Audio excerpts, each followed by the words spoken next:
Ms. Keaton, you know what to do. Councilwoman Easter Thomas. Councilwoman Green. Councilman Ford. Councilwoman Logan. Present. Councilwoman Swearingen Washington. Present. Councilwoman Cooper Sutton. Councilman Canali.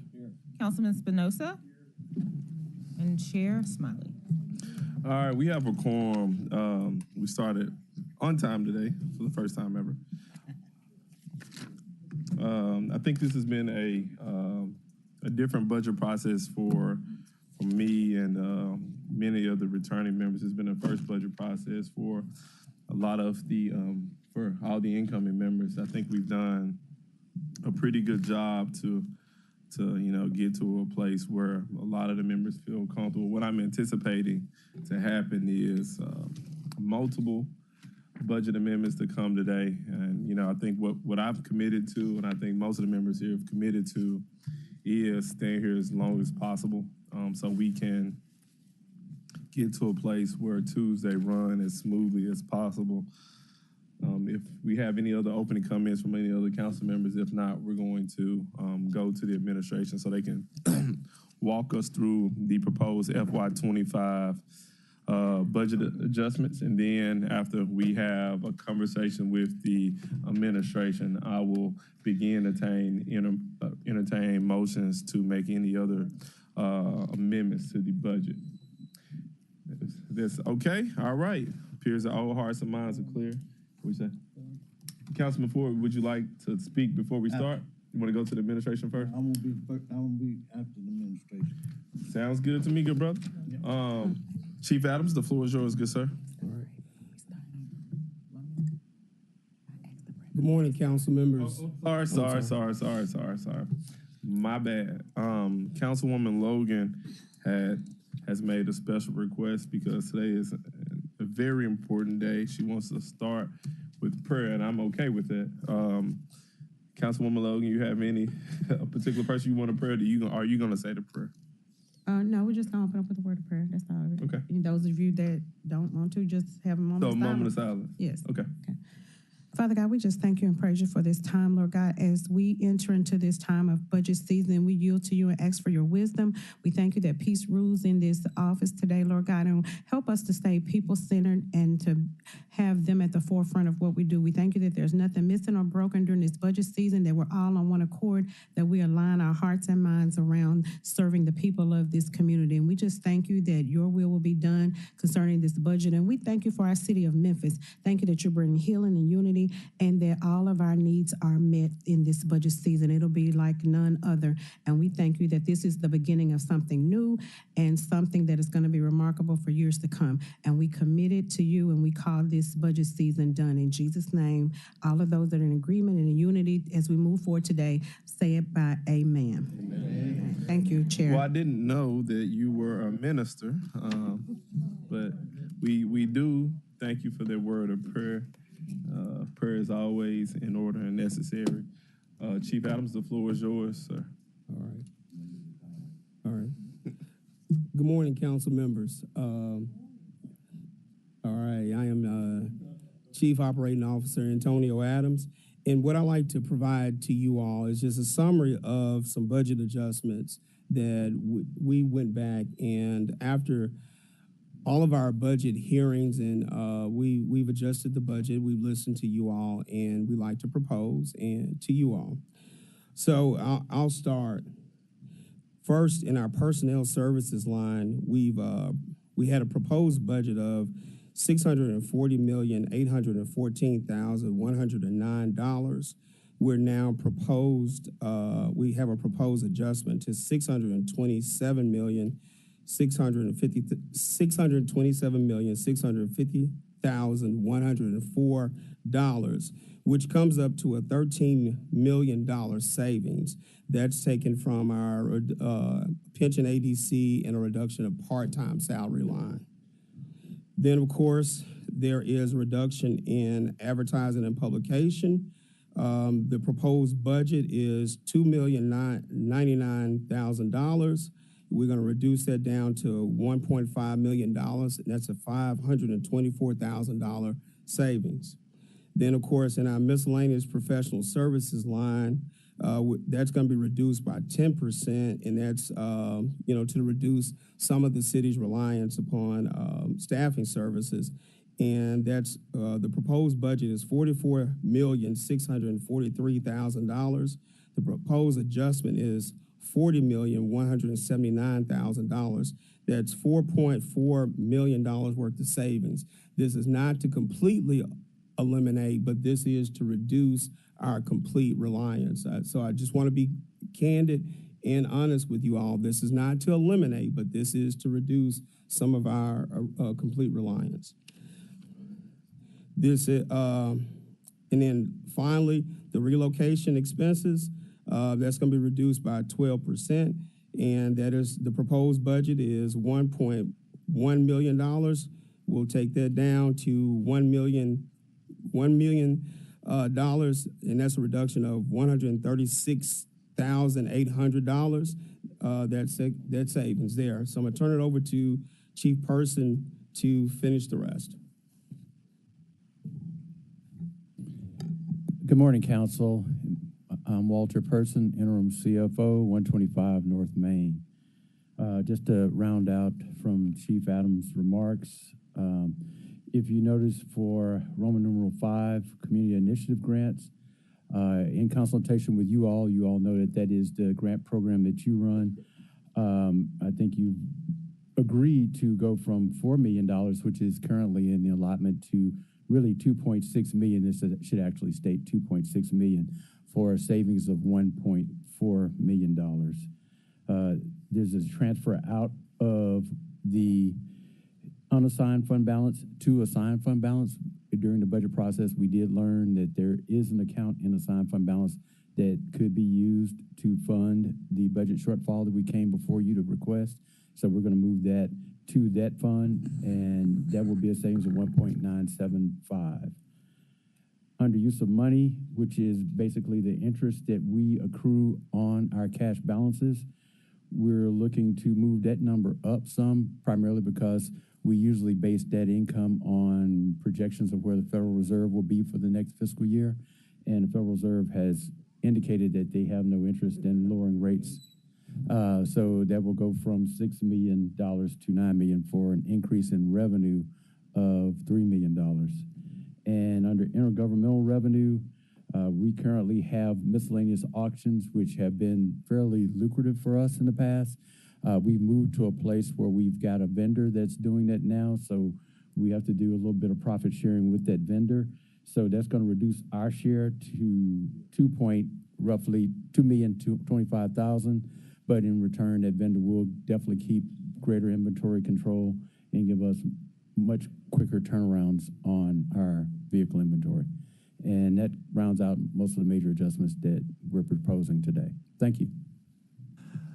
Thanks, guys. All right, let's do a couple things so everybody can get oriented. That's not on the sheet. So let's go back. Before you did this, our revenues top line, total revenue for the year is projected to be what? Before these adjustments.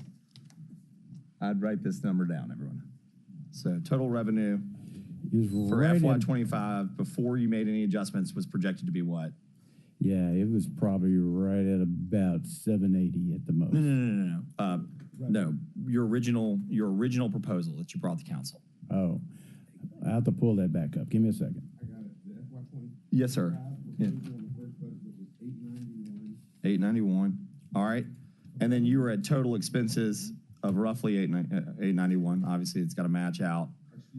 Or 886.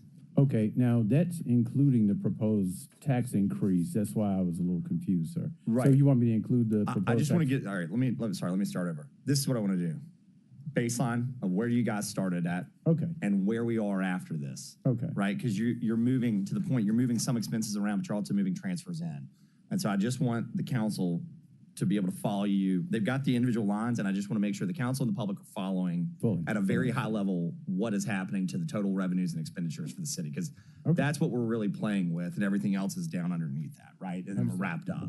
So we're moving from 886 roughly, which included a 75-cent tax increase, to where now? Because you're transferring out $2 million. Yeah, right now, our proposed revenue is 891, 335, 598. Okay. Say it one more time, Walter. 891,335,598. It's gonna be that 598 that gets us. All right, it's a joke. Sorry, I got in at 2:30 in the morning last night. I got to enjoy the throes of yesterday's storms in the Northeast, and it was brutal. So if I seem loopy or say something stupid, that has nothing to do with it. It's just me. All right, and now we're moving expenditures down. How much was the total savings that you guys just calced out on this sheet? It looks to be roughly about 20 million, 25 million. Say that one more time. So you guys are proposing 27 million in I'm going to say in savings and or transfer. Or right. I think pull it out of the general the net fund. effect would be about 27 million Perfect. because some of it is some revenue changes as well. Okay. But yes. Sorry. Thank you, everyone. All right, let's go to the queue. Did I have anybody? No. Okay.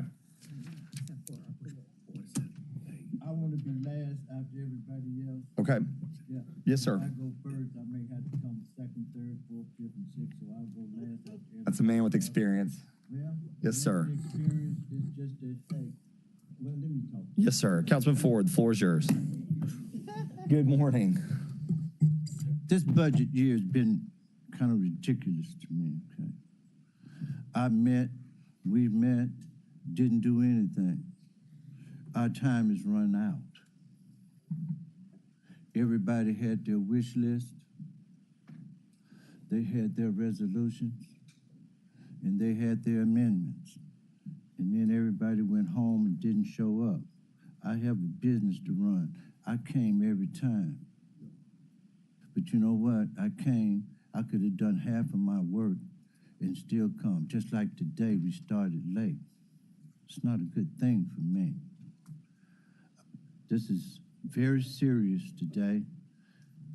I want everybody to be on an accord. That's why I want everybody out of here to be on the same accord that we're going to be on, because I'm going to present something today, and I would like for it to be passed. Because while everybody was out of town in the rain, over here, doing this, doing that, and it was budget season, I was calculating numbers. I was trying to help everybody here in the city of Memphis. We need to move forward and not backwards. Forward. This is not a play game. I want everybody to understand where I'm going to be coming from today. Now, y'all can do what you want to do, but I'm going to tell you something. Once I present this budget that I have worked hard on, that nobody else gave a doggone about, y'all better think about it, okay? We got till tomorrow. And hey, we need to pass this budget and hey, move forward. And this is going for mayor, all the administration, all us council members. When July 1st come, hey, we need to hit the road running. Okay? And that's for everybody. And you know what? And I'm gonna say this too. People that want to be about themselves, this is gonna be 1 year I'm gonna be black.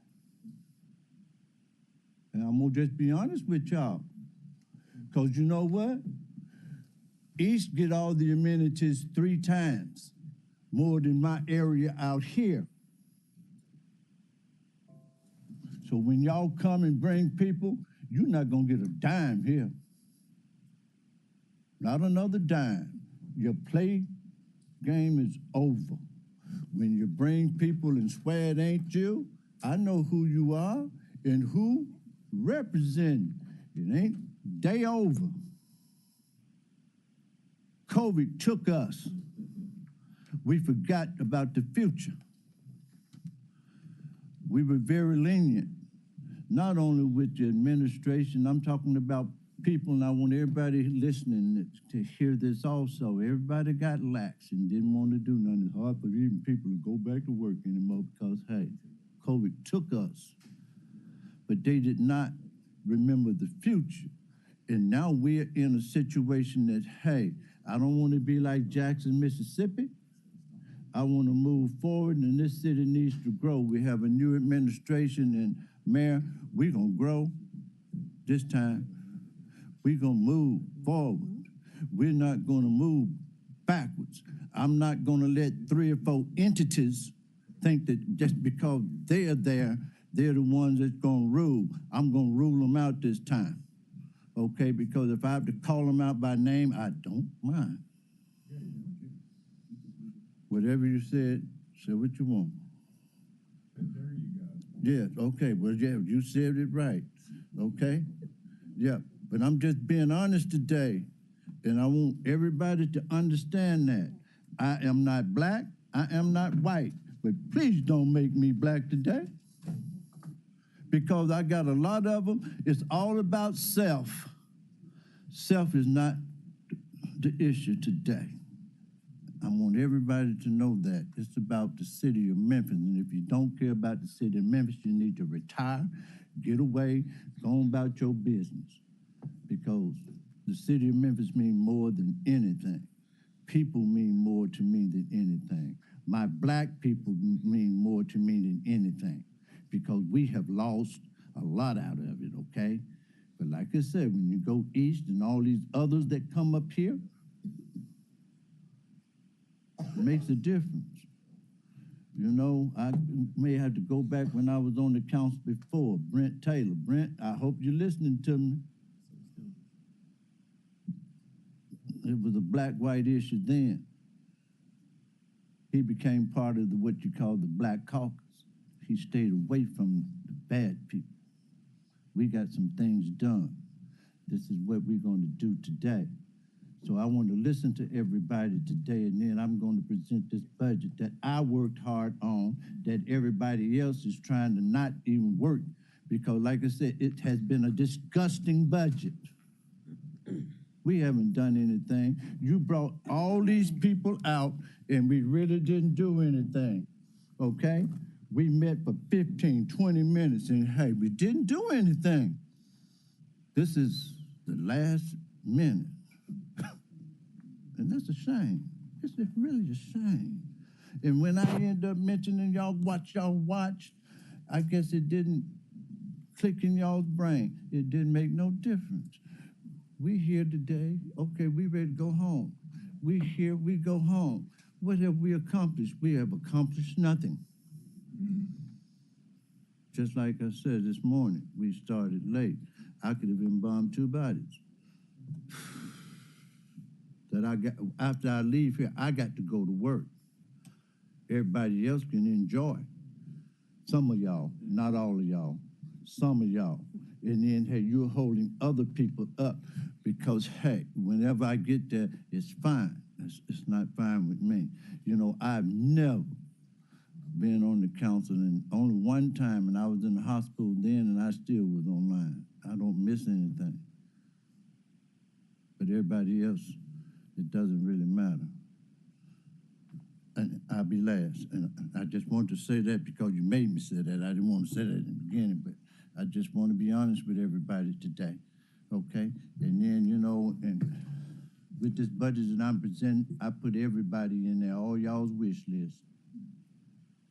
Thank you. Thank you, Councilman Ford. Councilman Swearingen Washington. Thank you, Chair. For the 5th area for community initiative grants, there's a proposed adjustment of $2,600,000. I would like to propose that we keep it at $3,250,000, which is a difference of $650,000. Some of our grant programs are critical in our urban areas, and I am proposing that we keep it as it was.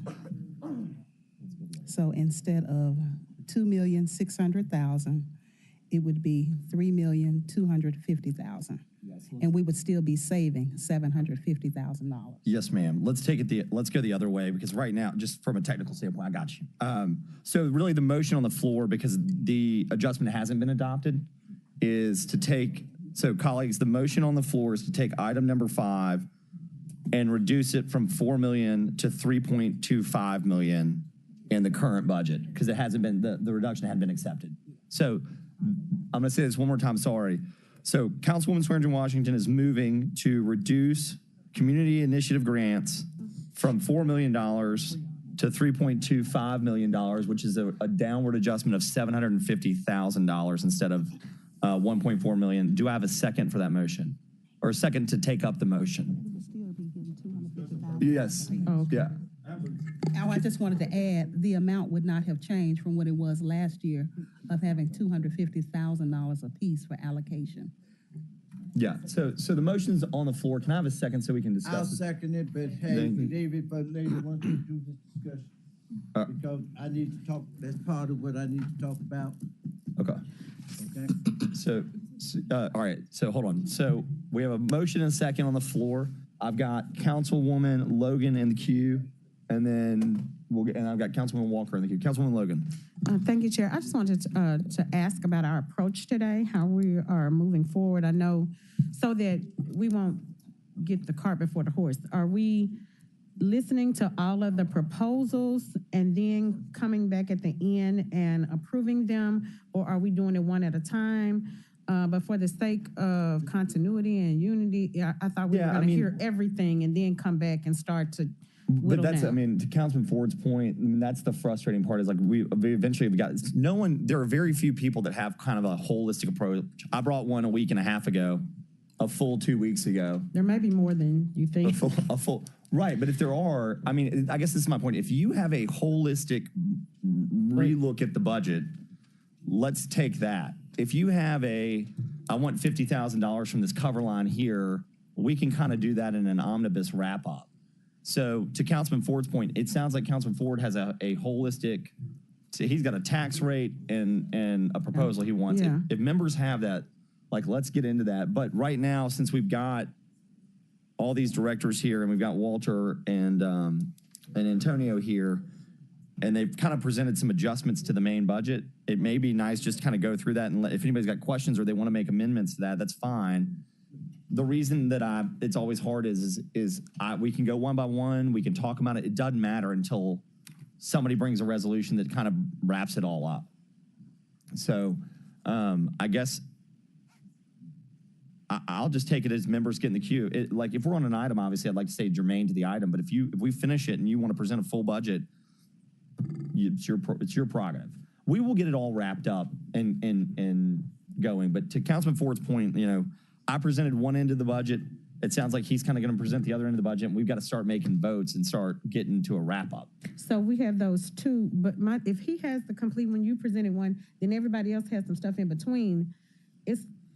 That's going to be counterproductive, it seems. No, you vote one up, you vote one down, you take pieces of it, you start making a series of votes. Like we have to start making actual votes. Like people have got to start saying, and this is, the mayor and I spoke briefly a couple weeks ago, and this was kind of one of the things we were talking about is eventually if the mayor and members of the body feel like the votes are there to raise the tax rate in order to fund programs or whatever, it's kind of like, I think it sounds like people are cycling around a number. We got to start getting to that, so we just have to start taking it one by one. It's not going to be pretty, but we just have to start going. Kind of like Councilwoman Swearinger in Washington, like we're making a $750,000 discussion. And here's the deal, if someone says, and let me just give you an example, I think to maybe answer your question. Sorry, everybody.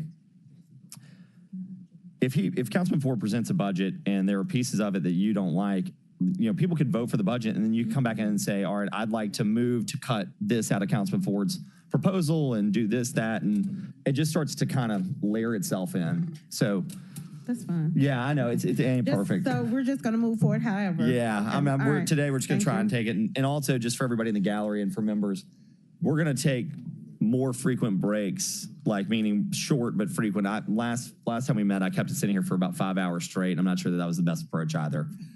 So, yeah, will you put Councilwoman Green? All right, sorry, Councilwoman Walker. So that was, I know that's kind of a general question, but the motion on the floor is to reduce for FY24, FY25, the Community Grants Initiative from $4 million to $3.25 million. Councilwoman Walker, the floor is yours. Thank you, Mr. Chair. So based on what you all were just discussing, I don't know if I should wait or not, but anyway, and I am a neophyte. So we had 3 meetings scheduled last week, and 2 of them were canceled. Week before last, at least 1 meeting was canceled. And I just wanted to make that point. About the community initiative grants, I don't want to see this cut at all. And Councilman Ford, when you say showing up black and you trying not to be black, well, I'm being black. And that's why I'm in my red, black, and green today. Because I came with the energy. And sometimes it's about the energy. It's always about the energy. And just be okay with this, with me today showing up black, because I could have brought my sage in here and burned my sage, but I didn't. Okay. I think that this amount for item number 5, it should stay the same. I think it should be increased. As long as people are asking why Super District 8 doesn't look like Super District 9, it should stay the same. And as far as, you know, I told y'all last week, if I had a nickel for every time somebody asked me about Elvis Presley Boulevard, we'd have enough money for everything in a perfect world.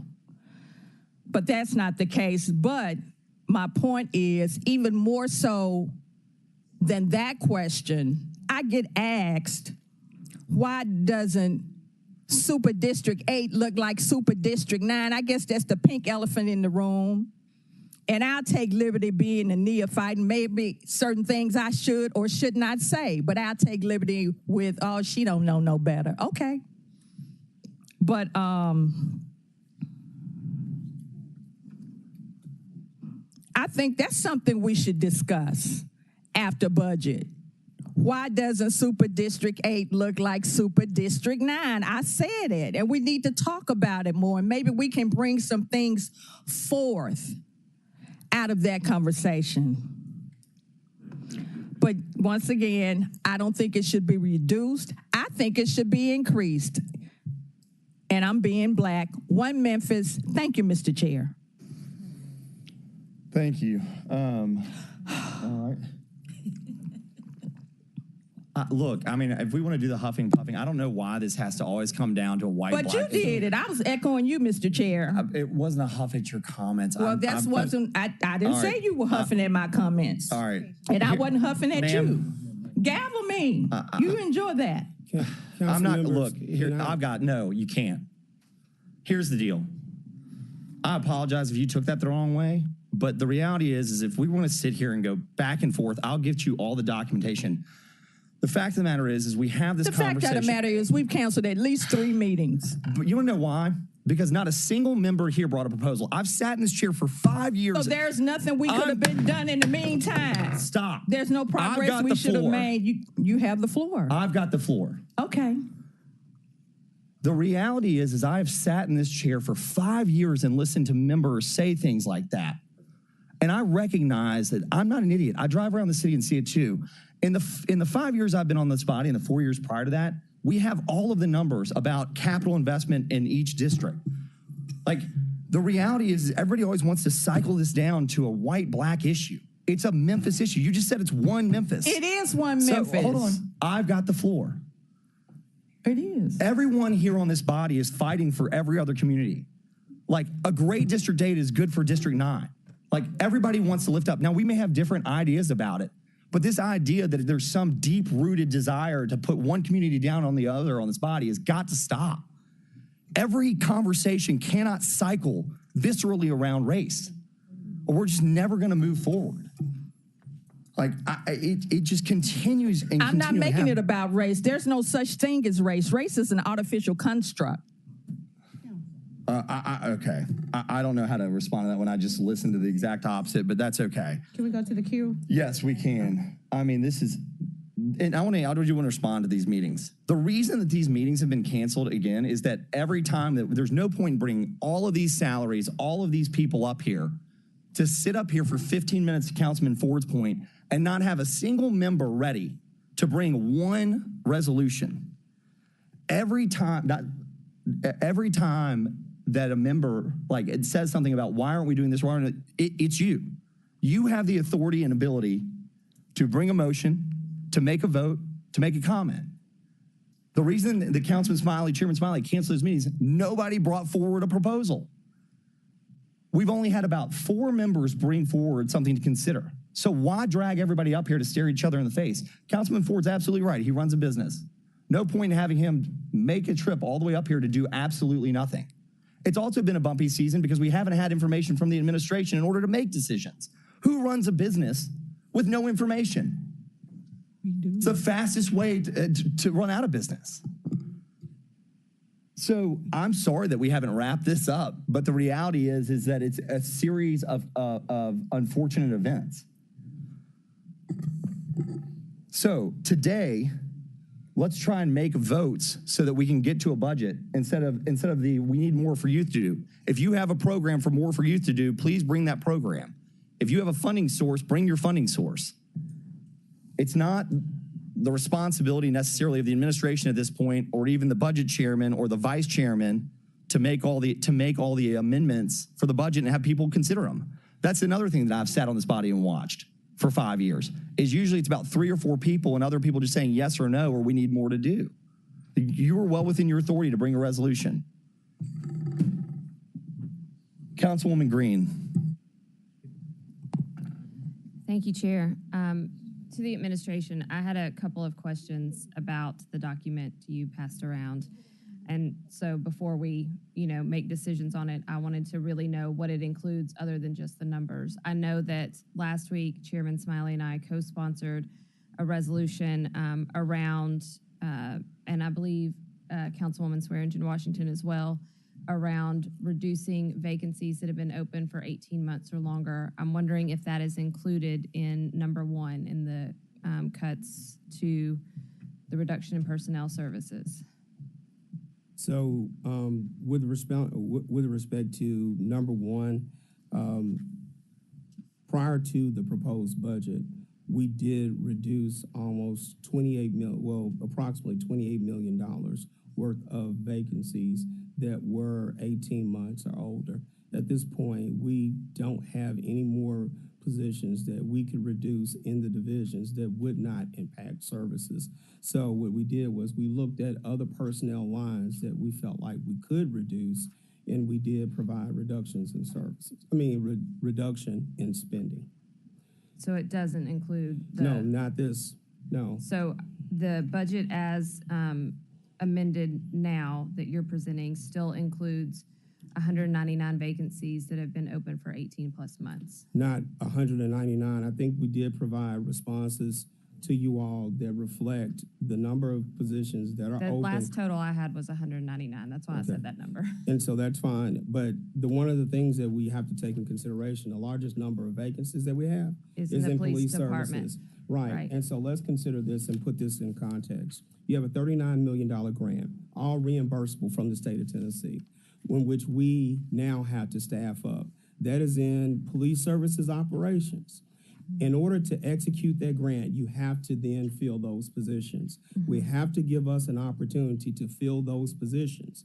It is a crime intervention grant. We need to fill those positions, or else we cannot execute on that grant. We are in the process of executing that grant.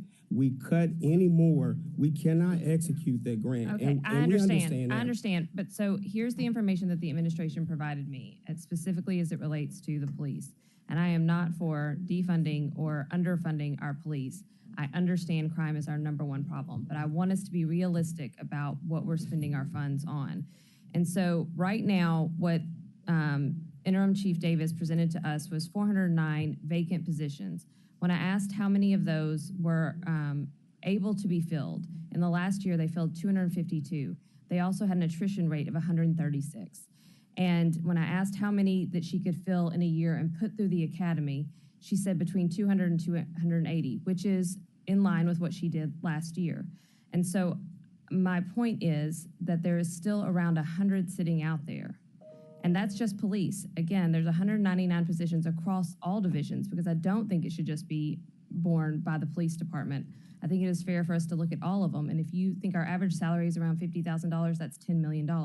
So I'm just asking, I'm making sure that the public and the council members who are voting on this understand that while I am grateful that you have found adjustments and savings to the tune of 13 million, there is still another 10 million in positions that have been vacant for over a year and a half that the taxpayers will be paying for again.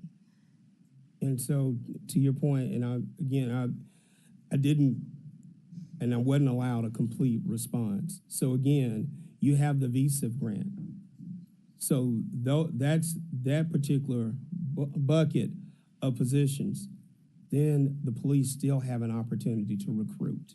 So the other divisions, you still have to fill, like in parks. We're asking more of our parks, so we want more for our youth to do. Right. You're asking more in general services because we've lost our skilled trades and our mechanics, to which you all acknowledged and you provided additional raises for. You've asked more in public works, to which you've increased their salaries. So let's give them an opportunity to actually fill the positions, to which we're now increasing salaries so we can be competitive. I say don't lose the positions Chief, now. I understand your position, and you're a great attorney, and you don't have to argue your position to me. I'm just trying to make, like factually, I'm just trying to make sure that we understand those positions and that money is still there. Yes, ma'am. And there's a resolution on the table to remove them.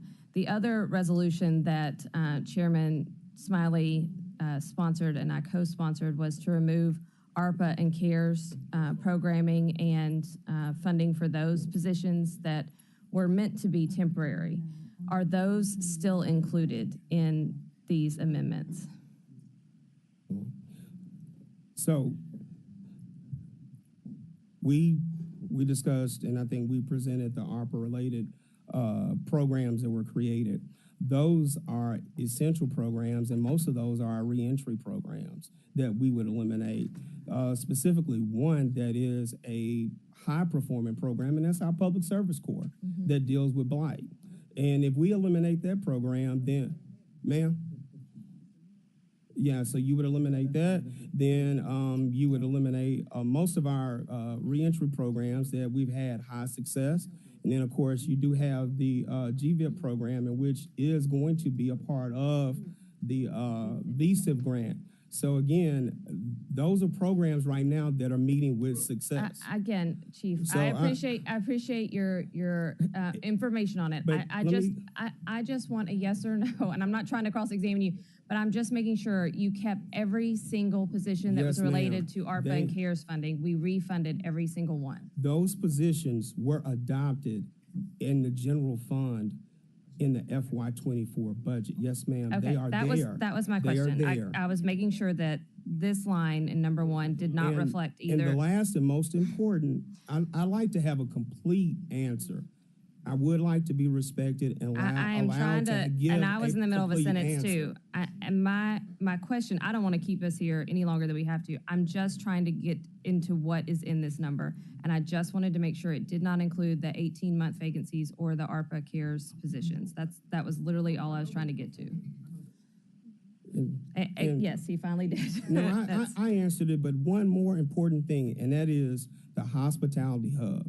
If we do eliminate an ARPA-funded, a created program, it would eliminate the hospitality hub.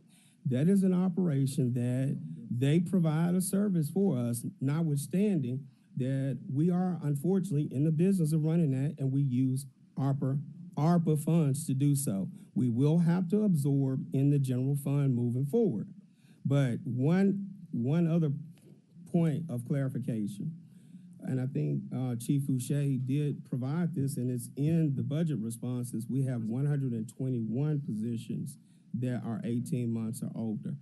I'm not trying to be combative. I'm not wanting to argue, but what I am stating is, at this particular point, we've gone through this several times. We need the funding and we need the positions. You all acknowledged, truthfully, that we need to increase the salaries. We need to increase the salaries. So to eliminate the positions now at this particular point in time is the wrong path to take. I appreciate your position. The other resolution that was presented, I believe, last week, I don't know, my days are blurring together. I was also up to 3 a.m. at one point this week, but it was for a different budget. The cuts to reduce travel back to adopted FY24. I believe the number that you sent me was $249,669 in savings. I don't see that reflected, but as we are trying to figure out ways to refund, say, the community grants program that my council members are very interested, I think, again, I would like for people to consider that cut because that is something we can scale back and add funds back into the community grants program. It's the adopted travel. If we go back to what it was last year, we saved $250,000.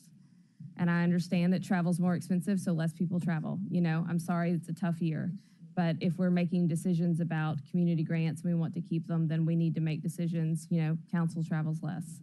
That's the sort of thing. So I'm just putting that out there. I didn't see that listed on your list, and I know it's something we talked about. So it's another $250,000 that is sitting out there. That's all I have right now, Chair. Thank you. Chairman Smiley. So I'm almost going to where Councilwoman Green is, and I think my question is just more general than that. I think the resolution that this body passed at the last budget meeting we had required for certain information. When did you all send that over? Because I've been told that y'all did send an email over. And we just don't have it printed this morning. Because the reason I'm asking is because I understand that the administration position is that some of those programs are pivotal, but the body that gets to make a decision about what's pivotal or absolutely necessary are the 13 members of the city council.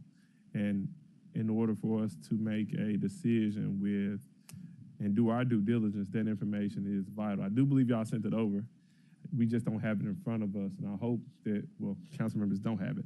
I hope that we can get that information before the body. But what I would like to happen at this point is kind of walk us through, I see it coming in, walk us through the responses to the council's resolution. That's all the only thing I want. Because I want us to understand what we're cutting. Because right now, in agreement with Councilwoman Green, she's correct. The body made a vote. So what should be put before us is everything that this body requested. That's not what we have today. So I understand the administration's position. I just want to kind of walk through so we can talk about the programs, because we have to have a conversation, a dialogue around what this body deems necessary. Because there's going to be times in this checks and balances process where, we may agree with the administration. There may be times where we completely disagree with the administration and believe that it's prudent for us to take a different approach based on the people that we talk to. So if I think you got it pulled up at this point. I want to talk through the different programs so we can have a robust discussion, because I'm committed to being here. I know the other members are committed to being here today. So let's have this discussion in a very candid way and just see where this body ends. But I don't want to be disrespectful of the members who cast their vote. We want to give respect to every member who voted in support of a resolution cutting particular funding. And let's see, what we're going to put back in there. Because right now, is my position that, everything that Councilwoman Green walked through should already be built into the budget. But give us an opportunity to walk it through, because I think, I got a call from Mayor Young. He pushed back on some particular programs. Got a call from another member of the administration that pushed back on some programs. And I pushed back right back and said, hey, it's the council discussion. So let's just have that conversation to figure out where we ultimately end up. And if the budget chair would allow, we can go ahead and talk through, the different things that will potentially be cut based on the resolution this body passed. Well, I guess I'd like to move to that pretty quickly, but I think it's important that when we have a motion on the table, and I'd like to start getting through the vote, and it should be a really quick vote. So, Chairman, if it's okay with you, what I'd like to do is I'll promise you that we take it up as the next item. Okay. So I've got, so thank you from Chairman Smiley. So guys, we're back to the main motion. I've got Councilwoman Swearingen Washington in the queue, and then Councilwoman Logan. Thank you, Chair. Chief Adams and Director Person, I just wanted you to give clarity of what the Community Initiative Grant encompasses. Yeah, and I just want to add, I'm going to add a footnote to that. I think to be more specific, just explaining that it's how it went from 3.25 to 4 in the line and what's within the 4 from fiscal year 24. Sure. Thank you for the question. It's Walter Person again. So the $4 million came about from a combination of things. There was, last year, $250,000 was approved per council person, which led to the amount that you had quoted earlier of $3.25 million being in the line. And then there was some additional approvals that were made throughout the year, sound diplomacy being one of the grant approvals. There were several other smaller grants that were also approved, which totaled out to about $4 million of budgeted amount. Those were one-time grants, at least from our understanding. We didn't know, and you all didn't opine in the original resolution over whether they were supposed to be continuing. So technically the budget should have returned back to $3.25 million this year. But one of the things in discussions with various members of the council, as well as some administrative staff, the suggestion was made that maybe there would be an opportunity to pare it back to $2.6 million. But again, it's clearly up to you all to make that choice. That doesn't take away from the scholarship grant, does it? That's separate. Okay. So the extra That's an money, ARPA-funded program, Councilwoman. Okay, so the extra money was for what? The most relevant grant that I can think of is sound diplomacy. There was a little bit of in and out related to the works, but that was kind of clarified a little bit later. So, but there's other little smaller grants that were also included in the council line for initiative grants. Yeah, so it was the sound diplomacy match, the $200,000 for South Memphis, and then $250 for South Memphis, and then $200 for District 4. It all went into the community. So look at it this way. They put it all in the community initiatives on the council line, basically, even though they weren't the council grant program. So it's just, that's what it is.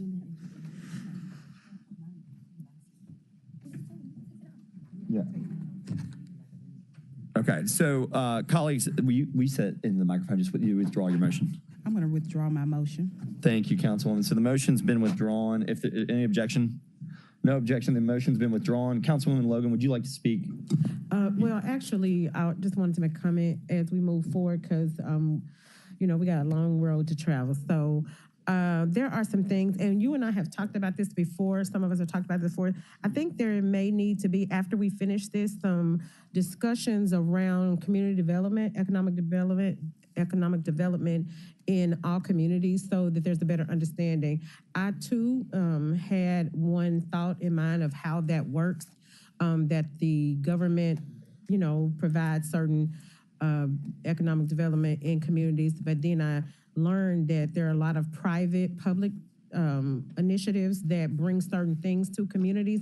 But I do think those are conversations that we need to have with each other as a body, as well as with the community, because the government is not going to build a Rafferty's in your community or certain things that some people, and I know some of my constituents, I had to do a lot of engagement, but I want to say that so during this process, there's an understanding that there's some work that has to be done to engage public and private investment in communities, and it doesn't necessarily have to do with race.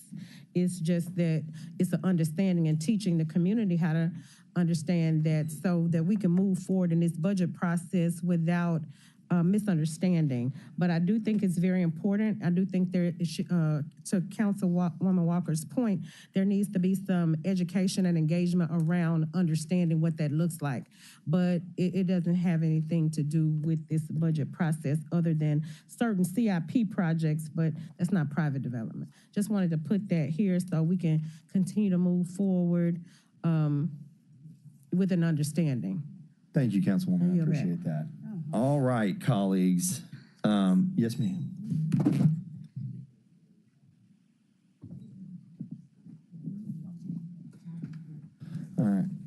I lost Chairman Smiley. Oh, no, there he is. All right. Chairman Smiley has asked, wait, hold on. Hang tight. Are you? All right. Can we walk through the ARPA? Is that what you want to do? Yeah. Oh, okay, cool. All right. I think he's getting clarity, so I think you want to come back to us in a second. Okay. Then all right, so let's do this. I do have a series of resolutions. We may go in and out of them just to get, but here's what I want to say about this stack that I've seen that you guys haven't seen quite yet. It's two bigger buckets of money, and it's a series of resolutions to reallocate money out of those buckets of money to other places. What I would ask of this body is that I want to respect everybody's desire to advocate or debate it, but if your mind is made up and we're ready to vote, like, we need to have a series of votes. We can't belabor the point, if that makes sense, because I've got a stack of like 6 or 7 resolutions. So if you know where you're at, let's just get on to the votes. And remember, this is not the final vote. Oh, yes, sir. I had Chief Davis come up while Councilwoman Green was asking a serious question. I do just want to ask a clarifying question. Sure. So I can think through some issues before we Floor's handle yours. those resolutions. So I think Councilwoman Green, I'm going to butcher her number, so feel free to jump in, Councilwoman Green. She referenced a specific number of positions. How many positions was those, Councilwoman Green? What are we talking about? Vacancies, 18 months, or... So the chart I was given by the administration showed 199 across all divisions that were 18 months or more that were vacant, and 109 of them were police. Okay, so my question for you, Chief Davis, or in your team, is of the 109 positions. So everything from everyone presented from the administration is absolutely necessary. What I want to hear from you is, how are those vacancies being utilized within your department? Absolutely. I think I know the answer, but I do want to hear it so I can make an informed decision as we talk about these in our issues. last budget presentation, we talked about the NEMARC positions that were concerned, that many of those NEMARC positions were part-time positions, but permanent need for the department, but historically have been filled in part-time. So what we did is, after we cut vacant positions that we didn't need and work with the administration, we plan to take our part-time positions that are NEMARC positions, convert them to permanent positions using some of these vacant positions by upgrading and then making them permanent with salaries, so that we no longer have the professional services contracts that the department has had for a long time. So the cuts that we made were the absolute, we can do without these. But in order for us to make the adjustment, just like our helicopter mechanic, that position's been vacant for several months, more than 18 months. The salary wasn't where we needed it to be. So we're taking not just those crime analysts, our payroll techs, people that do the work every day. What we're trying to do is take them out of part-time positions, off of the NEMARC contract, bump them up to make those attractive permanent positions that we plan to use in the police department, that we need every day. So we sort of just took that conversation and worked with human resources to say, this is a time to right fit the department and get rid of part-time positions for jobs that we need in the department. Hey, so thank you for that. So are you saying, in order for the police department to, I guess, operate effectively, you have to have 109 vacant positions? And of those 109, how many are you filling all of those 109 positions with, well, not filling, are you converting 109 part-time people into full-time roles, or is this a situation where these positions are available for the incoming class of police recruits? It is. It's a combination. Mr. Eason can probably help explain, because we're also leaving some positions for promotions when we have promotions as well, so that we can fill, because we did cut from the sworn line as well. We cut a total of 341. Yeah. well, it's a total of 3, because we cut PSTs too. We cut 40 PSTs, 341 police officer positions, and 40 PSTs, which turned out to be 381 positions that were cut.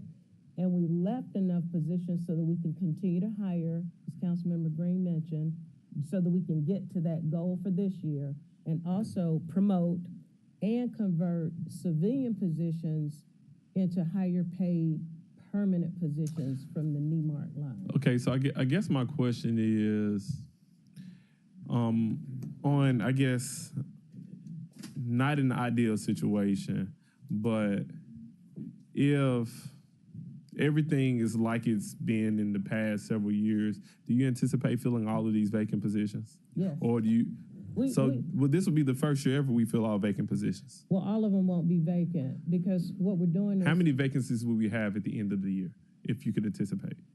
Because I know every year Depending on we go attrition. through the budget cycle, and there's always a number of vacancies that are still there. If we, based on what we have before us, how many vacancies do we anticipate having? And of those vacancies, are we pulling from funding from all of those vacancies? So I'm just trying to figure out where we are for sure. Well, and because it's not a static number, because we're constantly losing like crime analysts.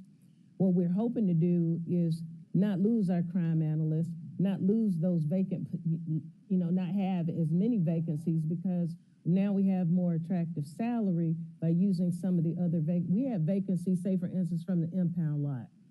Those are still being counted in our budget as being positions that have been vacant for 18 months or more. We plan to take some of those positions, bump up the salaries of our crime analysts, our payroll techs, get them off the professional services line, the NEMARC line, and no longer have such a large $3 million, budget for part-time employees and contracted employees. These will be employees that will have benefits as they should. So to answer your question about how many vacancies, we won't have 100+ vacancies at the end of the year. We may continue to see some attrition, but we will be in a better place to hire people and retain people. That's basically what the strategy is as it relates to converting some of these spots. Okay. I mean, so this is what I've heard. Your goal is to keep some vacancies there so that you have room to, I guess, kind of maneuver within your own division. That's what I've heard. But I also believe that some of those positions sounds like they're absolutely necessary, but it does appear, and this is where I'm trying to find is, does appear that there is some room to make some smaller cuts. But I haven't heard definitively what type of room we have. But I do hear that there's a need there. You need to be able to with the VSIP grant too, because we do have to spend money to get money from the feds. Yeah, Gotcha. absolutely. Okay. I'm still thinking through it, but you did clear some things up for me. I think Mr. Eason has Mr. Eason, how you doing, brother? Hey, Councilman, I just want to make just a point of clarity. In the initial budget brought forth by administration, we had basically taken the funding from 382 positions, as she mentioned. That was worth a $28 million reduction. So those positions that you normally would have seen unfilled at the end of the year, they won't be there. The funding is not there. The positions are there in case we need them, but the funding is not. So technically, we've already made reductions of 382 positions. That's why the 409 are critical to the operations. Thank you. Chief Adams is over here playing quarterback. He's helping. He's translating it a little bit differently, but I appreciate it. I have clarity now. Thank you. All right, thank Chairman, you. I did want to make one other point of clarity, if you will. I know we had talked about the number 199, but that actually includes all of our funds, but really focused on the general fund, and number is 121. Yeah, I think I'm about to call it Chief Green. Crap. Well, Councilwoman Green. Councilwoman Green already made note of that. Okay, great. So she walked me through that. All right, thank you all. Thank you, Chief Davis. Logan. Councilwoman Logan. Thank you, Chair. One thing I did want to say is that I mentioned that when I was out and it was online, and I know y'all, how y'all say I talk real long, but the point I want to make is that what we're doing right now, we didn't have an opportunity to do during the initial budget. So we're gonna have to ask these questions in dialogue because when you all presented the first budget, it wasn't necessarily accurate. But we haven't had meetings that you come back and represent with the corrections. So that's what we're having to do now. And we would have had that opportunity to bring clarity and to answer our clarity questions during the update. So, we're gonna have to come together and understand what you took out. You all sent that in an email, but we haven't had an opportunity to ask questions, to dialogue, and get clarity. And I think that's very important for not only us, but also for the public, because they didn't have that opportunity either to see how you made the adjustments, where you made the adjustments, and what that translated to as far as budgetary cuts and reductions. So thank you all we're gonna have to be patient with one another during this process to see that, because there are a lot of questions that we had that you sent it in an email, but we didn't get clarity through that email. Thank you. Fully understood, Councilwoman. I did want to just add to that. I know we had talked several times about it not being correct. I just want to nuance that statement a little bit. There were line items missing from the original proposed budget, but the overall information was correct. The bottom lines were correct.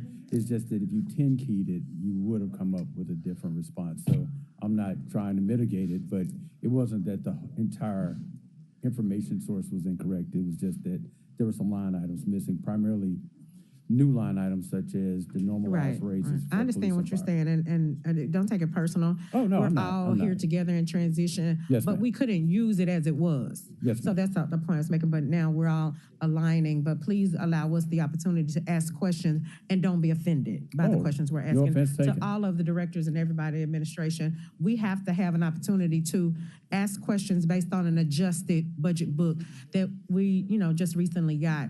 So just wanted to make that note for the public. Thank you. Thank you, Move on. Councilwoman. Is the dynamic duo ready down there? All right now. Nope. All right.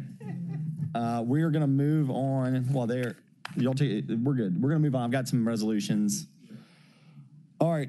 So this is, I've got actually 1, 2, 3, 4 resolutions that are dealing with the same bucket of money. So this is what I think I'm gonna do.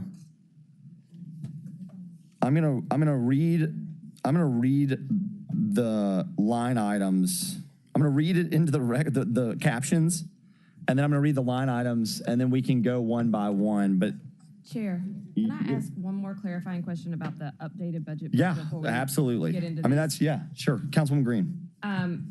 I think I saw this, and I just want to make sure that it is in there.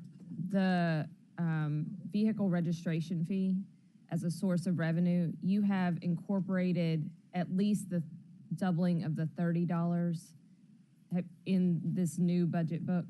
Yes, ma'am. That was proposed prior to the publication of this book, so it is incorporated. But the updates of Councilwoman Swearingen Washington to the motorcycle portion of the fees, has that been incorporated, or classes D through H and what could be generated from those? No, ma'am. Those proposals were, if you recollect, provided after the publication of this book. I'm mostly this just book was- asking for the, no, Right, I'm I just want asking to for make sure the, that for the it public's is- record. Yes, right. Yeah. Well, I'll hold it up for the public. This book was published June 12th. Okay, but So those proposals were made last week, which was after June 12th. Okay, so that's another source of income, and I don't know if we've been able to put a dollar figure to that yet for both the updates from Councilwoman Swearingen Washington and classes D through H. I'm not sure if we've been able to get a response from Clerk Halbert. I know I haven't. And in effect, you've answered your own question, because no, we have not had. I just thought you had more pull than me. We have not had a definitive response. We are actively engaging or attempting to engage to get that information, but I think we did provide your office with some information. That was the most recent information that we've had along that line. Okay, so I just wanted to maybe make a point again to the council that what they've incorporated in is where the amendment stands now for Class C to be doubled. And that would result in $13 million more in revenue, we guess, everything's guess on revenue. But it does not include the doubling of the motorcycle fees. It does not include the increases in classes D through H to bring us in line with other metropolitan areas in the state of Tennessee. And that could be, again, millions of dollars in revenue. We just don't have a number to put to it yet. So I'm, again, putting that out there so people have an idea as they're making choices about cuts, that they understand there's some more revenue that we have built into this budget. Yes, ma'am. Okay. That was my clarifying question. Thank you, Chair. Thank you, Councilwoman. Okay, so I'm going to read. Councilwoman Cooper-Sutton, are you ready? I'm going to read these captions, and then I'll explain the bucket, and then I'm going to turn it over to the lead sponsor.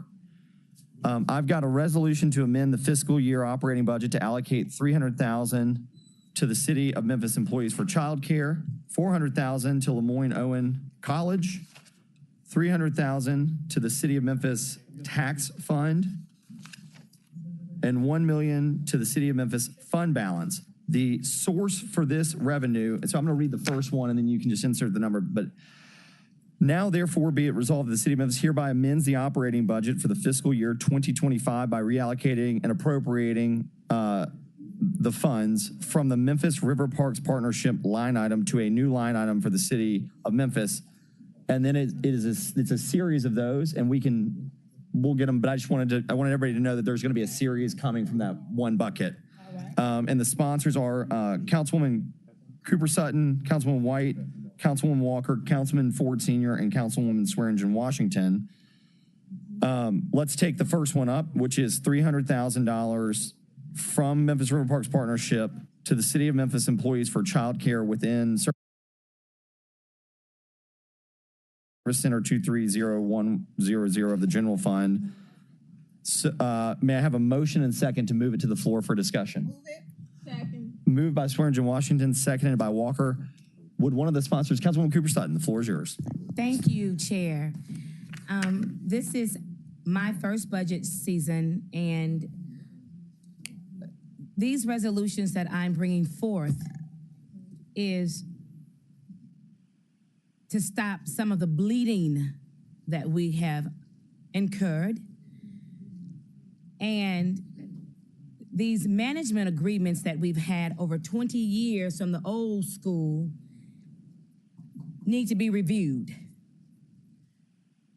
I'm just not looking at MRPP. I have no personal dog in the fight. I have people in the fight. And I have the City of Memphis in the fight. And for 20 years, these contracts have been in place. MRPP has a 500-page contract. My analyst and I have went through every page. It keeps repeating itself over and over and over and over and over and over, just renewing, without the council even taking the time, just looking at it and see how things are really have been and should be managed. There is no accountability and no oversight of these management agreements. And so we're going to have to, each and every one of us are going to have to feel the pain right now. So I don't have anything personal against any management agreement. It is to get these fundings and these monies to the right place so they can do the right thing. This year is going to be hard. We have more expenditures than we have revenue. And that's just like running your homes. You're putting more out than you're bringing in, and there has to be a balance. So we're going to stop the bleeding. I'm not saying that this is going to pass, but these are my resolutions. And so I'm going to tackle every management agreement because they're freaking 20 years old. And no one I'm gonna stress that. No one has questioned it. You just sit in seat 1, seat 2, seat 3, seat 4. You sit there, they come, present, bring these little fluffy presentations, I call them, okay, and vote yes, without even just really looking into it in depth. And so this is why I'm bringing these resolutions. There's nothing personal. I don't have a dog in the fight. I don't sit on anyone's board. I'm not any kin to anyone here in Memphis. I'm a people tick. People make me tick, not politics. Listening to them, listening to their gripes, listening to their concerns, seeing the hurt around this entire city. Whether it's District 9, Super District 8, Super District 9, it's Memphis. And Memphis has no discipline. There's no discipline when it comes to money. No one is disciplined. No one in this city has been disciplined. Let's just do it, take it, run with it, deal with it later. And my favorite quote is,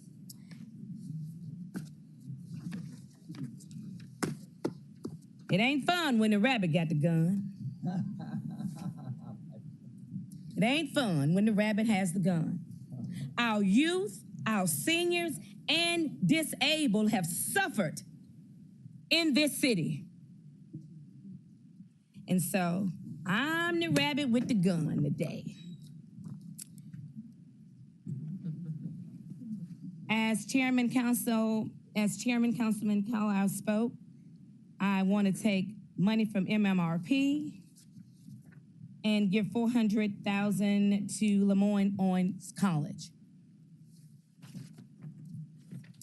$300,000 for the city of Memphis employees to run a pilot, and I think Mayor Young has something in line with that, because childcare is very expensive for our city employees, especially our single mothers and fathers and grandmothers and aunties that are just trying to make it. The 8 to 5, the 9 to 5, from the can to the can't. That's what we're dealing with here in Memphis. No discipline. My next one is $300,000 going back to the, I think it's general fund. I want to help this tax thing. We put some money back. We're studying just putting out, and not giving back. So I want $300,000 to go to that. Reallocating another $1 million. I want to give that back to the Memphis fund balance again to get us where we need to be. You're not going to put all this on the taxpayers' back. Everybody's going to get hit, every household. So if you get money from this city, every household is going to get hit. $2 million to the balance fund, back to the balance fund. That's from the pink. Oh, you want me to stop? Yeah. Okay, let's stop. All right. Got some more to go. Yeah, thank you, Councilwoman. So, Councilwoman, if I total just the 4 resolutions dealing with the grant to MRPP, it's $2 million. It's exactly $2 million. So $2 million leaves them roughly 1.3. Do I have any members that would like to? Oh, yeah. Do we have copies that have been handed out? Melvin. They passed it down here. They're fixing it. Everybody's gonna get all. Okay, thank you. All right, because I had all that already read. I come prepared. Yes. So I'll say one general comment, which is I appreciate having you bring these for discussion. I mean, this is kind of how the sausage gets made, especially as a first-year council member. And to your point, even if it gets voted down, you brought something for consideration. So I really appreciate that, because that's the one thing it's how we do it. This is how we get through it. Chairman, can I yes, just ma'am. got something from Councilwoman White. The money for Lemoyne Owens has already a funding source. And so I want to reconsider that. Is this the time to amend it, or do I need to wait? Because I have a place where I want to send it. Go ahead and amend it. I want to amend it and put it in our youth program. Do you want Brian Harris is the Office of Youth Services? Office of Youth Services. That's why I want to take it and put it. Is there a particular program, or do you just want Yes, them the to? ambassador program, Okay. where all those babies are now being able to. So I'm gonna read. Yes, Yeah, I'm gonna summer reread youth. I need this. to. So I want to put that over there. Okay, so we're hopping out, but I'm actually fine with this because it's gonna be easier. So on the second resolution, to amend the fiscal year operating budget to allocate $400,000, that's gonna read to Office of Youth Services Ambassador Fellowship pay. Yes. In the title, and then it's gonna reflect the same in the resolving language, and the resoluting language. All right. So do members have these documents? Okay. So I don't want to say it's simple. I mean, but it's pretty simple, guys. I mean, either you are or you're not on board with cutting out of this bucket, and then you guys can, figure out. I'm not. I guess I'll take the first stab. And again, Councilwoman, this is just to respectfully agree to disagree. Yes. For a few reasons. I appreciate the fact that you said it's not personal. I think that that's right. Nothing about it is personal. Everybody is trying to find ways to navigate this year's budget. Here's kind of where I stand. If members want to have a conversation about structure or best practices or, revisiting organizations like EDGE or the MRPP or what is MOSH or tennis Memphis, anything that we do that's not what you would consider a direct core administrative city responsibility, I think that's fair. I think that's smart. I think any business always continues to look at its business lines, at its opportunities, at its weaknesses, things that are working, that aren't working. People brought up the idea of bidding it back out. Whatever that looks like, I think those things are important. I've said this since January, which is I think we have to look at economic development holistically and see if the city's doing it the right way. I think we've got far too many agencies doing duplicative work, which makes it very difficult for small businesses, corporations, everybody to navigate economic development in the city. It's a disaster, to be frankly honest. And so I think this falls in that same vein, which is you've got to push and pull and what friction makes a little fire. So, but my issue, and by the way, I think everything that you put here is a fair and worthy cause. The issue that I run into is always the uncomfortable one, which is you've got the entity that is the partnership that provides services for the city, and I think a couple of proposals have come, maybe worth exploring, but to do those in the next 2 weeks could be dangerous. They've got to start, and just full disclosure, I was on the unpaid board, the volunteer unpaid board of the RDC that transformed into the partnership. And what I learned through that experience is this: whatever your feelings may be, I am fairly confident that bringing those services back in-house would cost taxpayers more than it would save them. And I'm not sure it'd be a big benefit. The zoo is set up similarly. So the city provides, and I know the zoo's in here, but the city provides in-kind services to the zoo around, $1 million a year in general services. And it's like, well, why do we do that? Well, it's an incredible amenity. They've got free Tuesdays. Every kid in Shelby County schools goes through there. It's located in the heart of the city. It's a national tourist attraction. But most importantly, they've raised over the last 20 years about $150 million in capital from private sources, meaning the city hasn't had to put in any major money for that. And I think that's a pretty good setup. And recently, the city has about a $10 million investment in Tom Lee Park. The county's got $10 million. The state's got $10 million. You've got the Brooks. You've got just all these things that are coming along with city, state, and private partnerships that I think are working. Are they working perfectly? You could argue not, but I think to cut $2 million out of this budget 2 weeks or a week before the fiscal year starts basically is dooming the organization in the near term, and ultimately the city doesn't have the funding to pick it up because we're not allocating. It's not like this money's being allocated away to go pay for Nick Walker's Parks division. So, that's kind of the flawed nature of cutting from them and not putting it into parks in the first place. And then secondly, if we want to take a look at the structure of these public partnerships, I think the council needs to be very intentional and begin that process. I think whipsawing around and just cutting 2/3 of their budget a week before with no plan to move forward with an alternative would be very dangerous. And those are just my general thoughts. I also have, I see Tyree Daniel and Art Davis here. If you guys will come forward really quickly. For those, as they're making their way, just to save us some time, Tyree Daniel serves as the chairman of the board, and Art Davis is the chief financial officer. And I think since it's their organization that that's being proposed to be amended, they have an opportunity to address their concerns and answer any questions that members may have. Yes, and then I've got, I'm going to let them go first, and then I've got Councilwoman Swearingen Washington Walker, and then a White in the queue. But gentlemen, if you guys would like to say a few words, I know that you didn't have much time to prepare for this, and so you're going to be going on the heels. But go ahead, if you'll just name and position for the record. Great, Tyree Daniels, Chairman, Memphis River Parks Partnership. Good morning, Council. It is really unsettling to be here in this seat today, but we're here. So, Councilwoman Sutton, Cooper Sutton, we appreciate your resolutions being brought forward, trying to do the best for our city, as we all do. However, I respectfully decline to say that we support your resolutions today because 2/3 of the budget from Memphis River Parks really severely impacts the people that you say that you want to support.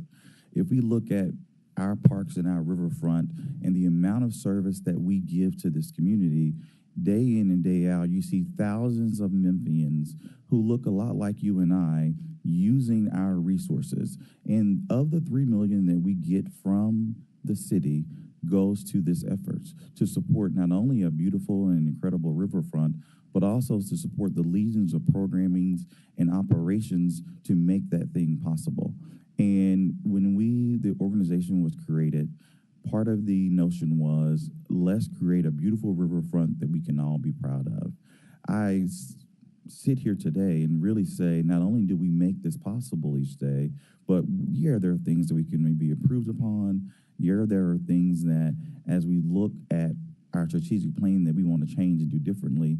But you say service and who we serve people well, and we serve people well to the benefit of this city every day. If you look at any of the national press that we've had with our new renovated Tom Lee Park, national press, from international press, from people saying not only how great the park is, but also how great the riverfront is. This is a tourism generator for our city. We've seen it far in and far out, where people are coming to our city to visit our riverfront. So not only are we bringing dollars into the city, we're bringing visitors who are more acclaimed to the city as well, but the people that use it every day are people that are of this community. Those are people that may not have the opportunity to go out of town for recreation, that see the riverfront as their recreational vehicle. We see it this summer.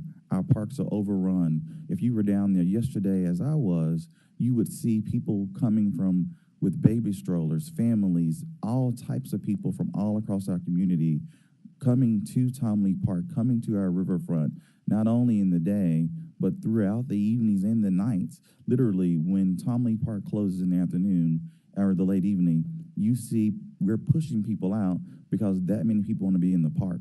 Thousands and thousands of people. So the people that we say we serve well, and we serve with distinction, and they love our parks. They love our park systems.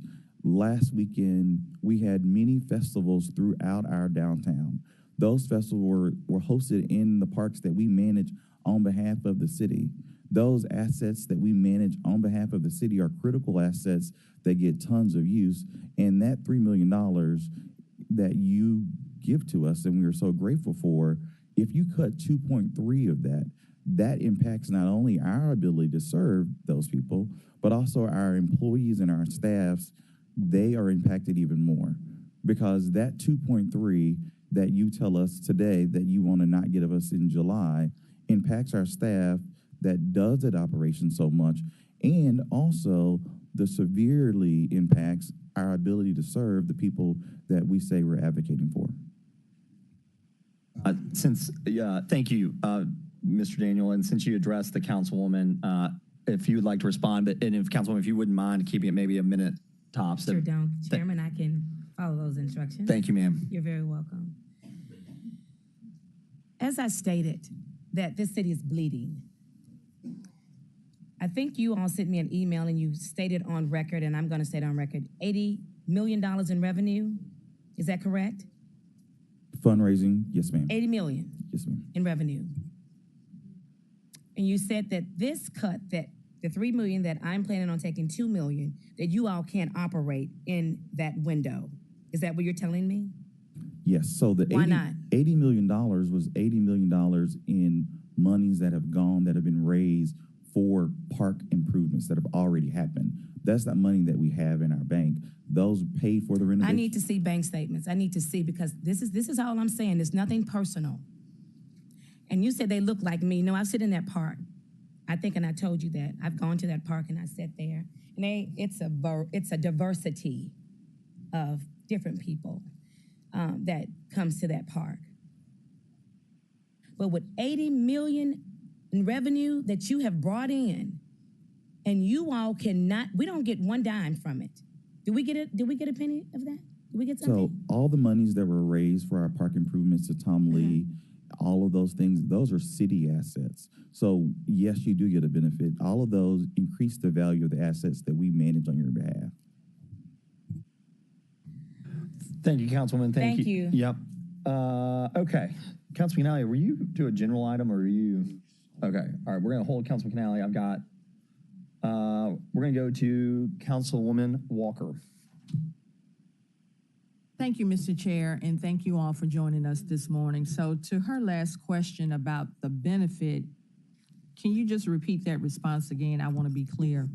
Yes, so any monies that we fundraise or improvements that we make to the parks or whatever, where it's not just the park or if it's anywhere on the properties that we manage for the city, benefit the city, and that increases the value of those assets for the city. So the city's books, their assets are worth more because we put money in there.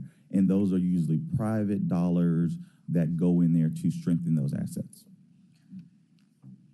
So is this a dollar amount? Is this an income generating entity for the city? Yes, ma'am. Also, it's the income generating income for the city. Because when we say for the city may not get the direct benefits as it goes to the city's bottom line. But say, for instance, when a tourist comes to go to Tommy. Wait. I don't mean no harm. Do we receive money from the park, like other revenue streams that we have? Is this a cash revenue stream for us? Yes, so every sale that's made at the park, you receive sales tax for every sale that's made in the park. So yes, you do receive a benefit. Okay, and thank you for that. Any other income? Do we receive any other income outside of sales tax? No, you do not. Okay, thank you for that.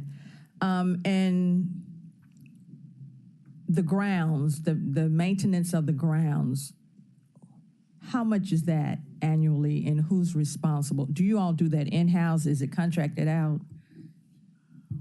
I believe the number is about $700,000 a year, and it is contracted out to two minority vendors that are local here to Memphis.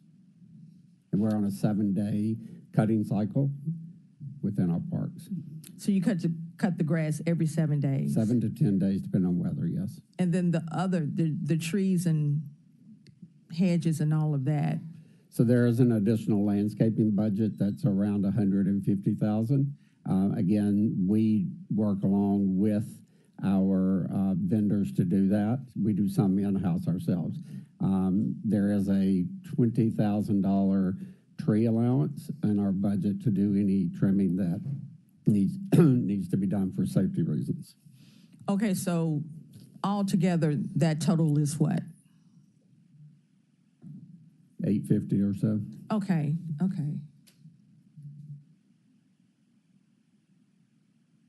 And finally, there's an event coming up on the 4th of July on Mud Island. Can you all briefly tell me something about that? I'm not familiar with what that event is. Do No idea. It's not an MRPP sponsored event. But it's on a property that you manage? Yes, and we will verify if not. I don't think it's an event that we directly are sponsoring for the partnership itself. However, I will review and get back with you. Okay, thank you. And finally, what is the status of Mahogany 2 at the Riverset? What is the status? Because I'm hearing different things. They're open, not open, private, not public, waiting on the liquor license. What is the status of Mahogany 2 at the Riverset?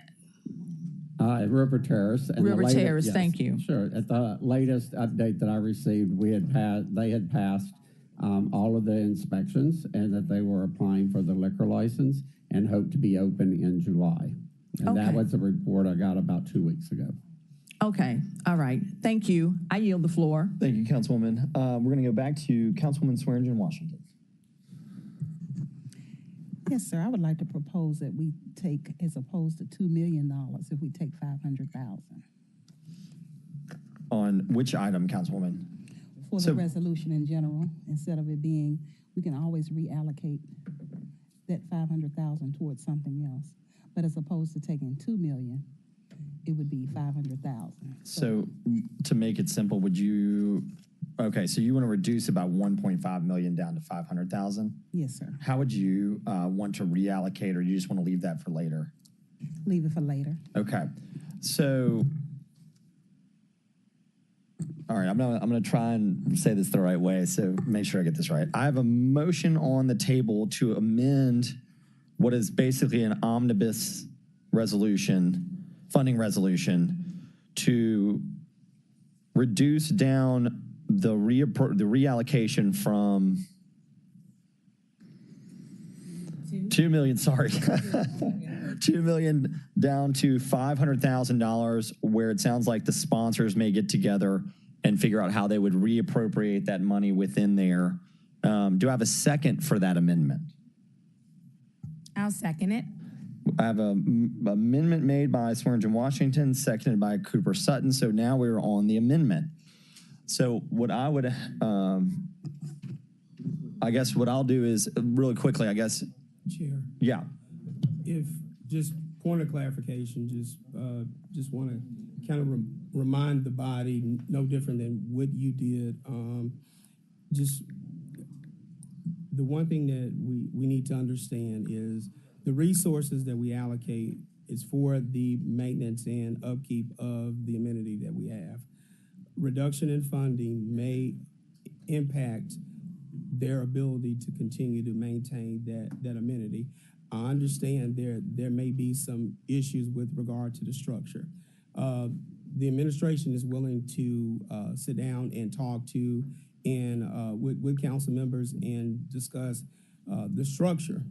But I want you just be cautious and please consider when we do address the adjustment with respect to the maintenance. If there is a heightened service level agreement that you want and you expect, I think that maybe we could put that on the record if you're not satisfied with that. But I think that there's something that we should suggest if with respect to the other items in that we like to address. I think that we could work with Councilwoman Cooper Sutton and we could help as well. So we stand ready and we stand prepared to work with the council, but I just wanted to put that out on record with you all. So not asking anything different, but just want you to consider that. Thank you, Chief Adams. Do you guys have any? Yeah. I mean, I've got to work the queue, and people are asking questions, so I'm kind of got to get. It's kind of like a little bit of a caterpillar. You guys want to respond to the? Yes, to Chief's point, even $500,000 really does impact operations. I mean, literally, we're talking about we spend the bulk of your money on park operations, and this is money. We talked about the $80 million number. Though that $80 million was already spent. It was spent on what we did in River Garden. It was spent on Tomley Park. It was spent on various improvements along our riverfront, and that's money that is already gone, and some that's actually not even been paid yet because it is donor dollars that come in over multiple years. The $500,000 decrease really does mean a reduction in not only our ability to deliver the quality of the grounds that we see in our riverfront, but also the ability of the people that actually do that work. That is contractor dollars, that is people dollars. And it will be felt by not only park goers because it does impact operations. We have to pay people to open and close our parks. We have to pay people to clean them, to operate them, to cut the grass, to trim the trees, and also to serve as concessionaires there. So it impacts our people quite a bit, even the $500,000. I'd like to add 3 things to that. In addition to the things that Tyree has mentioned, I also want to point out that we provide overnight security in Tomley Park. And that's very important in a downtown area. It's important across Memphis. And so we do have on-site security on that. Another thing that's important to remember is $700,000 of y'all's funding goes directly back to MLG&W for our utility fees. That's not money that we have discretionary spending over. It goes back to MLG&W. And so I think I said there was 3. I can't remember what the third one is right now, so I'll stop with those 2. Happens to me all the time. All right, I have got, because I've got Councilwoman, all right, with a quick response, I'm coming right to you. I just wanted to say, just as they're frustrated with the reduction in the amount, we're frustrated that we've been asking for a plan to be put in action for Mud Island and nothing has been done. So we're all frustrated together. Thank you. Thank you. Councilwoman White. Thank you. And to that point, I'll say this, and thank you, Councilwoman Cooper Sutton, for being innovative and trying to find places for us to cut. In terms of this particular resolution, I agree with Councilwoman Swearingen Washington that $2 million is just a large cut. And what I'll just say in general, I haven't spoken a lot during our meetings, is that I just caution all of us before we decide to make cuts that we actually understand what it is that we're cutting and the effect that it will actually have on the services provided and what people will actually see with their tax dollars. And so I think one thing that I've consistently heard with MRPP, and I don't want to get in too much detail because I want us to move on with the budget, is the fact of, okay, what's the future of Mud Island and what's going to happen there? I've heard discussion of some years past, Martavius Jones spearheaded some allocation for the millions of dollars to the monorail, and I don't think anything came of that, and then about a study of Mud Island. So there are concerns, but I don't think that us just arbitrarily deciding to cut is the answer. I think the answer is we need to question to the void. And so to your point, it seems that one of the things that we would need is some kind of information as it pertains to how dollars have been spent, to be able to understand what effect those dollars have on maintenance and what that means for what it is that we provide. And just more transparency. But I think that's something that we have to deal with probably at another time at this point, unfortunately. And not just to MRPP, probably to a lot of the contracts that we have. And I hope that now as we gel as a council, that's something that we'll come up with some systems where we can start reviewing these contracts and we can start asking for these numbers. And I appreciate you, but at this time, I just can't support an arbitrary cut just to one entity or one contract. I think we have to be transparent, but we also have to be equitable in the way that we do things and the way that we're treating and moving forward. So thank you. That's all I have. Thank you. Thank you, Councilwoman. Councilwoman Easter Thomas.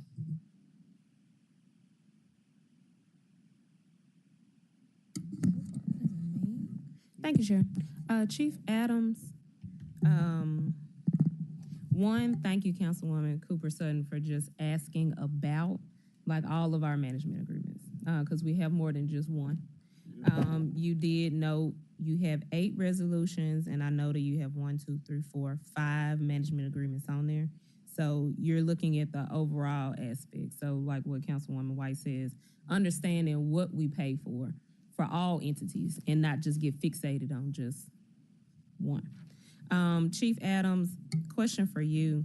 I see on here that out of the 8 resolutions, 2 in specific, well, 3 in specific.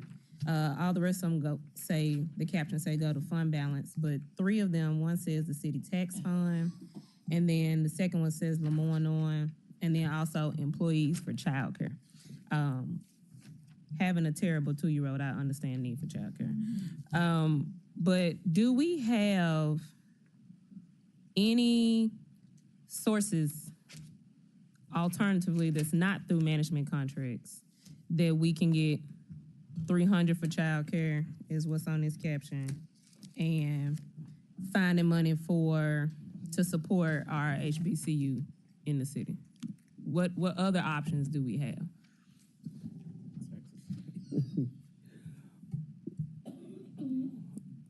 We do have a path forward as far as covering. We are wanting to reinstate or request a reinstatement of some funding in Mayor Young's initiative, and we are willing to reallocate.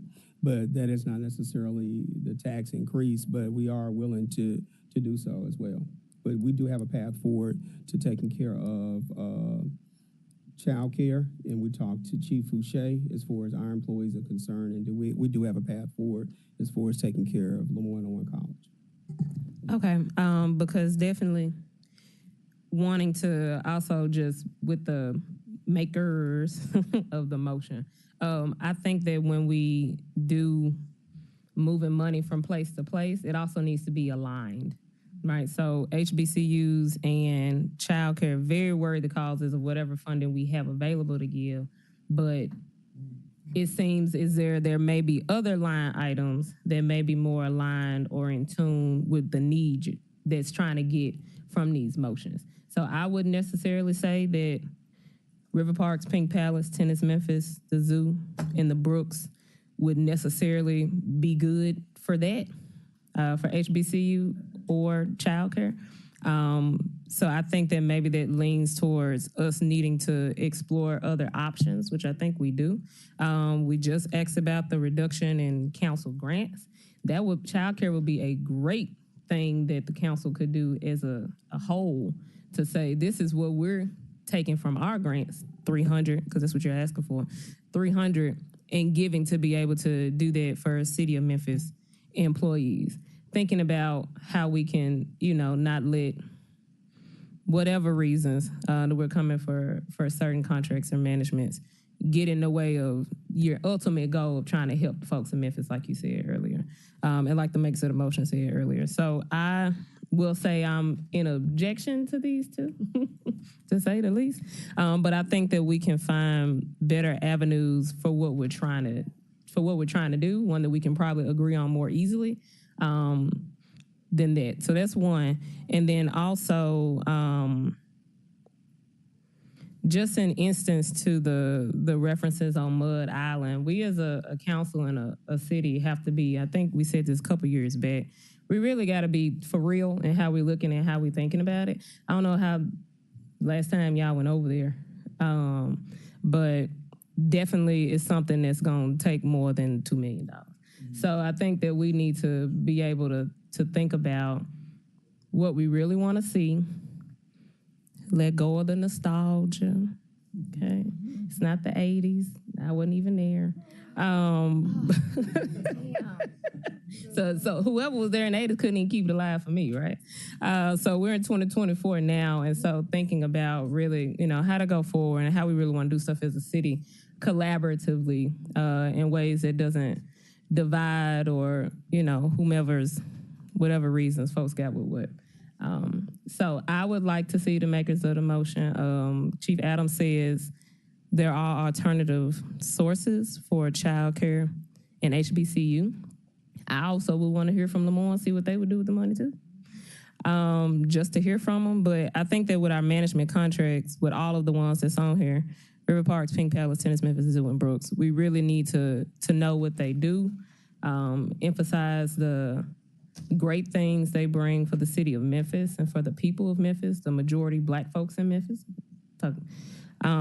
before we look at cutting so harshly before actually knowing everything. And then lastly, again, making sure it's aligned to what we're trying to move the money to. Thank you, Chair. Thank you, Councilwoman. I've got Councilwoman Logan, Smiley, Walker, and then Cooper Sutton. Let me keep it. Thank you, Chair. I definitely want to commend my colleague for bringing this forward and really just kind of highlighting how our accountability as a body to make certain that we are reviewing and engaged, and we definitely will be moving forward. Appreciate that. I do want to say that they MRPP came and gave a presentation on everything that they're doing and how they're using the funds and have used the funds. So that might be something, we could go back and pull that audio and listen to that and speak to them directly. As when Chief said that a reduction in their funding is going to reduce the level of service, and that is our front door. So I would like to know specifically, they did mention some of the things that they do in terms of keeping the property up and what they've spent, and and what you mentioned is the reduction in service. What would that look like? What would that affect, rather, moving forward? Also, the restaurant that's there, I know they have a large portion of the facility. We talked about public-private development. There's an opportunity I think that we should really lean into. They want to be there. They're doing an amazing job so far. How can that be scaled up, that partnership or that agreement, number two? And then we have discussed so much about the monorail, Mud Island, and we had a zip line company coming and some different other things, but it has to be a point to where we know what, as a city, what we want to do with it. And then some parts of it you can't do anything with because it's under some type of other agreement, from the owner or whatever. But I don't know if we have a vision of where we want to see it. We just kind of accept other people's proposals. So if we do have a holistic approach to what we want to see the front door of our city look like, I think that's important as well. We do, outside of what MMRP is doing, but I do agree that we need to know exactly what the cut will look like, and they've, shared that information with us. So if you all could tell us what part of maintenance that they handle for all of that. He mentioned that they do security.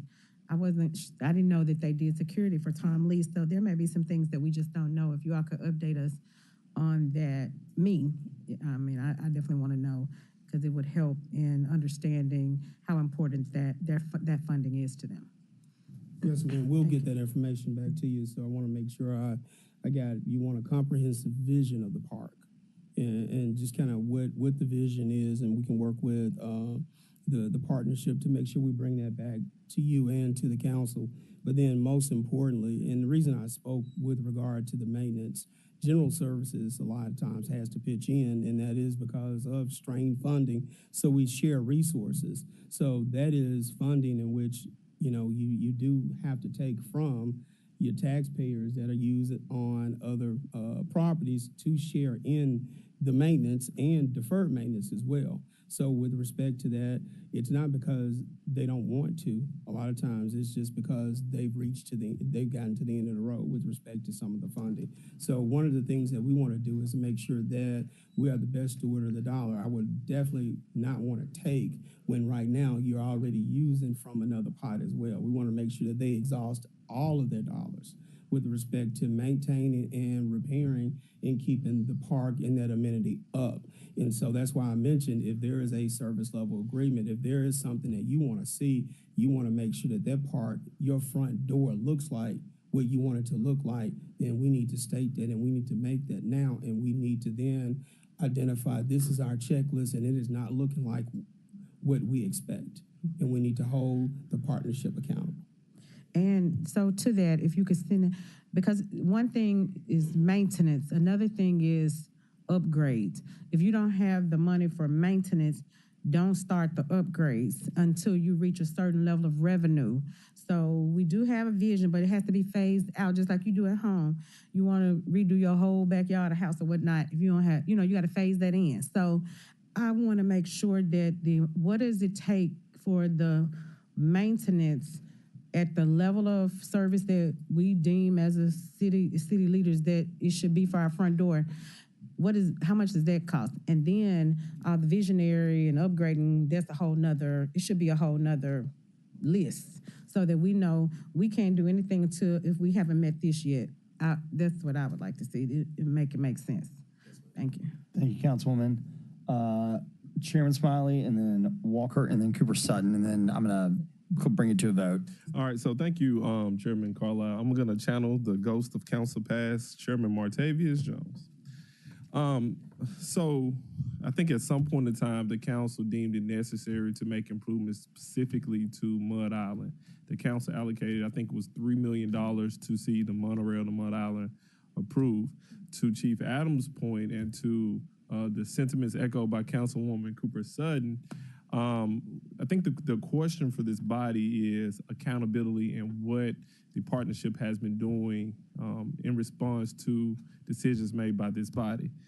Similar to this administration, similar to the administration as it relates to current proposals and resolutions passed by this council, we may not have gotten the answer that we requested. The council would make an action. We would get pushback, although we are the decision-making body. Council allocated $3 million to River Park specifically for improvement of, I think, the monorail we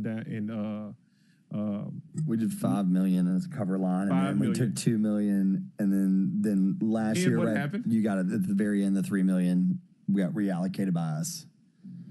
So they made a decision, and then the council said, hold up, this is not what this body suggests. And then the council took the $3 million back.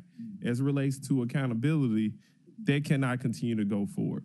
If the council makes a decision as it relates to how money is supposed to be used, we're gonna push back staunchly against the administration or any managing partner when they take actions that are against what the council wants to see done. So that's one thing. That's the accountability piece, I think, where Councilwoman Cooper Sutton is getting to and what Chief Adams said specifically. And as it relates to, the whole scheme of this budget, I think Mayor Young came out, I think it was the second meeting in April, the first meeting in April, and he talked about what he asked every department to do. I think it was a 10% cut across the board. When we talk about what private partnership looks like and when we work with everyone, if everyone is taking a look at their budget and saying, okay, the mayor has access to make cuts, for me, it seems like everyone would, share some part of what it's going to take collectively to move our city forward. And sometimes we have to make tough decisions. And I'm just going back and forward just to get to the point of this. Whether you're a management company, whether you're, division director, whether you're a chief, if the mayor is asking us to make some cuts, shouldn't everyone participate in that cutting process? That's just what I'm thinking. I'm not, $2 million is a lot. it's just a lot. Because I think everyone said it's the front door of the city. We want to provide services. We want to do all these things. We can't cut our way to progress, but we can make some prudent cuts across all the divisions, whether you're a management company, whether you're not. So, I'm just going to put that out there. I don't want it to be a situation where anyone comes to this body and say everything is perfect, we've never made any mistakes, when I can point to a specific thing that was done against the will of this body. I literally remember Chairman Martavius Jones sitting in the seat and said, hold up, didn't we allocate certain money for this to happen? And something else took place. So it's not a situation where anyone's been faultless, we all share some blame in this, and the mayor set a vision to making some cuts. So for me, it's maybe cuts should be shared across every single division, every single partnership. 2 million is a lot. I saw it and I said, oh wow. But just I think we should start there. Thank you, Chairman. Councilwoman Walker, and then Cooper Sutton. Thank you, Mr. Chair, and thank you, Councilwoman Cooper Sutton, for bringing this forth. I think this is one of the best discussions that we've had since January 1st. I just want to say that.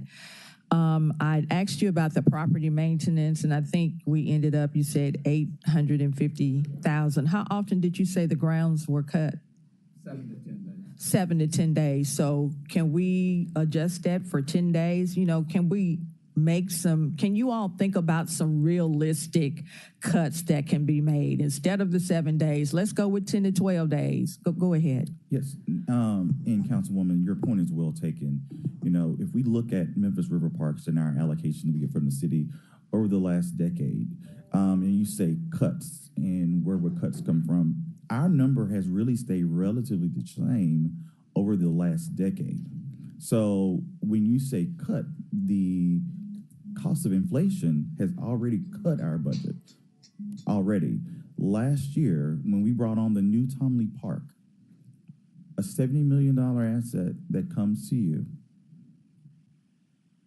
not only did we increase our ability to have more people enjoy more wear and tear, that increased our staffing costs and our maintenance costs. So yes, Councilwoman, we will look for cuts, and we do agree that we will find ways to deal with whatever the council decides today. But what I can say, there is manageable cuts and unmanageable cuts, and 2 million or anything like that is not very manageable in anybody's budget. So I appreciate that. So let's take a look at the manageable cuts and also your office space. And let's just take a look at the manageable cuts, okay? As far as being, what was it, the front door to the city? So a lot of this, and to piggyback on Councilwoman White, a lot of this, we get a lot of feedback on why not Mud Island or Mud Island being treated like the stepchild, and why was all the energy put into Tom Lee Park and so on and so on. So I know you've heard and read some of that, the comments and concerns surrounding this. So maybe you all can do some PR around this so people will look at what you all are doing more favorably and not like you just putting off Mud Island just for the sake of Tom Lee Park. You clear on what I'm saying? Maybe you all can do some PR around this. And then also in terms of, and this has nothing to do with this, but in terms of the gateway to the city, the opening of the city, we need some lights on top of the Steerick building. We need some lights on top of the 100 North Main building so we can improve the profile, the skyline. I just wanted to mention that coming across from the west. And I know there's a lot of nostalgia associated with Mud Island, but I just want to go on record and let people know who don't know, while Mud Island has been sitting over there decaying and being neglected, there are certain members of this community who are still over there having events. Wine on the River, Dr. Bowden, Curtis Givens has done things over there. Tanya Dyson has done things over there. So there has been activity going on Mud Island, whether the public knows about it or not. And there is an event coming up there on July the 1st that you all were not aware of. So to think that people love the space enough to go over there and invest and do events in spite of the condition that it's in, it speaks volumes about the public perception, the love, and the value that many members of this community have toward Mud Island. One Memphis. I yield the floor. Councilwoman Cooper Sutton. All right, and since this was my resolution that I brought up, and I'm going to close it out, is that okay, Chairman? Oh, and I think, well, I'll save that to later. I know you all claim your reduction in cut-in services and in maintenances, but what I would like you to do is get out that expensive building you got, that you all are, where your offices are, and look at your salaries that you all have, and reconsider that when you think about the city of Memphis, because you don't need to be in the iBank in those big, high, expensive offices. You can really work from the house. You can really do that, you know, instead of being in those offices. So reconsider that, and let's find more ways to make the tax dollars work for our people. Chief Adams, you said that you can find the fund, and I expect the funding to be found. I expect it for the HBCU, the child care, and I reallocated it to our youth, to the ambassador program. These are things that are important. I understand the park is important too, but this brought good conversation, more accountability, and more oversight. And maybe we need to put these management agreements out on the streets more and see what other options we have. We may not have a $3 million option. Somebody may really love the city and want to give back some revenue and put into the city, and look over there at Mud Island. Chair, thank you. Thank you. I think the sponsor, so we're on the amendment. I think the amendment's being withdrawn. Is that correct? Yes. So the amendment's being withdrawn, so we're at the main motion. I'll make a couple of remarks. One, yes, I agree. All organizations need to tighten down their SG&A, which is just basically their overhead. This office building thing, though, I have to step in and address. Our city IT department is in the exact same building as they are. So we need to be careful before we start throwing stones. And what I will tell you is, when you talk about local economies, one, the building they're in is owned by a local owner. Two, the downtown office market is in total abysmal turmoil. And the two buildings that were just listed that need lights on were former office buildings that are empty. So, you know, when we're talking about activation, local, you know, trickle down, as Jeff was saying last week, we need to be careful. Unfortunately, the downside is all office is cheap downtown, because the office market, the submarket itself, is so abysmal. I mean, Raymond James Tower is empty. 100 North Main is empty. Steric Building is empty. One Commerce Square is about to have a 60,000 square foot tenant leave its building. It's going to be partially empty. So I hear that keep coming back, but I think what I will disagree on the office building, but I agree with your point on every organization that receives city funding needs better oversight from us and better oversight from the administration that they're caring for those dollars. One last comment on your point is, the first 17 years of the existence of the Riverfront Development Corporation, their grant from the city did not change $1. They received $2.7 million for 17 years. It didn't matter what happened. Everything above and beyond that, they had to come up with themselves. It doesn't mean whether they were responsible or not. I just wanted to state a fact. And then the second fact is, I think they got a slightly increased amount of funding when they got there under Councilwoman Swearingen, Jamita Swearingen. They got an extension on their agreement in order to match funding for capital raises.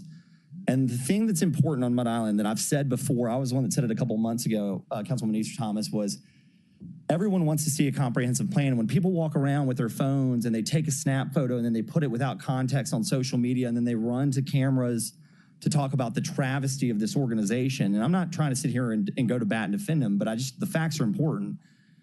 The city owns the 7 parks.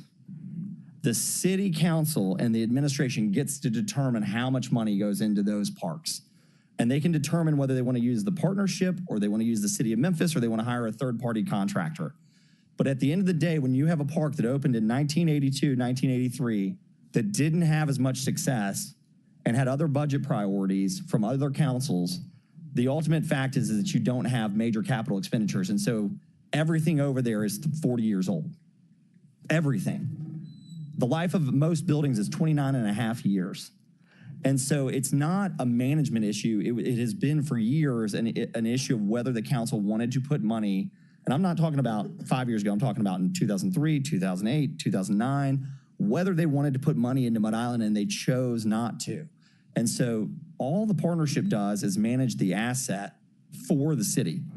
And so it's whether or not the council wants, with the administration, wants to step off and figure out whether they're the best organization. I think it's certainly within their right to do so. I think the public probably want that. But again, to cut their funding and think that we can find somebody to, quote, do it cheaper, they spend $800,000 of their $3 million budget just on cutting the grass and landscaping, let alone the programming and other things. So just to put that into perspective, those are the hard facts.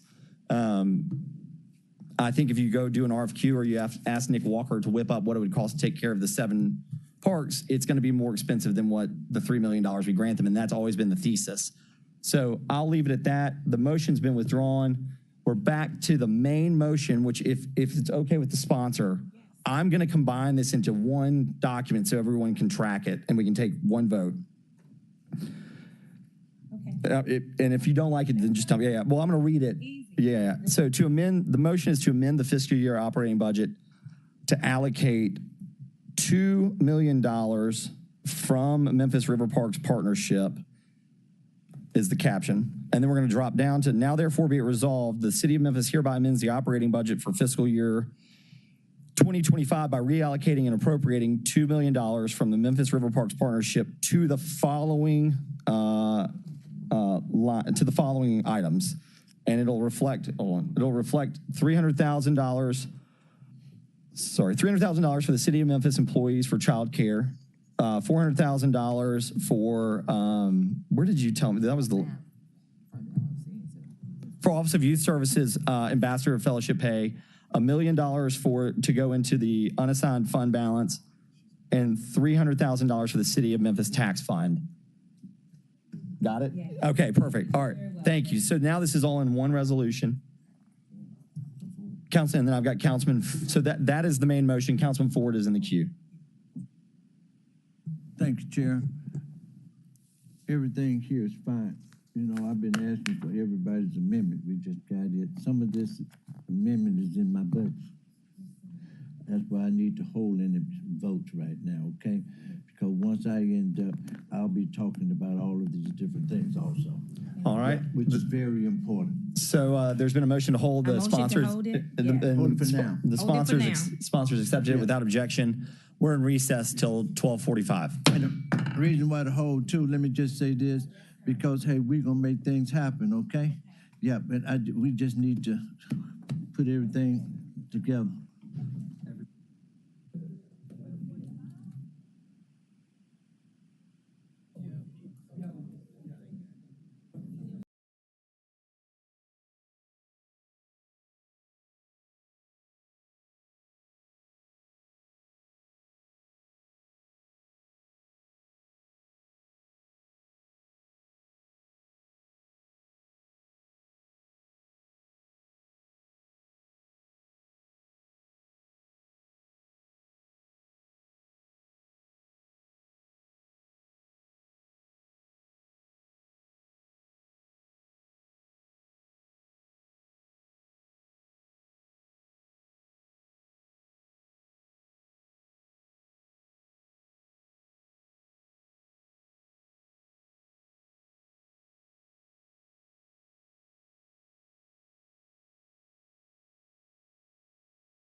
to my window. How about it?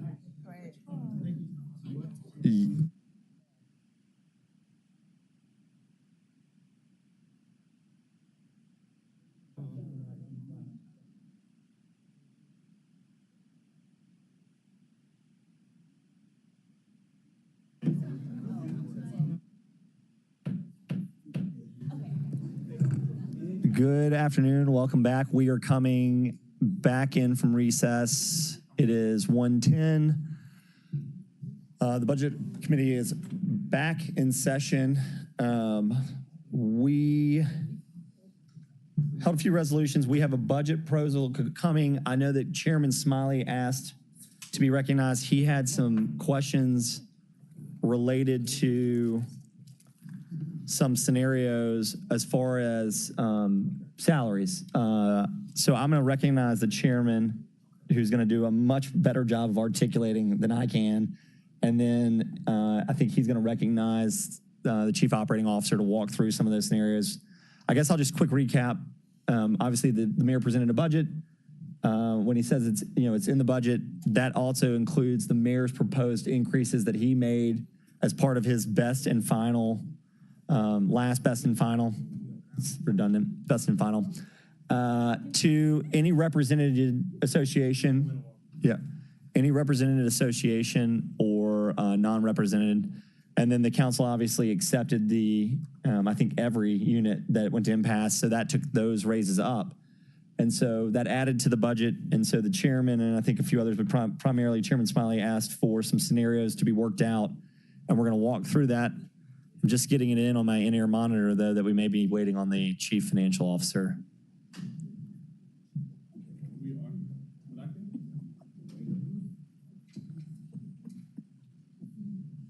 Chairman Smiley, if you want to make some remarks, I'll turn the floor over.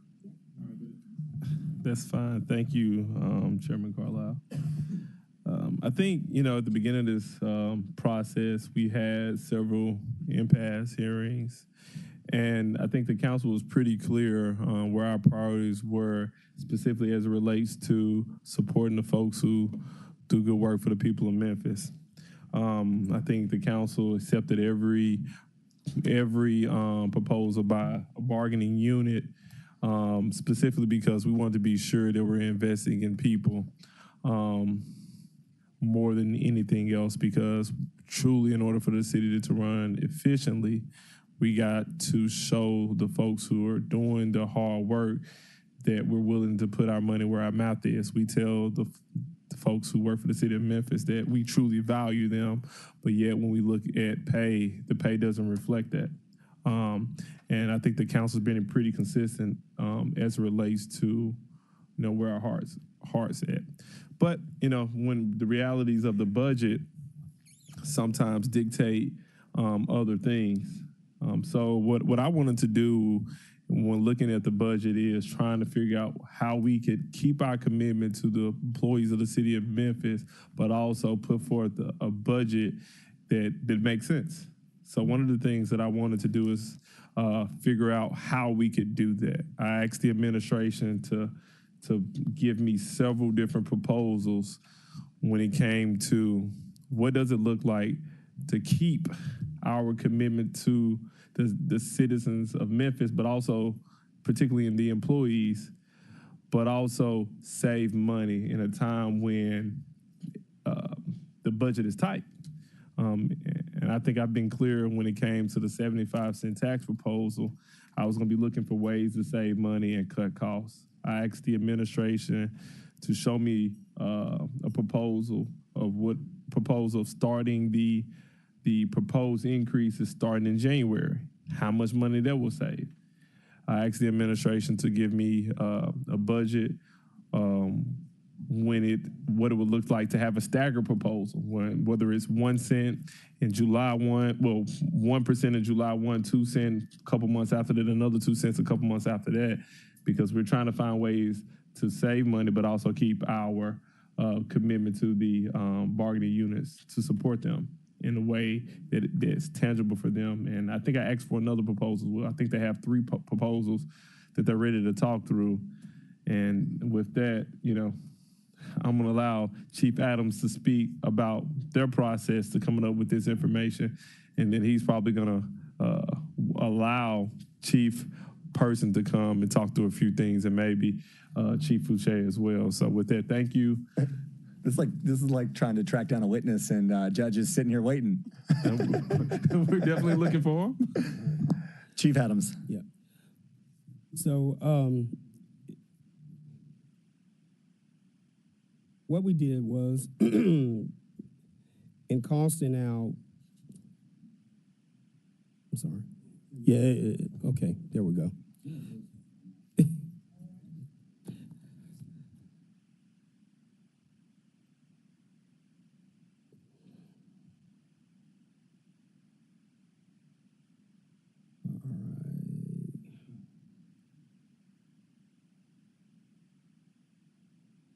So I have Chief Fouché to join me here. She's the Chief of Human Resources. They kind of helped us actually cost out the impact of salary increases.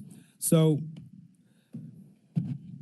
the approved raises for all association-based employees and non-represented employees based on what you all approved with impasses is $22,955,517.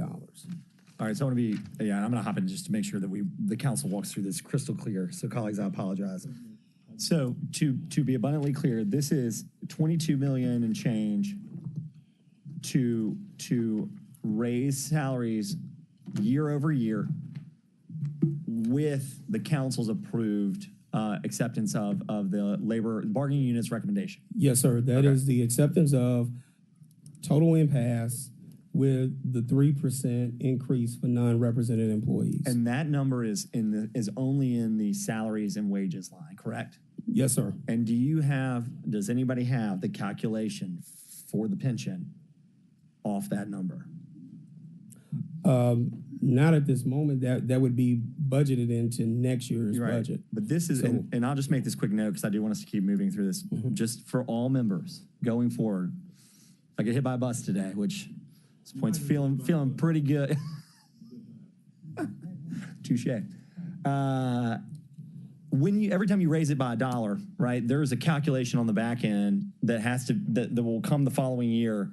So you raise somebody's salary by $1, their pension goes up, and so we have to put the cash in for that. And so anyway, it's just something to be aware of every time someone says, "Hey, this is only going to cost you $3 million to do the following." That's not entirely true. So always try and be curious about what the pension contribution is going to do, because that will change the calculation. So it's going to be $22 million in salaries, and then next year you will have an additional contribution to the pension based on the calculation of the increased salaries. So just be aware of that. Correct. All right. Thanks, Chief Adams. Keep going. Okay, that's correct. So we then modeled out a 4%, which this is a 4% full year increase. And a 4% full year increase would be, for all employees, would be $21,235,560. So you're only picking up a net mill saved?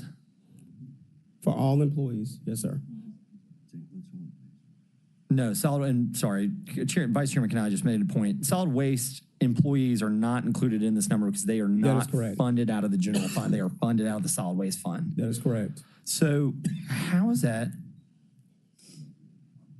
Okay. I would have expected another probably 800,000 off that number, but all right. Okay. So 21,235 for 4% for all employees. Okay, go ahead, Chairman. So this 4% does that include any of the bonuses? No, sir, it does no not. bonuses. No bonuses. Okay, so Chairman Smiley, will you touch on that for context, just as a refresher, or Chief Adams? Okay, so I will touch on it a little bit, and he'll clean it up if I need to be cleaned up. So initially, when we approve all of the impasse, basically impasse proposals from different bargaining units, different bargaining units had different bonuses. One of the bargaining units had a $5,000 bonus. The other bargaining unit had like a $15,000 bonuses. What this proposal does is there's a 4% increase for every employee in the city of Memphis, but this proposal does not include any of the bonuses. Some of the other proposals that Chief Adams and Chief Fouché and Chief Person, wherever he may be, will talk about, will include a bonus and will also have a bonus cut out of it. But what they're putting forth before us today is bonuses to the employees of the city of Memphis. And all of these proposals are proposals that we need to consider as we make a decision. Chief Adams, anything to add? One other point of clarification, the total impasse that I presented before did include the bonuses to ASME employees that are in the general fund. So you do have some ASME employees that are in the general fund. That's the first one. Yes, sir. Yes, sir. All right, and then. Yes, ma'am. Yeah. So, Will you, microphone, please? thank you, Chair. Sorry about that, Chairman. So this is your first option that you're presenting. This is point of information. So it's 4%. The second. This is the second option? Yes, no, ma'am. This is a second model or This is the scenario that second we were model asked to do. that Yes, ma'am. That you all were asked to do. Yes, ma'am. Your presentation is what you were asked to bring to us. Yes, ma'am. By Chairman Smiley. Yes, ma'am. All right, by you. And so this is, okay. All right. And last one. Yes, ma'am. Last one is a 5% increase for all employees starting January 1. And this would cost $13,272,225. 13.2. Well, you rounded up about 13.3. I have a question for that. So we know what we're working with. So we're talking about saving about $8 million, depending on which one of these models you're looking at. However, for clarity purposes, does the 5% model in January include bonuses for any of the employees? No, sir, it does not. All right, I know I didn't ask you to do this, but I believe your math is good, and you have Chief Fouché, and I just believe in you all. Ask some math. By any chance, you pull out your calculator. By any chance, if we were to include the bonuses, what would this number look like? I'm not sure if you're prepared for that question because it's not something I asked early on.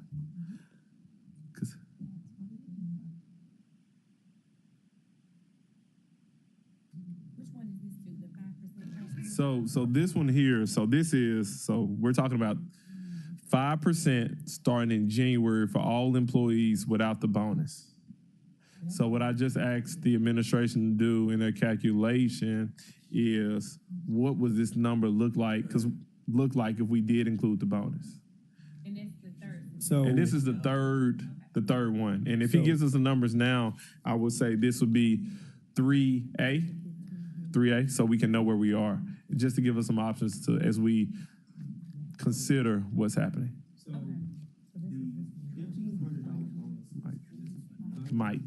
Mike, we can't hear nothing you saying. All right, sorry. The $1,500 bonuses, and this is for non-represented employees, will cost $4,852,000. The bonuses for represented employees in division would be $108,000, $108,885. So $4 million for general employees, and it'd be 100,000 plus 108,000. 108 for the represented employees. For represented employees. So basically, it'd be 4.1 million essentially. So, is that about right? Be closing out on 4.9, maybe. So 4.9. If you added all bonuses. Oh yeah, because I just have 4 million. It was 4 million. And what was the number? 4 million. 4,800,000. 408. Yes, sir. 4,000,008. Okay. 8 million. Okay, and then so we're getting closer to 5 million. So it'd be about 18 million. 4.86.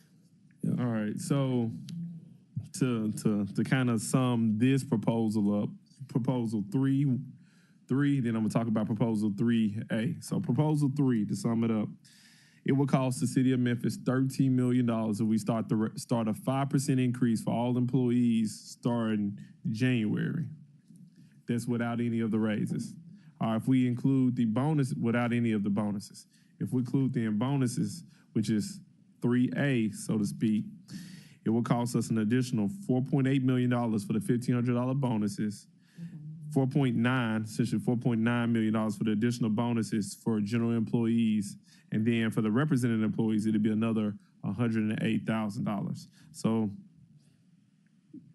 to make the math clean, about an extra $5 million for the bonuses. So you would be about, if you want to give the bonuses starting in January and the 5% increase starting in January, you'll be at about 18 million. There's still some savings there, but not as much as we have with just a 5% increase, which is 3. Every dollar counts. So just so we know where we are. Yeah, let me ask, if you don't mind, I'm gonna ask a couple technical questions. So you can do this. So if we do a mid-year raise, which, you know, on its face value, I think is a very clever idea. You know, obviously, the county commission went that way, but I've got, I guess, a couple technical questions. Let's take bonuses first, because I think it'll be quicker to answer. As simple, because it may be a longer answer, and I don't want you to feel like you're being put in like a, well, that's not exactly what I said. I'll give you the grace, you know, so we don't have to be here all day. In the past, I was under the assumption for the majority of spot bonuses or funding that we would give, they were outside of the structure of the ADC. But my understanding now is that it depends, or am I misunderstanding that? These bonuses that are being paid now, if they're approved now, would not be pensionable. Okay. Right. And then, so what would classify a bonus as pensionable? There's several different. Okay, I will get with you because I'd like to understand that better. Because I think that's important, because I know that there are years, and there will always be years that come forward where you're going to have a tight budget and you want to do something and it's important, and to understand that I think would be helpful for me at least. I can give you the different categories. Yeah, well, let's do. I mean, I'll come sit down with you. I don't want to because I am interested. If more members want to come, we'll make a day of it. Make a day of it. All right. On the 5% on the mid-year start, I get how payroll is going to do that. I get how we're going to pay it. What I don't understand, it goes back a little bit to how the MOUs work, and then how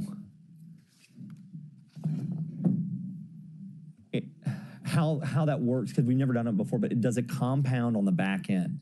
So if I tell a labor unit that, hey, you're going to get 5 and 5, and let's just say they're not open, so it's just salaries, right? So their contracts, let's say they got a 10-year deal, but we're going to go with only wage opening. So we're in a wage opening, we're going to go 5 and 5.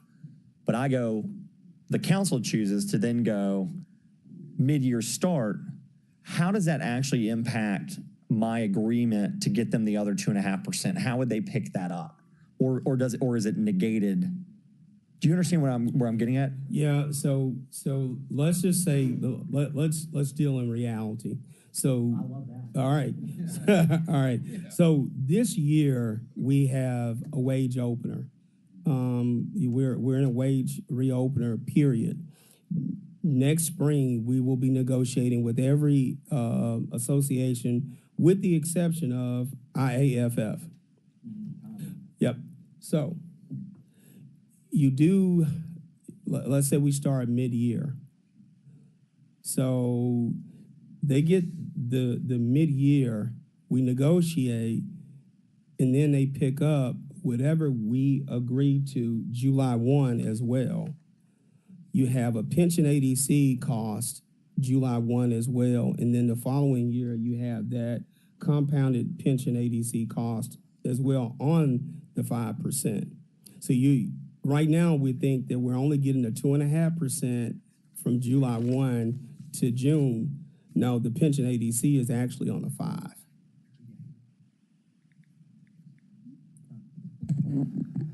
All right, Chairman Smiley.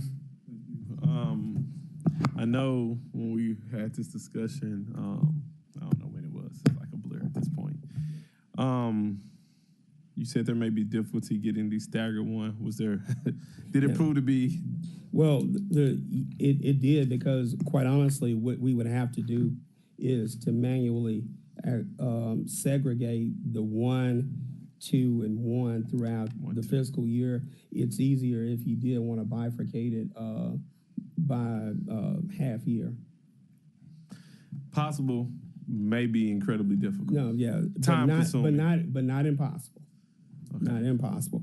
Hard, but not impossible. Okay, so I'm gonna act like you're the CFO right now. So hypothetically, if we did a staggered increase, would it fall in between the 21 and the 13, or where would it be if you had to guess, or that's too much math to try to do in your head? Well, I'm gonna turn it over to those who have to execute it, which is my chief human resources officer. She looks equally perplexed. Tell us about that beautiful Oracle system you have. So that's what I want us to have that conversation. So from my understanding, we will be working with 2 different systems: the system that uploads the budget, and then also the system that we do our payroll in. So it's a lot of work. It's not impossible. They've explained to me how we would have to upload it maybe differently in the budget system and then do the payroll, but we would kind of have to maneuver. So okay, so I can get the difficulty of it, but we understand how important this process is for the council. I'm more concerned about what would that number potentially be. Would it fall between 21 and 13? Is it less than 13? The savings. I'm only concerned about the savings. I'm just going to be direct. I'm just concerned about the savings. Chief person, so let me catch you up to so you know exactly where we are. We talked about the $22 million plus, which is all of the labor unions getting everything that the council said the labor unions were going to get July 1. We talked about the $21 million proposal without the bonuses with a 4%. We talked about what it would look like if we started with the 5% increase for all employees starting in January, and that would give us about $13 million. But then we added, because I asked an additional question that you weren't privy to, because I just asked it now, what it would look like if we started the 5% for all employees January, then we said, hey, what would the bonuses look like? Chief Adams said, hey, if we give the $1,500 bonus to all general employees, it would cost us about $4.8 million. If we did it for the represented employees, it'd be about $108,000. I rounded up and said, hey, so if we did 5% increase with the bonuses that were suggested, we would be at about $18 million. So I put the $18 million by 3A. Now the question I'm asking is, I also asked you all to come up with a staggered proposal. Chief Adams and Chief Fouché talked about how difficult it would be, not impossible, but difficult and time consuming. Where I am now is what I'm asking them to do, and they want you to provide the answers. We believe that you have the answers off the top of your head.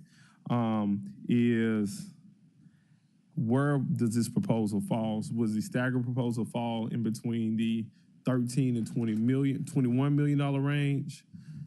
And the proposal be, I'm assuming 1, 2, 2. I'm just trying to figure out where it falls, because if it may be a proposal the council wants to consider. I just don't know where it falls. And the council, once we have this very robust discussion, we'll know the council will probably be more inclined to support $13 million proposal, $21 million proposal, or the staggered proposal. I hope I kind of summed it up for you as best I could. Yes, sir. I think I have the gist of it, and I'll take my best attempt, and feel free to correct me if I'm wrong.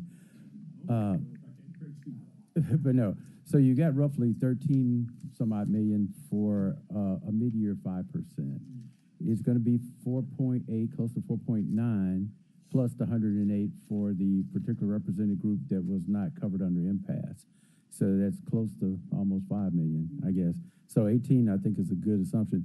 And I think, to speak to their point, one of the things that we have is a pretty much a poorly integrated system, just to put it out there.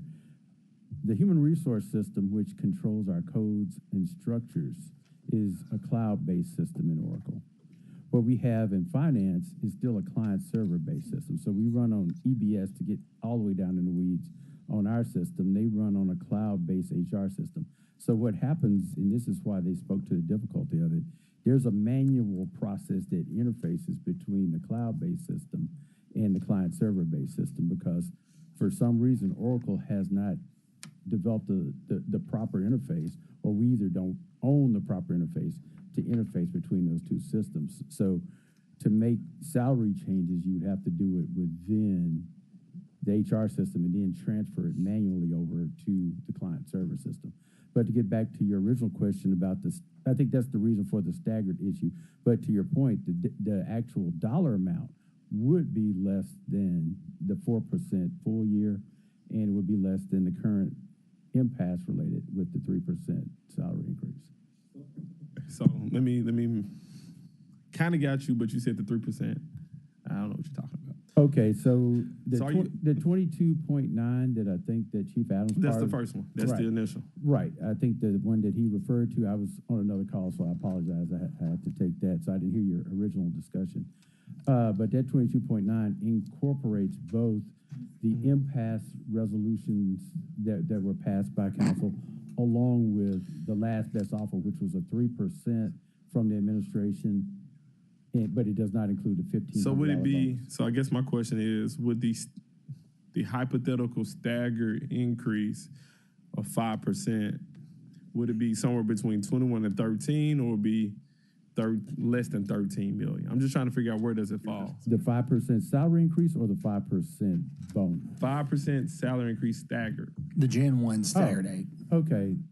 So if you do a 5% full year, I guess I'm trying to understand.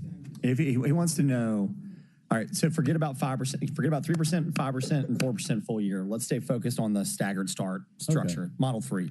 Okay.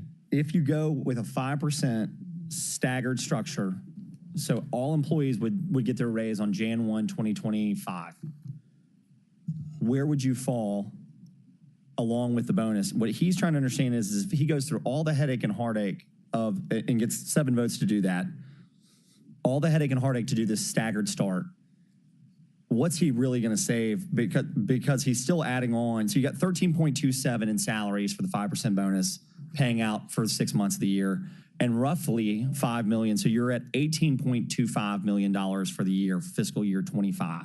So he's only picking up about $5 million worth of savings. And I think the question before the House is that a true number? Or because of what we talked about with the back end, are you really, is it more than that? Because the other thing too is, what I would say is work, right? I don't want to say that flippantly, but the reality is you're going to have overtime. I think she's going to end up having overtime implementing that, so you have to take that in as a cost of calc too. It's not like it just happens. Right. Okay. So I think what Chairman Smiley is trying to ascertain for the public, very, very simply distilled down for, is, I guess I'm going to say it, you're 23 million, 5% all in across the board, no bonuses. You're 21.24, 4% across the board full year, and you're somewhere around 18 million, and probably a little bit more because she's going to have some incremental overtime in order to do the half year for fiscal year 25. But you're going to pick up some sort of compression factor on going in at the end of going into 26, because you're going to have to make up with some of the, I think. And that's the part that I don't fully understand. But I think if I'm sitting in a collective bargaining unit, I'm for sure as hell, almost came out the wrong word, I'm coming back for my 2.5% or my whatever I think you owe me for the next fiscal year, which may, by the way, the bridge, we call it the bridge too. That may be your way to pump one more year down, even though it's not ideal. I think that sums it up pretty good. Okay, so I apologize. I might have misunderstood. So given that structure, you would have some savings, but it would be maybe just a couple of million or so. My bad, my mic's not on. Savings compared to what? I'm trying to figure out, where do we fall if we do a stagger? Are we falling 13 million or less, or we're falling somewhere between 22 million and 13. Yeah, you're between. If you don't do the bonuses, your delta is 23 million. You got about a $10 million delta. Yeah. If you don't do the bonuses with the staggered setup, that is your quote savings. So I'm at 12 million, or I'm at. You're at 13.25 under the staggered with no bonuses, and you're at 23 million if you accept the council's decision to go with all of the collective bargaining units but one. So Is that about right? So he's about right. So we're right. about 13 and a quarter with the staggered, and then No, he's right. Yes, sir. okay. Well, and then option 4 is you go all the way back to 3% or none. Or option 5 would be none, and then option 4 would have been the 3% proposed by the administration. Those are kind of your buckets, or anything, or anything. I mean, I think that the reason I say that is I recognize that people want to kind of be pari passu, which just means across the board kind of favored nations. It's hard for me to get on board with that because I've gone through the comp study, and there are individuals that are right where they're supposed to be, and there are people that are woefully underpaid, and then there are people that have been eaten alive. And so you kind of have to, I've looked at it more that way, more narrowly tailored, but I get it. So, Chairman Smiley, did you have any other questions for our panel here? So I just want to, I guess, talk to the council members. So for me, I just think we have to show the employees that we value them. We ask them to consistently work, consistently show up. But, we always talk about everything across our country is increasing price of food, the price of gas. We talk about housing costs. But yet, in the city of Memphis, we're not paying our employees what I would consider a decent wage. So I just think we should support an increase. And I think we need to consider how we go about supporting that increase. So for me, it wasn't about we're not going to give an increase. For me, it's about how we go about doing the increase. So I really want the administration to give us different options to support. And as it relates to which one of these options I want to support, I hope that you all engage in dialogue so we can come to an agreement as a body of which one of these options we're going to support. And that's essentially it for me. So thank you all. Thank you for doing the hard work of answering all my questions. Yeah, look, I think this is a very good exercise. I think it's a necessary one. It's a big piece of this year's budget, and so I appreciate you, Chairman Smiley, for asking those. I know that the work is, it's not necessarily a toggle switch, especially when it comes to the salaries and wages. So I appreciate it. It's good dialogue. With that, Chief Adams. I have one request from the administration. I nodded on this a second ago. So right. Chief, why don't you lay out the context? Okay. So in the mayor's opening address, he made some announcements as to what he wanted to actually get out of this budget, his initiatives. And two of the items was he wanted to increase youth programming, and he wanted to have initiatives with regard to blight. With youth programming, he wants to expand the ambassadors program. He wants to make sure that he can actually reach more children. And so I think we want to make a request of the addition of $2 million to do so. We understand it's not the original request, so we are asking for $2 million. And with regard to blight, we want to actually empower some of our community groups, and then, of course, some of our agents that have worked with us in the past that no longer work with us. We want to reactivate those agents to help us clean this city. We want Memphis to be the cleanest city in America again. And so we're asking for $2 million for that as well. All right, thank you. I thought we were going to talk about the collective bargaining unit. I'm sorry. Sorry. Let me. Sorry, I want to. Can we? Hold on. That's a reinstatement. Yes, sir. Sorry, I do want to come back to you though. I just want to. That's because we got off subject here really quickly. So let's run back really quickly to the salaries. Sorry. Do you want to touch really quickly on the one collective bargaining unit? Yeah, so I thought that's what we were touching on, and then I want to come back to what Councilman Spinoza was asking. In consideration as well with the collective bargaining agreements and the salaries, there is one union that has requested of us, and I think of you all as well, to be included in full salary restoration. They agreed with the body. The mayor has no objection. The administration has no objection. So we would like for you all to consider them, and that is the operating engineers. And they, guys, that's like dirt moving, paving. Yeah, and they accepted, and so they were the only union to get left out. And just to clarify for the body, that number is included in the 22.9. That is included in the 22.9. So it's in the and they are included in the 22.9. They're included in the 4, and they're included in the 5. Okay. All right, and then I think, it's going to go back to Councilman Spinoza's question. And if Councilman Spinoza, if you don't mind, I think Councilman Ford wanted to present something that will touch on your question. Okay. So, Councilman Ford? Well, I think it's going to go to where it's germane to what you're going to. Yes, sir. I think it's time. Yes, sir. Floor is yours.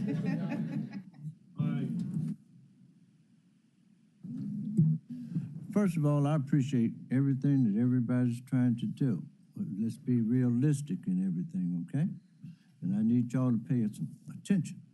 Not only my council colleagues, but everybody sitting out here today, okay? Everybody want to give numbers. First of all, thank you for everything that you've done with trying to bring some of these fees coming in. A lot of them don't want us to know these fees until after budget is done, then you'll be able to get whatever you want. But we'll be able to bring that back, okay? That will help us out. Now, we need to pass the budget by tomorrow, okay? Yeah, it would be very, very nice. You know, bargaining units, I got to come back to you, Chair. When they came, all my colleagues said, give it to them. Give it to them. I didn't care if they were mad at me, but y'all said, give it to them. Some of y'all probably say, I got to run again. I don't want them angry with me. I don't want this. I put that in the budget, my budget, okay? I put that in there. Spinoza, what you want to try to put in there, you in that budget. Everything that everybody bought, amendments, resolutions, everything else, I put it in the budget, okay? I put everybody there, even the grants. They took all of it out. We put it back, okay? We put raises. Only one thing in which I had to ask a question about, in which by tomorrow I got to try to figure that one out. Bonus. We didn't put that back in there. But we put everybody's raises. Not only the union, but the ones that's been really underpaid for years and years and years of service. They will have theirs, okay?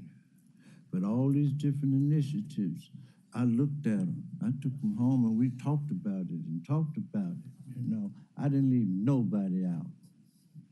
Not a soul. But let's be for real. And I'm going to turn it over to you to explain everything and what it's all about. My budget is 55 cents. I started at 39 until everybody said, I want this, I want that, I want this, I want that.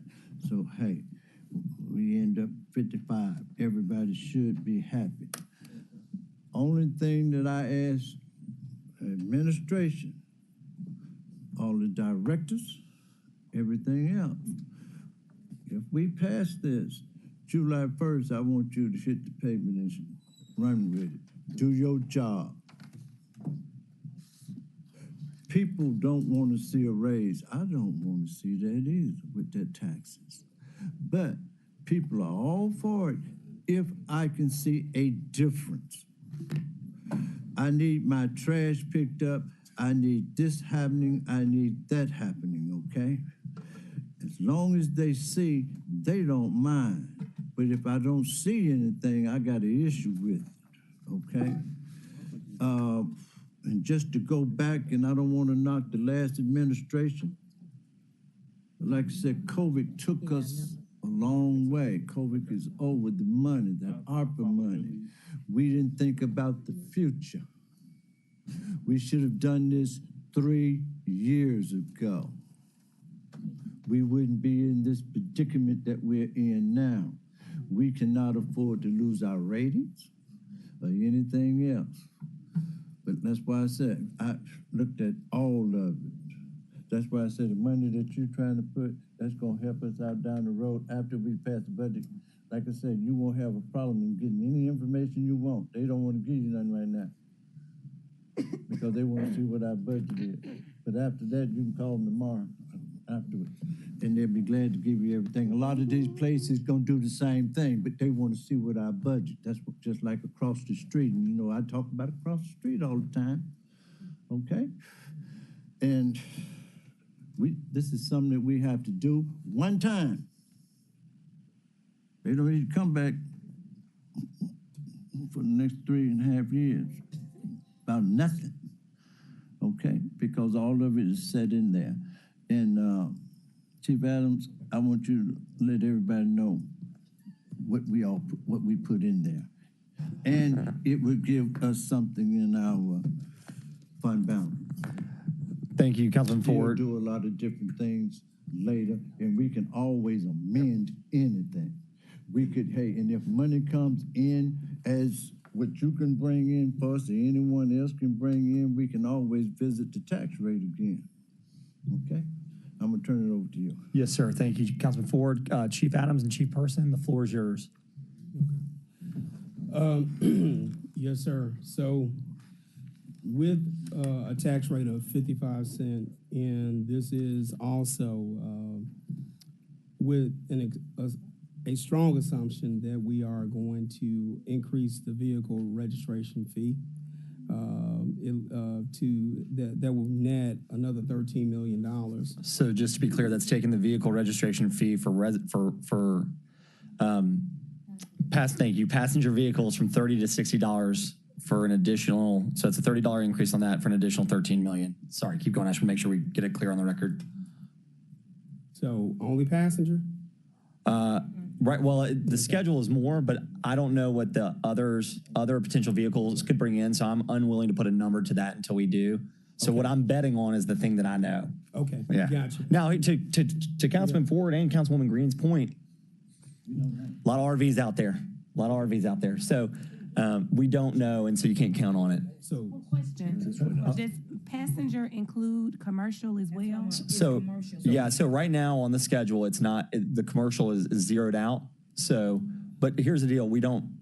And anybody can amend it tomorrow. That's not on the floor right this second. So between now and tomorrow, we're not going to get that answered. But it's not to the exclusion. It's not to the exclusion. Okay. Is the point? It's not to the exclusion. So it's the same schedule that Councilwoman Green brought forward that had additional, and just for the public, I'll say this quickly.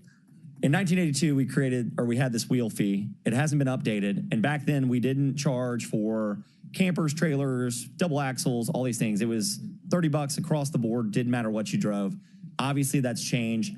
We have adopted, or at least it is proposed to adopt a schedule that has, I think, A through F classifications. The issue is that we don't know today what revenues will derive from those other classifications. So you want to be very careful about putting a number on it, which is why I think we're just using the 13 million, even though there will be other fees on there. We don't know if that's $1 million or 10 million. We just don't know.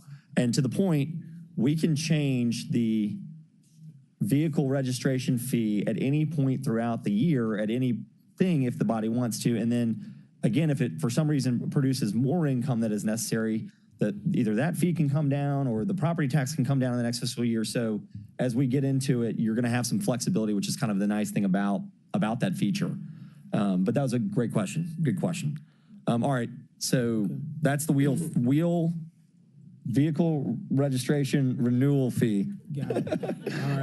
All right. So keep going, Chief. So with those revenue generators, we can address the salaries as council approved during the impasse hearings, and the different modeled variations that Chair Smiley also requested as well.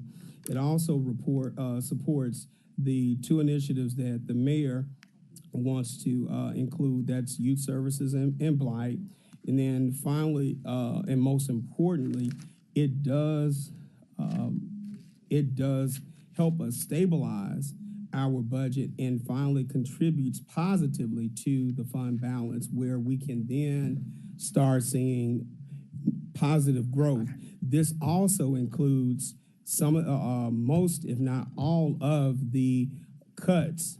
And shout out to Councilman Spinoza that has worked with us diligently to make sure that those cuts in the budget were taken before we start the revenue increases as well.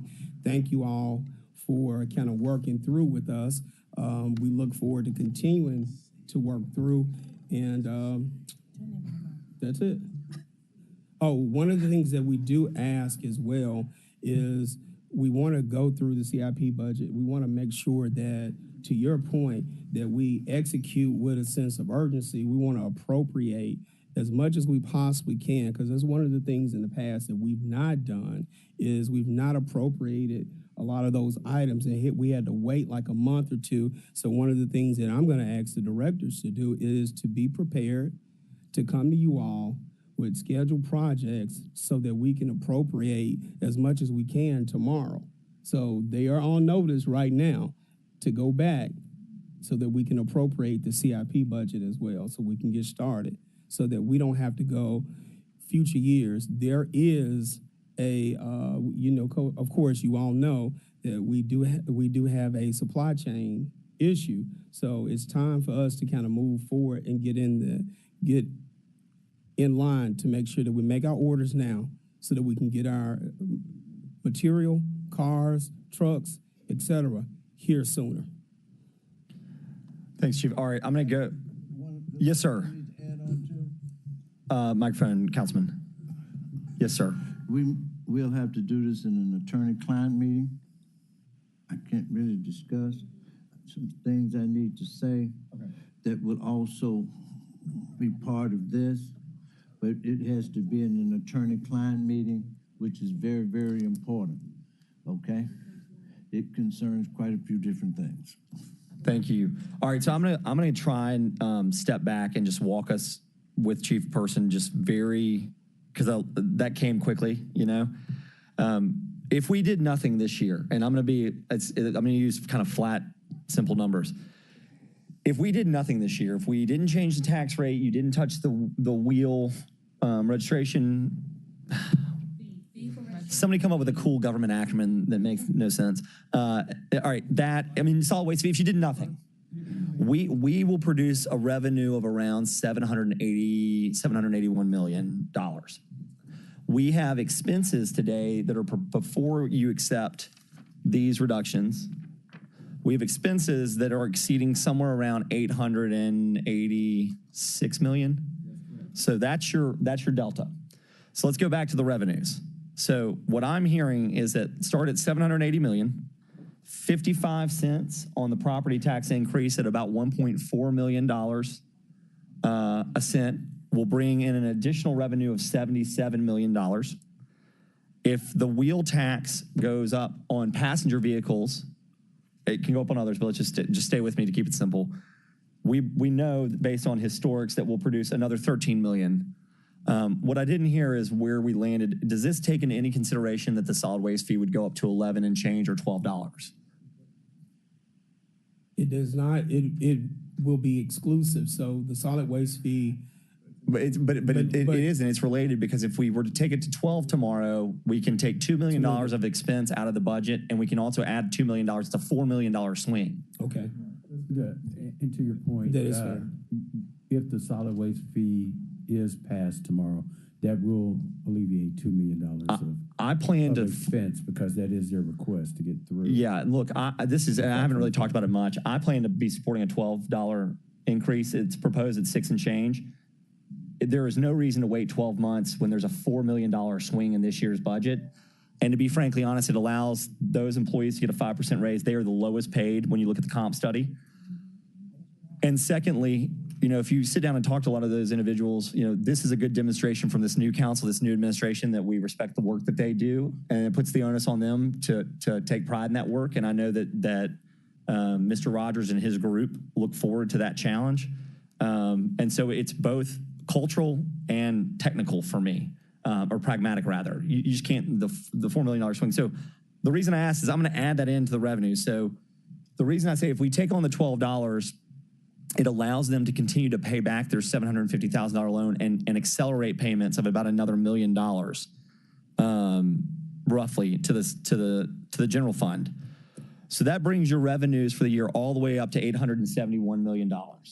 So now you've got $871 million, and where are our expenses if we accept these? About $27 million off your... Well, you're including the revenue, but roughly we'll be down about $20 million or so in just raw expenses. So if you come off the 886 that we're in and you're off for all expenses of 27, that basically gives you your $8-9 million a year additional to go into the unassigned fund balance. And we'll talk about this more, but we're here now, so it's important.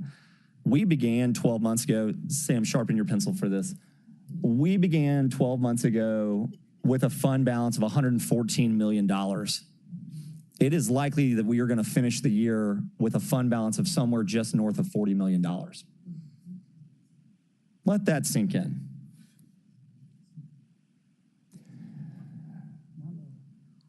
The state of Tennessee has its requirements, the city has its requirements, and then the private capital markets, meaning the people that issue our debt, have their requirements when they underwrite us. We have got to make a concerted effort to build that back up. So I just wanted to make that point. There are different ways to do that. This is a proposal by Councilman Ford, but I just wanted to lay that out as significantly important. It's not one of those things where it's just going into an arbitrary bucket of money, like the state's sitting on a couple billion. I mean, it's just not that. I mean, we are going to have to rebuild the fund balance. As a matter of fact, it would not surprise me if we got a very kind but stern letter from the comptroller saying as such. So anyway, I'm just going to restate this really quickly. If you agree with Councilman Ford's proposal to take the tax increase to 55 cents, the solid waste or the wheel renewal fee up or double the passenger fee, and $12 of solid waste, you're now at $871 million with roughly $9 million less in expenses, but it'll be balanced because you're going to assign it to the unassigned fund balance. So that's roughly where we are. And I guess now I will go to the floor for any questions or comments. Yes, sir. Councilman Spinoza.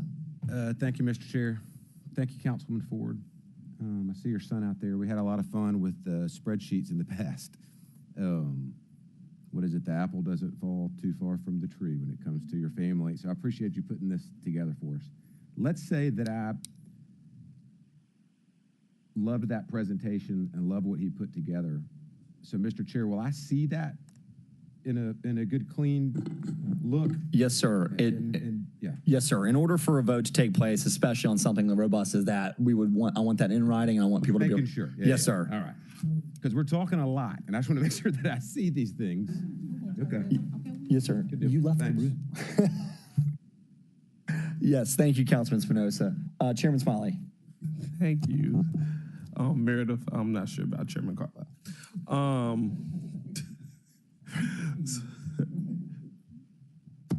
Touche, it's my fault. One of the things that I want to see when we have Councilman Ford's budget, I think you talked about it. I do want to see what it will look like with the increases starting mid-year.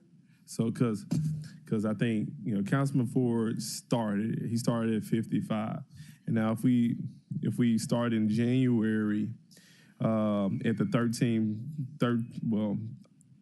option three, we're talking about saving $8 million. That's about 5 cents or so. We're down some. If we go to option 3A, we're talking about saving $3 million. That's about 2 cents. So I want to see the budget proposal with those options in it, and then and some of the other proposals coming from the council. But I think we're making some progress here. Progress that I want to see, and I understand that we have some budgetary consideration. I understand the need to put money back into the fund balance from years of just mismanagement, I would say. But I'm not comfortable with 55 cents, but I do think this is a really good place to start because we have council members understanding that although the administration thinks a lot of the programs are necessary, and some council members thinks some programs that they're championing are necessary, I just think we can find ways to make some cuts from here and ultimately see where we land. So, Councilman Ford, good work, sir. And we still got more work to do, but this is a really good place to start and just keep on. We still got work to do. So don't be so eager to leave tomorrow. So we got a lot of work to do, y'all. This is not it. Thank you, Mr. Chairman. Councilwoman Green. I just had some clarifying questions that anyone can answer on the this proposed budget. Are there any COLA increases for our pensioners?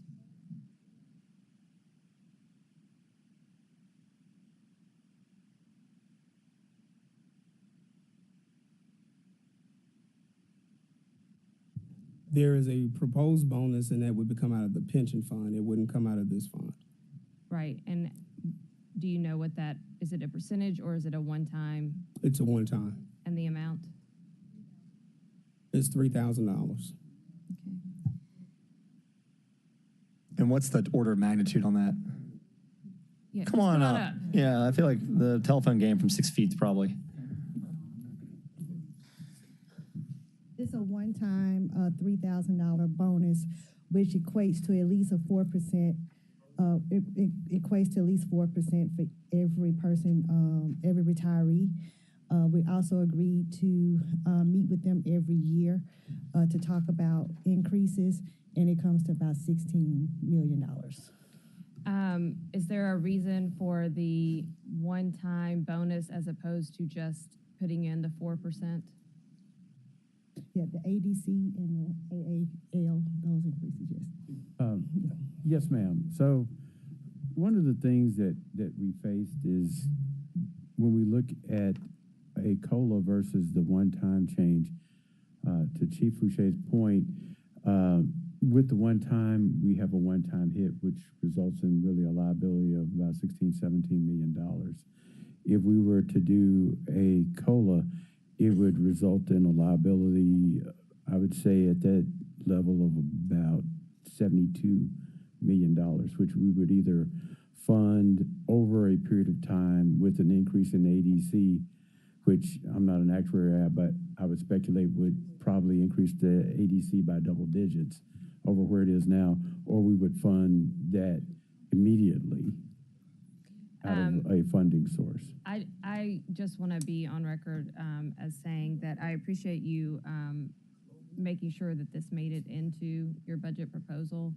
I think especially as you look at a property tax increase that is this significant, it is going to deeply impact those who are living on fixed incomes. And that is a lot of our pensioners. And I have personally heard from many of them that are worried about being cost out of their homes when they're talking about other increases in their budgets, medicine, food, gas, all the things we've already talked about. A property tax on top of that is going to be really tough. The other clarifying question that I wanted was as far as attrition. When I was looking at this book, it appears to me that there is about a 5% attrition rate baked in. I'm not clear if that's true. It's on page 8 at the top. The line is 051901. And it's, to the tune of 36 million plus.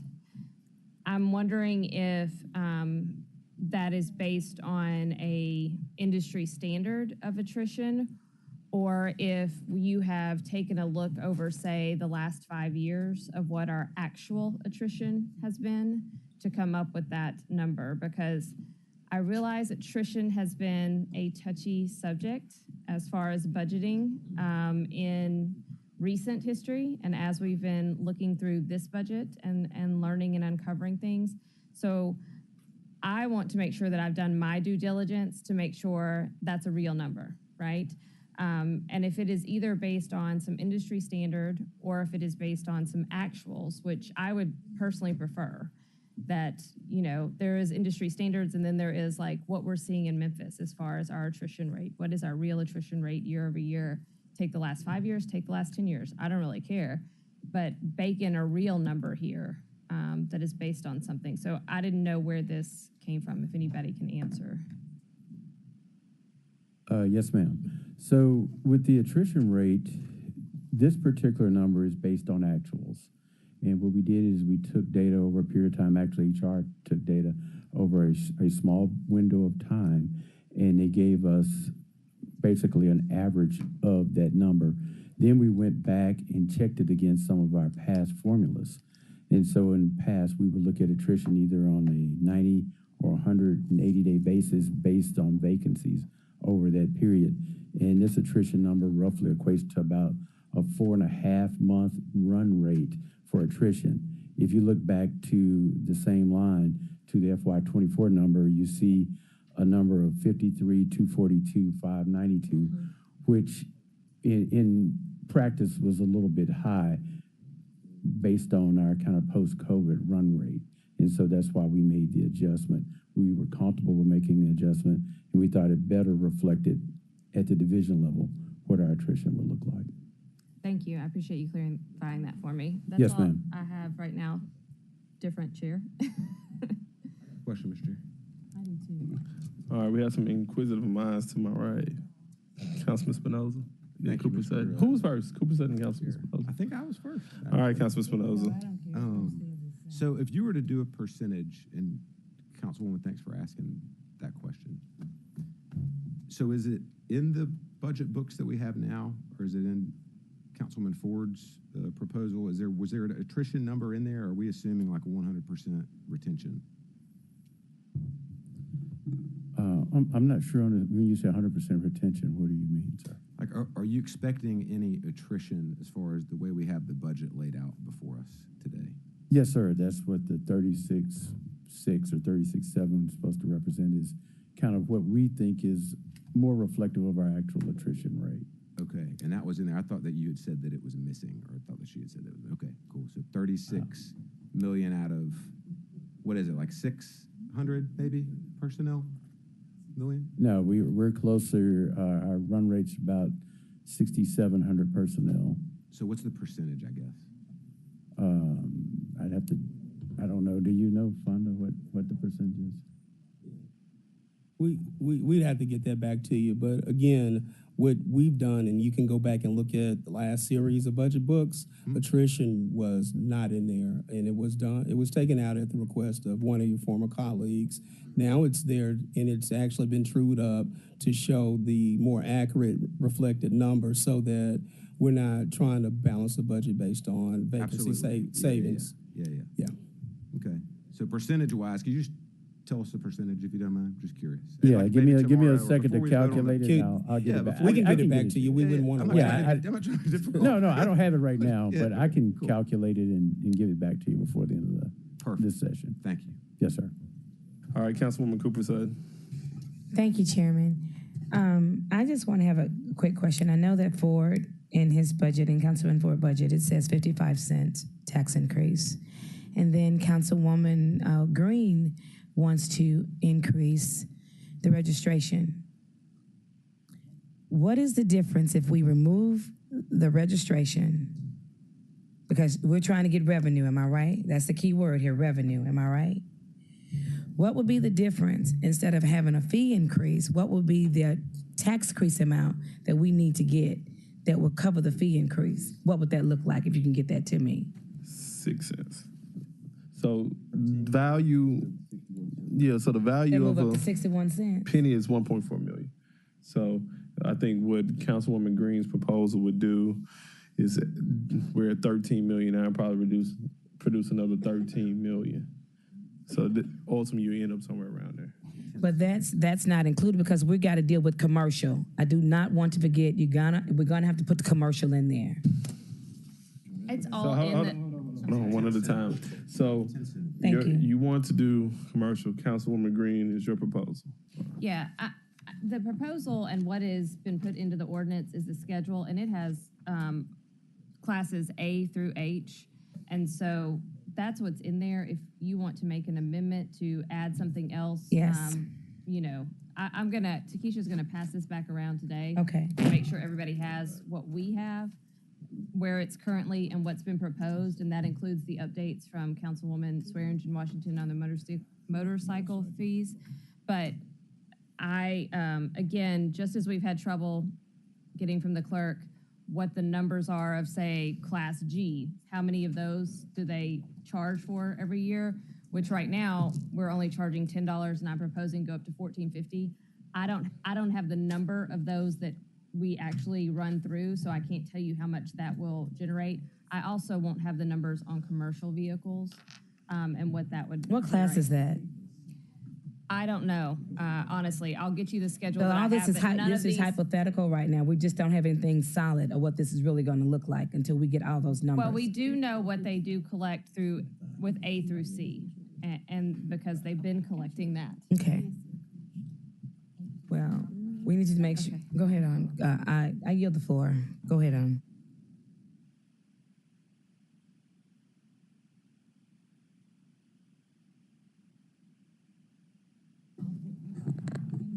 Any other questions or comments? I know that, yes, Chief Person. I just did a quick calculation. I was going to say the attrition rate against personnel will be about 5.7%. Yes, sir. Chairman. Yes, ma'am. Oh, y'all switched. I thought you were. That's all right. We do that. Little vanilla chocolate swirl. Yes, yes, Okay. Councilwoman. I just want to make sure that I'm clear and that the constituents are clear and the people understand that with this tax increase and with these fees increase, that we don't keep coming back, putting all this on the people's back.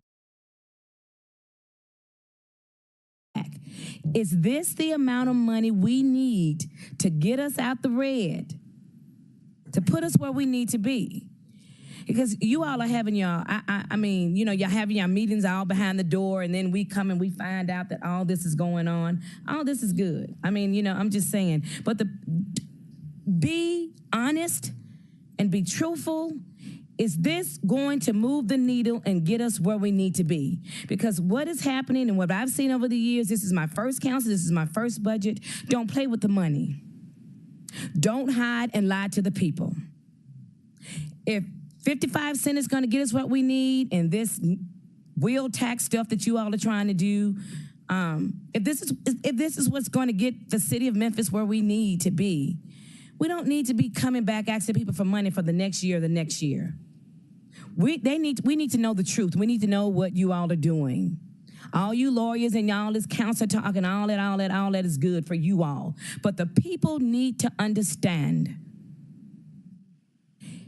We can't keep coming back, hitting them below the belt every time we, and I say me because I'm up here now, and I'm not going to be part of this foolishness.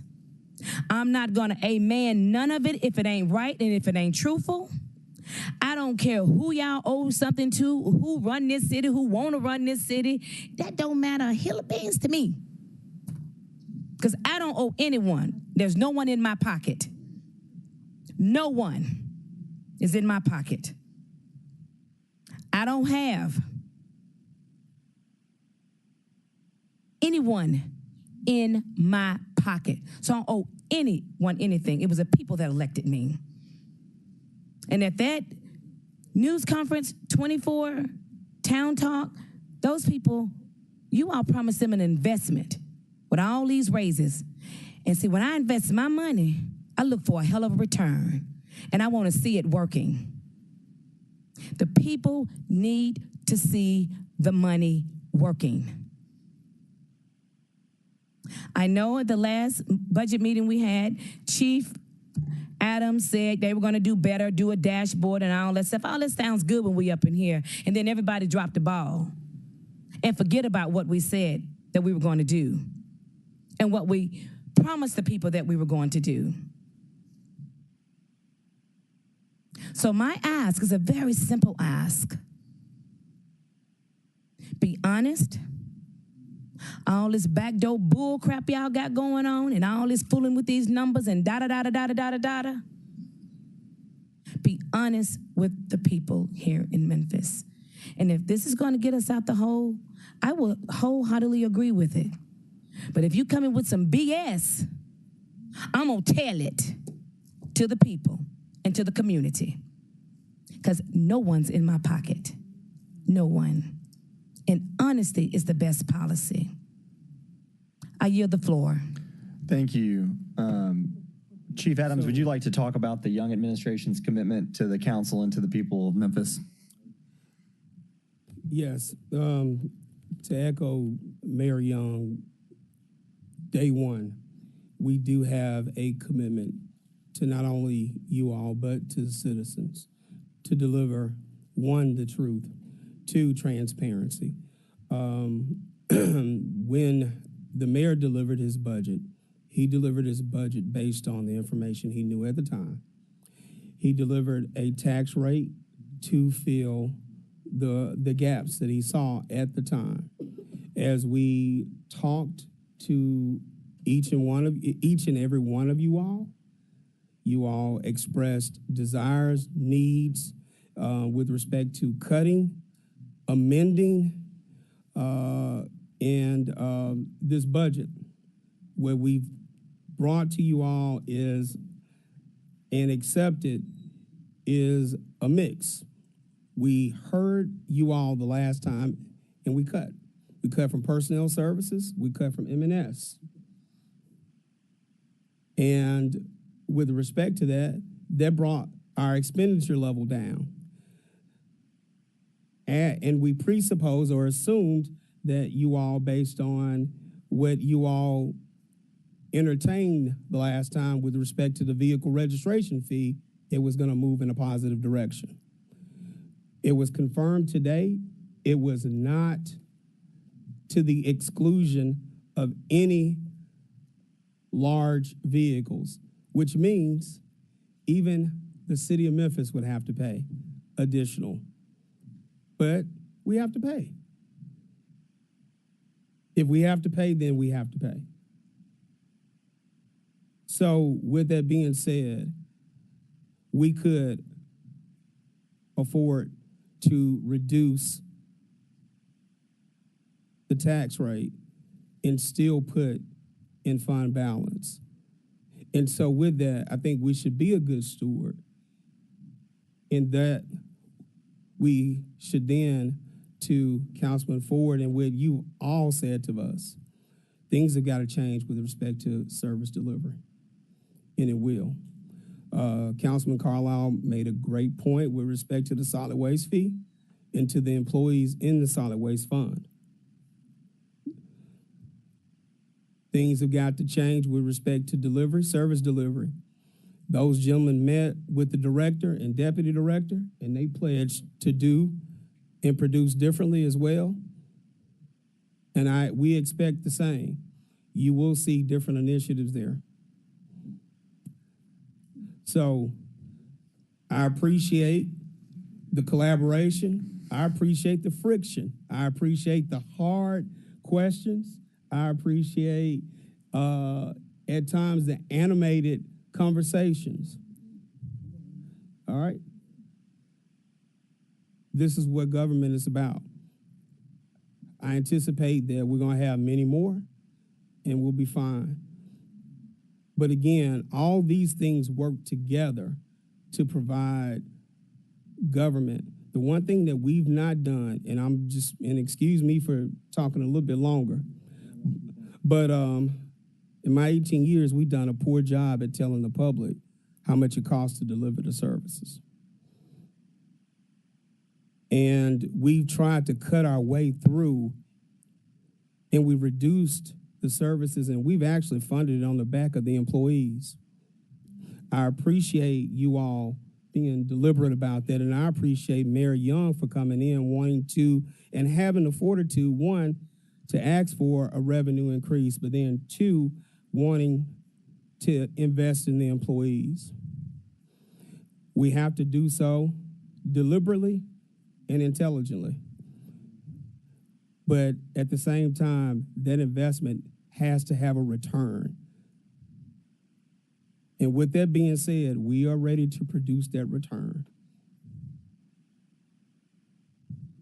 Thank you all, and I'm looking forward to us collaborating tomorrow to have a expeditious, smooth deliberation as far as the budget is concerned, and then we start talking about how we execute this budget and working together to do so. Thank you. Thank you. I'll speak for the budget committee and on the council. You have our commitment to hold you accountable. I think, and colleagues, I'll say very brief. It is our responsibility to hold the administration accountable, not just through the 6 to 8 weeks that make up the budget season, throughout the whole year. And I know things come up, but I will, this won't be the last time you hear me say this, but as we get into August, October, December, January, people start to forget about the budget, except for a few updates, and we get distracted and we start doing presentations and things like that, when we really should be spending, an hour at a minimum every Tuesday talking about the execution of the budget. That's our primary responsibility outside of zoning. I mean, those are our two chief powers. Ordinances are important, but at the end of the day, we're not a lawmaking body. And $50 per day per occurrence doesn't turn a lot of heads. And so it really comes down to the power of the purse. So I would encourage and remind us to do that. All right. So thank you for that, Chief Adams. I see Mayor Young. I know he echoes that sentiment. And Mayor Young is going to say a few words tomorrow. So we'll just, in case anybody's wondering why he hadn't said anything. Do I have any other questions or Councilman Ford? Yes, sir. Microphone's yours. The budget that I'm presenting, I don't want to see nobody for the next 3.5 years. I need to make that perfectly clear. Nobody's to come back to us wanting anything because it's on this, okay?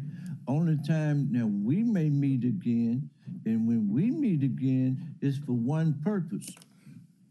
Councilwoman Green, when she find out these numbers, hey, that may bring funds in, and if we can find any other funds anywhere else, we'll be coming back, and maybe then we can come back and say, hey, we need to decrease the tax rate again.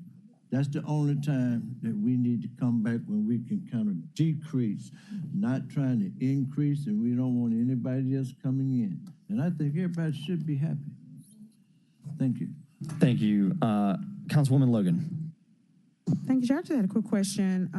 This did include, the one Councilman Ford does include the council grant? Yes, ma'am. Okay. Also, I wanted to know if any of them includes like disaster preparedness. I know we get local steps or measures that would help in time. I know we get federal and we get, assistance, but what do we have in place for those things? I know like we scram around, for water and for different things as we move forward. Has anything been baked into any program for that?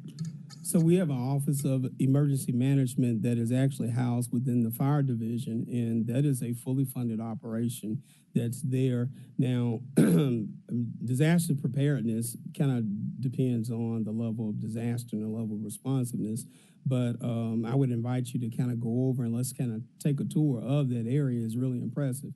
But we do have a fully funded operation that is within the fire department.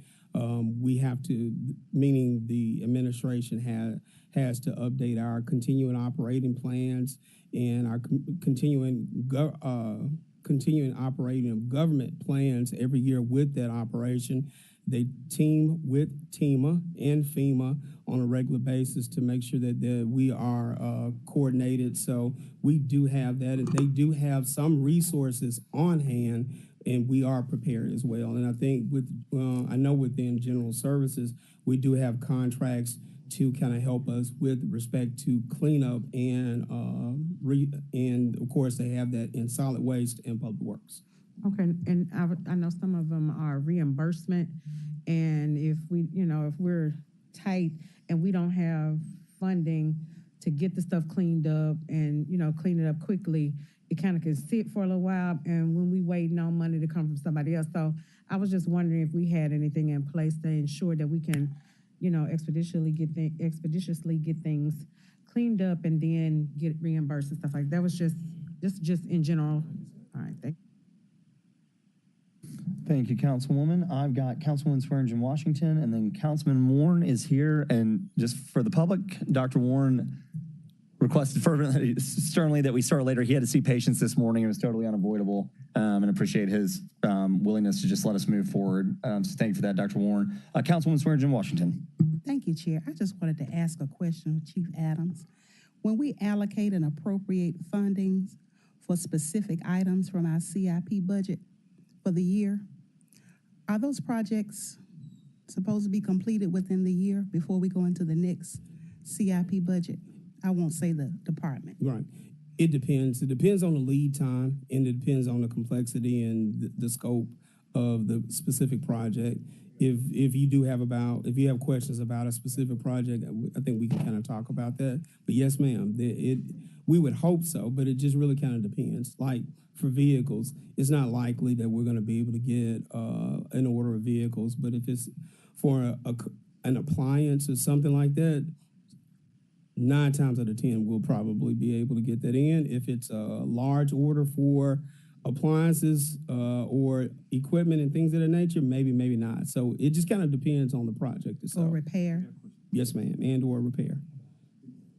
It doesn't take a year to do a repair, though, does it? I don't know. It just depends on the type of repair, and it depends on the model. If you had to get a chiller, like if we had to replace the cooling unit for one of our large community centers, it could take us 8 to 12 months just to get the unit in, and then another month to put it in, and then test and balance and all that stuff. So that's why it's a hard. Like our fire stations take a year of planning, 2 years of construction, and we usually build them out over 3 to 5 years, so you don't have to stroke a $15 to $25 million check in a year. Yeah. So that's why it's so hard. A splash pad can be done in a year. So if you have if you have a project or some projects that you have in mind or you have questions about, let's talk about it, and I'll get the answer for you. Thank you, Chief. Yes, ma'am. Admittedly, and just to give the administration some credit, we had a little bit of a coming to Jesus moment, if you'll remember, about a month ago, and an acknowledgement that this year's execution was a little bit not as smooth, but was to be expected with transitioning administrations happening.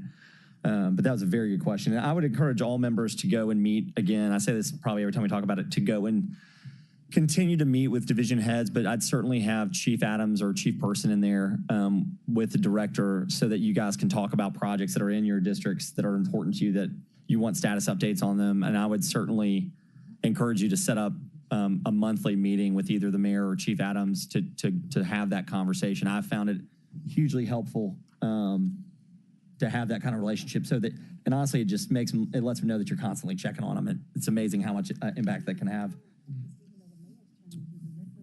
That's right, but that's true. But some directors did change, and the reality is when you don't have an operating officer or when the cat's away, the mice will play.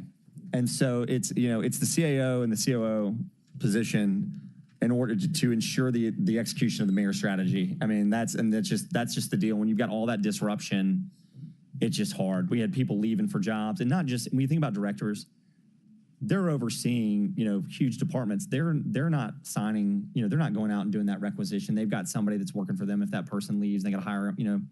So I'm not trying to make a bunch of excuses, but I do want to be fair. That a transitioning in administration causes a lot of problems getting that stuff executed. But it's a new day. July 1, we're stroking contracts. Dr. Warren, thank you for joining us. Good to see you. Thank you, Mr. Chair. Thanks for allowing me to see patients today. I had a couple questions. I just wanted to make sure that I understood that the council grant program is going to go from $2.5 million to $1 million per council member. Is that correct? So I'll back up. Sorry, not per council member. Hold on, everybody. I was Hold on. under the Yeah, impression that we were reducing the council grant, so that was a question I had. Hold on, everybody. I got it. He misspoke. Yeah, he said 1 million per person. No. So the council grant program, right? The council grant program sits today at 3.25 million. There was discussion about reducing it. That amendment was withdrawn. It still sits at 3.25 million. Did I get that correct, or is it 2.6? That's 250,000. 2.6, right? If they made it 2.6, she made a motion to take it back up to 3.2. And then withdrew it. So we're still sitting at 2.6. I'm sorry, I misspoke. Sorry, my bad. So we're at 2.6. So that's what, 2,500? $200,000 per 200,000 per council member. 250. Yes, correct. Okay, so it's been reduced by 50,000. Yes, sir.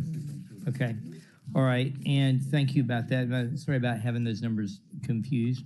And I'm wondering on Councilwoman Green's proposal here, does this include commercial vehicles? Councilwoman Green talked about that. I must have missed something. Asked and answered. No, I'm just kidding. Been listening. Guys, yeah. Asked and answered. That's the attorney in me. And I was informed by my legislative analyst that A through C do include commercial vehicles. I want to, Chair, if you'll just give me a little bit of leeway since we just passed this out. Ooh, I'm so sorry. Yeah, please. So again, as a reminder, these fees have not been touched since 1982. The current proposal, the current line is where things stand now. We did reach out to the clerk, and these are the answers we've gotten about where things stand now. In the proposed for Class A motorcycles, I had suggested $1,675 because that's in line with other metropolitan governments. Councilwoman Swearingen Washington asked that we double it to 20.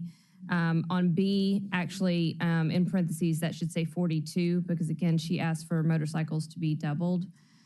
And then in line C, you can see that I had proposed a doubling of $60.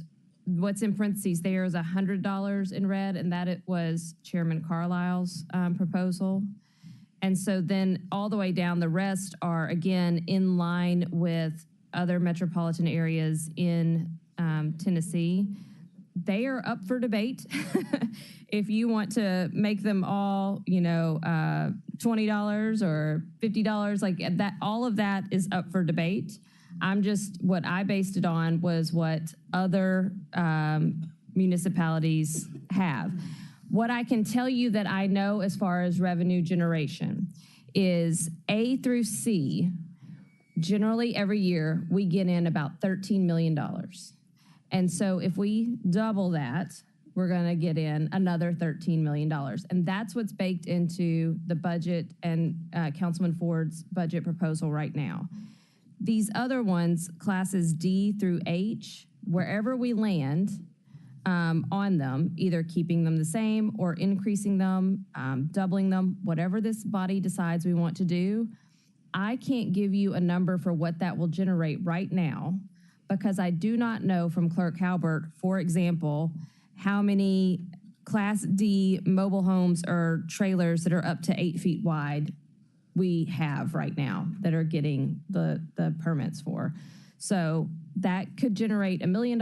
It could generate 10 million. I just don't have an answer, and it is not for a lack of trying by me, by the administration. My blessed legislative analyst spent time down at the clerk's office trying to figure it out. We've sent multiple emails, and I believe Attorney Wade has even asked. So we're trying to get that information. We just don't know. So that extra income has not been baked into the budget, but we do know that it would make more income. It is not zero. So that's where everything stands. I hope that's clear. If anyone has amendments to this that they want to suggest now or tomorrow that we can change in the budget, tomorrow is the last reading of the ordinance. I just have one potential amendment, hopefully a friendly amendment, that the monies that are obtained from the privately owned trailers, everything in black and white that initially said none or $10, that have not been baked into your current deal, will go to our general fund. So we'll take those extra monies and we'll put them into general fund balance and try to replenish that with those monies. Yeah, I think that is how the resolution is written right now, in any case. But I definitely agree that it needs to go back into general fund. Thank you. Thank you, Mr. Chair. Thanks. Yeah, and just unless it's dictated, any excess funds in any fiscal year without any action automatically drops it down into the unassigned fund balance. Basically, I'm going to say very basically. It's basic elements. Good question. Coming in for the second time today, a real talker, Vice Chairman Canale. I think that's my first, actually. That's my first one. The microphone on today. Yeah. Colleagues, Councilwoman Green is the sponsor. I would move to change Class D1 to 15, D2 to 25, D3 to 40, leave E where it is, and then F through H2 to 20. Second. It stayed where it was no fee. Yeah. You just rounded them off. Okay, you just rounded them off. Yeah. I'm sorry, let me just, I've got a motion. I'm sorry, before that, I'm sorry. I'll have the sponsor repeat those in just a second. I have a motion to change this schedule. I heard a second from Councilman Canale, Vice Chairman Canale, and I heard a second by Dr. Warren. I have a point of information from Councilman Easter Thomas and then Councilwoman Swearingen Washington. Councilwoman Easter Thomas, point of information. Point of information, can you give, because when I looked up on the internet, the classes on the Tennessee Department of Motor Vehicles. There we go. Department of Motor Vehicles classes don't align with this. Can you give examples of what these are? Class E through H? Because when I looked it up, it called Class D and F something different than what's on here. Are you asking me? I'm asking whoever got the answer for what's examples of Class E I don't have through examples. H. I can try to get those for you. But again, these were the classes that are laid out in the clerk's offices in our municipality and in others. So yeah, I was like, what's a low can, speed? Yeah, I can what's give a couple. Medium speed? Yeah, I can give a couple of those. I don't know low and mediums, but I know that those are likely the CCs. So like if you're driving a motorbike that was 50 CCs or below, like a little moped, that would probably classify. We can get it. Class 1 and 2 are going to be your everything from like what you would consider a four-wheeler to like a mule, like an all-terrain driving vehicle. And I think that's pretty much what those are. Everything from like your little small mopeds, Vespas, all the way up to large motorcycles that are in A and B, because they don't consider like a motorbike that's a 50 cc motorbike, which is something that goes like 20 miles an hour. You'd put a small child on a motorcycle because they classify them for licensing different. Yeah. So what's off-highway vehicles? That's for me that would be, and again I hate doing this, but I'm going to do it anyway. But that would be an all-terrain vehicle, four-wheelers. They need license. They need any vehicle that can travel. Technically, even golf. You see golf carts now traveling on the road. Like anything that would travel on a public right of way or has a gas engine or electric engine that reads certain speeds and criteria, they are required to register. They are required to have side view mirrors, certain aspects. And so yes, they are. They are.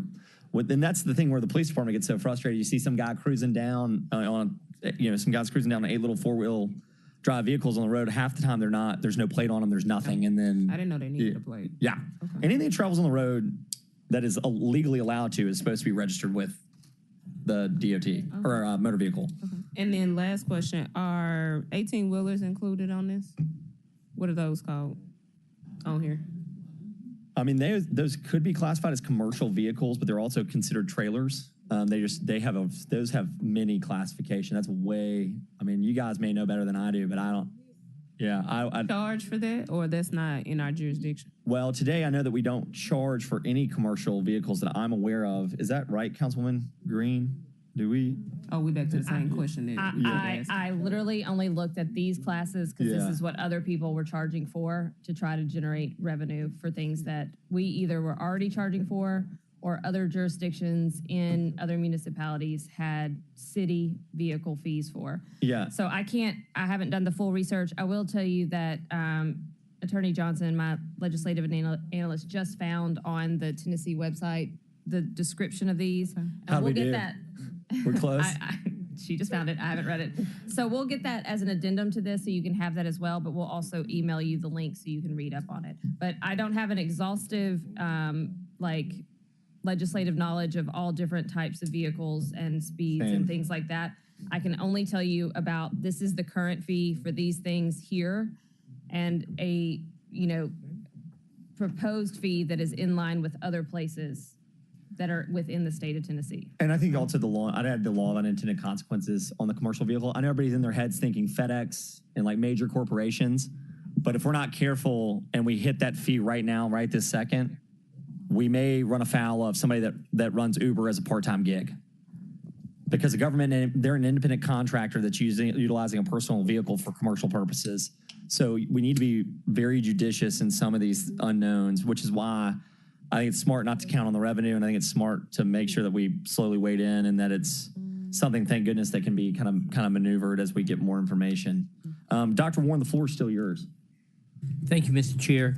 I think as we move forward with this, I'm still confused a little bit about, are we still at the 1675 and the 2375 and the 60, or have we gone to 130 and 20 on those that are in red? So right now what is in red, there has been no formal vote. Those are things that the councilwoman wanted just to be noted that people have made as a possibility. But there is a motion on the table to take, where are you? Are you leaving? I'm sorry, are you leaving the top three? Will you restate your? Yeah, I was wondering if we could maybe get those a little bit more tuned up. For Class A, what's in red, which would be 20. For Class B, 42 instead of 30. And then for Class C, what Councilwoman Green originally proposed, which is doubling it from 30 to 60. Okay. And then 15, 25, 40, 20, 20, 20, 20, and 20. So skipping over. And leaving, yeah. So the 205, I'm sorry. The 205 stays the same. 205 is going to stay the same. It stays the same. So everything, yeah. So I'll read it one more time. So Class A, this is what is currently on the table. Class A motor vehicles or motorcycles will move from $10 to $20. Class B motorcycles with 3 wheels used in furtherance of a commercial enterprise will move from $21 to $42. Class C passenger motor vehicles, which is the most common when everybody thinks about it, is being 30 to 60. Privately owned, Class D privately owned trailers from nothing to $15. Class D mobile homes or house trailers up to 8 feet wide, none to $25. Class D3 mobile homes or house trailers exceeding 8 feet wide from none to $40. Class E private buses from none to $205. Class F from 10 to 20. Class G from 10 to 20. Class H from 10 to 20. Class H2 from 10 to 20 is the motion as amended. Say that one more time. Class C. Class E was at none. It's going to stay at 205. Class E is in Edward. There's, I'm sorry, in Class C, C is in Charlie is going from 30 to 60 under the current motion that's on the floor. This one's going to be 60, not 100. I have and this motion's been made by Councilman Canale and it's been seconded by Dr. Warren. I still have Chairman Smiley. I still have you in the queue. So my inquiry wasn't particularly about this. All right, my inquiry was more of what I wanted to see from the administration. All right, let me take this. Yeah, if you don't mind, Chairman, let me take this item up, and then we'll bring the general discussion. Yes, Councilwoman. I'm just a point of information, just to clarify. In this very small red writing on this new sheet that you all have given us, I know that we keep circling back around to commercial, but it says A, comma B, comma C. I don't know if I'm the only one that saw this. Are all commercial?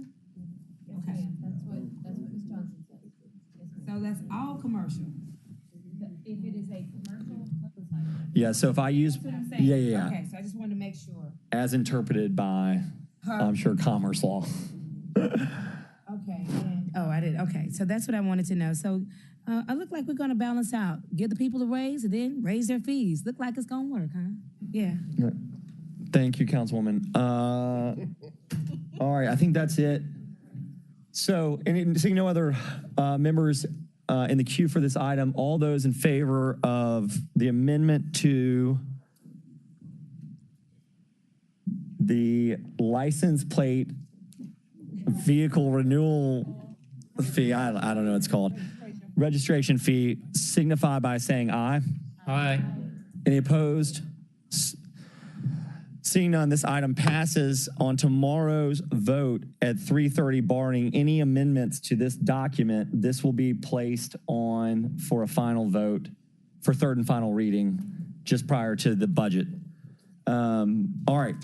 Chair, Yes, sir. could we get a copy? No, you may not. All right. You should, yeah, we will get you a copy. Yes, sir. We will get you a copy. As a matter of fact, here, you can have it here. Antonio, you won't mind. Good luck reading that. Yes, sir. Chairman Smiley, you're recognized. Thank you. Budget Chair. Yes, so sir. I'm going to ask them for something, then I'm going to go to my. Yes, sir. Gotcha. All right, making sure we're on the same page. So, I made a request from you all to also, when you were dealing with the budget proposal by Councilman Ford, to also include, in a different one, also include what it would look like if we started the raises in January. I wanted to see that. But what I didn't ask, and it's just about, giving respect and deference to the council members. What I didn't request was I do want to see that same proposal, because I think that's a perfect place to start, that same proposal with all of the proposed cuts by council members. What I understand is the proposed budget we have doesn't include those cuts. I know Councilman Spinoza had some cuts. I know Councilwoman Green had some cuts. I know I had some cuts. I think, and also we've already approved all of these. But all of the cuts by council, I want to see that in another proposal. So I want to see, so let me make sure. I want to see what Councilman Ford has in addition to the salary starting in January. Well, the increase is starting in January. In addition to that, I also want to see all of the resolutions passed by council members making cuts. I know Spinoza had one early on. I know Councilwoman Green had one early on, and I know I had one, at least one or two early on. But I do want to see that so I can weigh those two. Sir. So that's all I want to see, and That's then cool. we can go from there. All right. Cool. And did you have something? Yep. Gotcha. All right. So guys, hold on, everybody. We're Chairman Smiley has a. Where's the other one? Have we passed that yet? Which one am I have now? Which one? Now we're.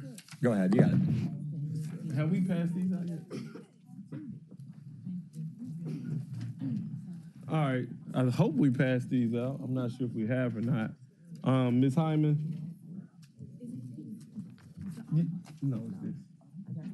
All right. So while I'm having this conversation, Chief Hyman is going to pass out a resolution. I think at last budget meeting, one of those budget meetings, we talked about one of the duties of the council. One of the duties of the council that we have not done in a fashion that we have very public debate or discussion is setting the salaries of the chiefs, directors, and the deputy directors in FY25. So there's a resolution going out. I'm going to just kind of read it for you all, and I'm going to walk through it because I do want to have a robust discussion about this. Whereas the Home Rule Charter Amendment number 1852, adopted by qualified voters in referendum election of November 8, 1966, provided authority for the City Council to determine the salaries of all charter officers, chiefs, directors during the approval of the budget annually. And whereas pursuant to its authority, it's the intent of the council to bring transparency and equity to the salaries of the charter officers, chiefs, directors of the City of Memphis. And whereas the current salaries for said positions are included in what you see below, and whereas the City of Memphis conducted a market study to ensure that the City of Memphis is able to offer competitive and marketable salaries to attract and retain qualified talent in the City of Memphis, executive roles, see below. Now, therefore, be it resolved, the City of Memphis executive salaries are amended as follows. All right. So when I put this proposal before the council, I don't know, at some point during this budget process, one of the things that I asked the administration to do is to give us some proposals. Before I talk about the administration's proposal, I do want to highlight the last "now therefore be it resolved." Now therefore be it resolved, the City of Memphis executive salaries shall be incorporated into FY25, the City of Memphis budget pursuant to the City of Memphis Charter. And these salaries, here's the difference, are exempt from additional increases for employees or any agreements made with the employee associations. The reason I want to reason I think it's prudent for us to exempt these salaries from the increases. If you give a significant increase to the folks who are on the everyday folks who are not higher up, you're talking about a significant increase. We give a 2 or 3%, 4 or 5% increase to an employee making $45,000. Those individuals need that for their everyday expense. But if we give $4,000 or $5,000 increase to a person making $150,000, they don't need that for everyday expenses. So, and we've run into this before during the previous administration, and it didn't appear to be the intent of this body. I will leave it at that. So let's talk through what the proposed salaries for each position that the administration offered. For the COO position, the current salary is $166,941. The proposed salary is $185,000. That's a difference of $20,000. That's an increase. The CFO position currently is $152,291. The proposed salary is $175,000. That is a $22,709 increase. The chief legal officer, $152,291. There's a proposed salary of $175,000. The chief communication officer from $152 to $165, about $13,000 increase. Chief information officer, basically $138 to $165, another $27,000 increase. Chief HR officer, $152 to $165, about a $13,000 increase. Chief of staff, $125,000 to $150,000, about a $25,000 increase. The chief of police currently at $281,000. There's a proposed stagnant, so stay about $281,000. The fire chief, the same thing, and we can read, so I don't have to read all through these. What I will note, if we talk about the bonuses and the incremental increases for various divisions and various directors, although the salary would be $166,000, those bonuses increases could be, bonuses could be about $5,000 to $10,000. $5,000 to $10,000. I don't have it in front of me because at some point I dropped it somewhere. But if we look particularly at Chief Sweat, I'm not sure if you're here. I like you. I'm gonna talk about you because I know you got tough skin. I know you got tough skin. So if we look particularly at Chief Sweat's salary, I think she received like a $10,000 bonus, another $7,000 bonus, another $7,000 bonus based on the amount that she was already making. So that's one of the reasons I think it'd be prudent for us to exempt the higher earning employees from these significant bonus that we give from time to time. But I want to put this before us so we can have some real conversations. And we do have to set a salary. Like, we have to set salaries. We can just accept all the proposals the mayor has put before us, or we can do our job, which is having robust discussion, increase transparency, and ultimately come to what we believe the agreed salary should be. So here's my promise. Here's what I said I was going to do. Now we can have this conversation, or we can punt, and we're still going to have this conversation at some point in time. Like, we ran for office. We have to make the tough decisions. And sometimes our decisions make people uncomfortable, and we have to be okay with that. But I told you I was going to bring it. We got to have this conversation, and I believe they need to be exempt. The higher earners need to be exempt from these incremental bonuses. My position. Thank you, Chairman. And we also have to set salaries. Sorry about that. Go ahead. No, sorry, I didn't mean to cut you off. Thank you, Chairman. I've got Councilwoman Green in the queue, and then Dr. Warren. Thank you, Chair. Chair Smiley, before you walk out. I'm not going nowhere. So on this list, and I thank you for bringing it because it is our duty, and I do think it's something we need to look at specifically, and I appreciate you looking at it across the board. The one salary I don't see on here is the mayor's. Again, you have tough skin, so we can talk about you. I just think that's also important for comparison to know what his is, and if you intended also for him to be included in this last part for exemption. He's included, but I think at the beginning of the year, one of the first things that we did, I think the mayor's salary went from 170 to the salary comparable to the county mayor of 210. I think that was one of the first actions this body took. It was last year before he got here. My apologies. Well, no, I think I'm just going to agree with Chief Hyman because usually when she tells me That is something, a she's good right, I'm policy. wrong. I'm going to agree with her today. So apparently we did this last year. I just don't know. So yeah, Chairman Jones brought it forth. That's right. The ghost of Council Pass. Got it. So Chairman Jones brought forth, I think it was a resolution or ordinance or whatever, ordinance to amend the mayor's salary from 170 to 210. Welcome. Point of information. Hold on. Let me let him finish his. So just on the that answer to the Councilwoman Green's question, if we write we write the mayor's salary on it because he has to be considered differently. We write the mayor's salary on here, we will see a salary of $210,000. And did you it mean for him to be included in the exemption? I guess the last whereas paragraph. I'm not even sure. The mayor's exemption. So hold on really quickly. Okay. So under the city's charter, even though Alan's not here, I had to hear this. So under the city's charter, the mayor's salary must be set before his term begins and cannot be augmented after. Absolutely. So the reason it's exempt is but for that reason.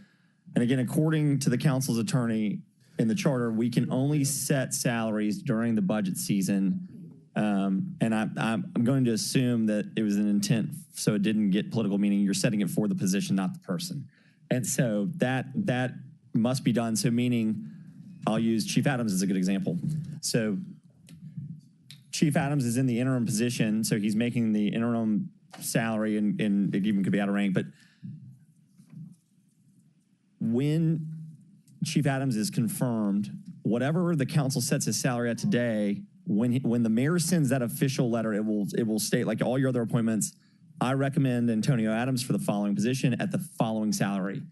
The mayor has to write in the salary that we set. He can't go and negotiate with the chief operating officer for a separate salary because there's no funding to do that. Now, I guess he could, and there's pray to God that we would bonus out whatever the difference is, but it has to be set now and cannot be changed until the following budget cycle, if that clarifies that. And to make sure we're clear, the directors and all the other people listed at the top of this resolution has to be said during this time. Gotcha. So I just want. I don't know how far down the list goes, but that's my understanding. I don't know what qualifies as. I mean, I think it is division director is the specific language. Yeah, division director. So all classified in that role. And I'm sorry, Councilman Warren had a point of information. I just wanted to say what you said about why we set the mayor's salary in December. Yep. So, and Councilman Green, the floor is still yours. I thought for reference point we should say on the record the mayor's salary. I know talking about salaries is really uncomfortable, but we should all just get used to it. And so that way we can have a comparison point. And I wanted to make sure whether or not that was going to be included in that last whereas. So they say millennials and Gen Z are all about salary transparency. Don't be afraid to ask your colleague what they're making. All right, Councilman Warren, the floor is yours. Thank you. I was wondering, as we're looking at these proposed salaries from the administration, if they could comment on why they need these salaries to be what they propose them to be as far as maintaining, getting people from private industry to the types of recruiting issues that we may have as far as why you see these raises, because some of these are like 19%, some are 14%, some are 5%. Must be a reason and a thought process. I'd like to hear that. Yeah, so if I could have everybody just hang on, since the mayor's here, I think let's do him the courtesy and respect of keeping it quiet up on the dais while he speaks. Mayor Young, welcome. Hello. Thank y'all for having me. I wasn't going to speak today, but since you asked a direct question, I wanted to speak to that because this is something that as I was going through the transition process, that's a major challenge. We are trying to recruit the best and brightest to work on behalf of the residents of this community. And in these areas where it requires significant experience, technical expertise, we have to compete with the private market. And when you look at the range of positions, the salaries that are recommended are the ones that put us in direct alignment with the other entities, quasi-governmental entities, Shelby County, MLGW, the Airport Authority, Memphis and Shelby County Schools. This is a competitive salaries amongst the municipal agencies. We are still far below some of the corporate salaries in these areas. And so the people that accept these roles are ones that have a desire to do public good, but it's still not competitive at that level. Can you tell us the last time these salaries were actually adjusted? Do you have any background on that? I mean, I think all of them have probably had some adjustment over many years, and whatever increased employees have gotten, for the past 20 years, I'm sure they have experienced those. So I can't tell you specifically. Because I don't recall us doing this on my first 4 years, so that's why I was asking if. Yeah, let me, to the sponsor, Chairman Smiley. So I can interject here. So I'm gonna throw a little shade to our council, the council before this council. So the reason you don't recall seeing this, we didn't go through a process as thorough as we're going through now. I'm gonna take it on my responsibility. So I didn't go through it like this. And as it relates to council responsibility, what we did previously with the previous council and the previous administration, we took a budget, we echoed whatever the mayor said, and we just moved it on. Embedded in that approval process was also the salaries too.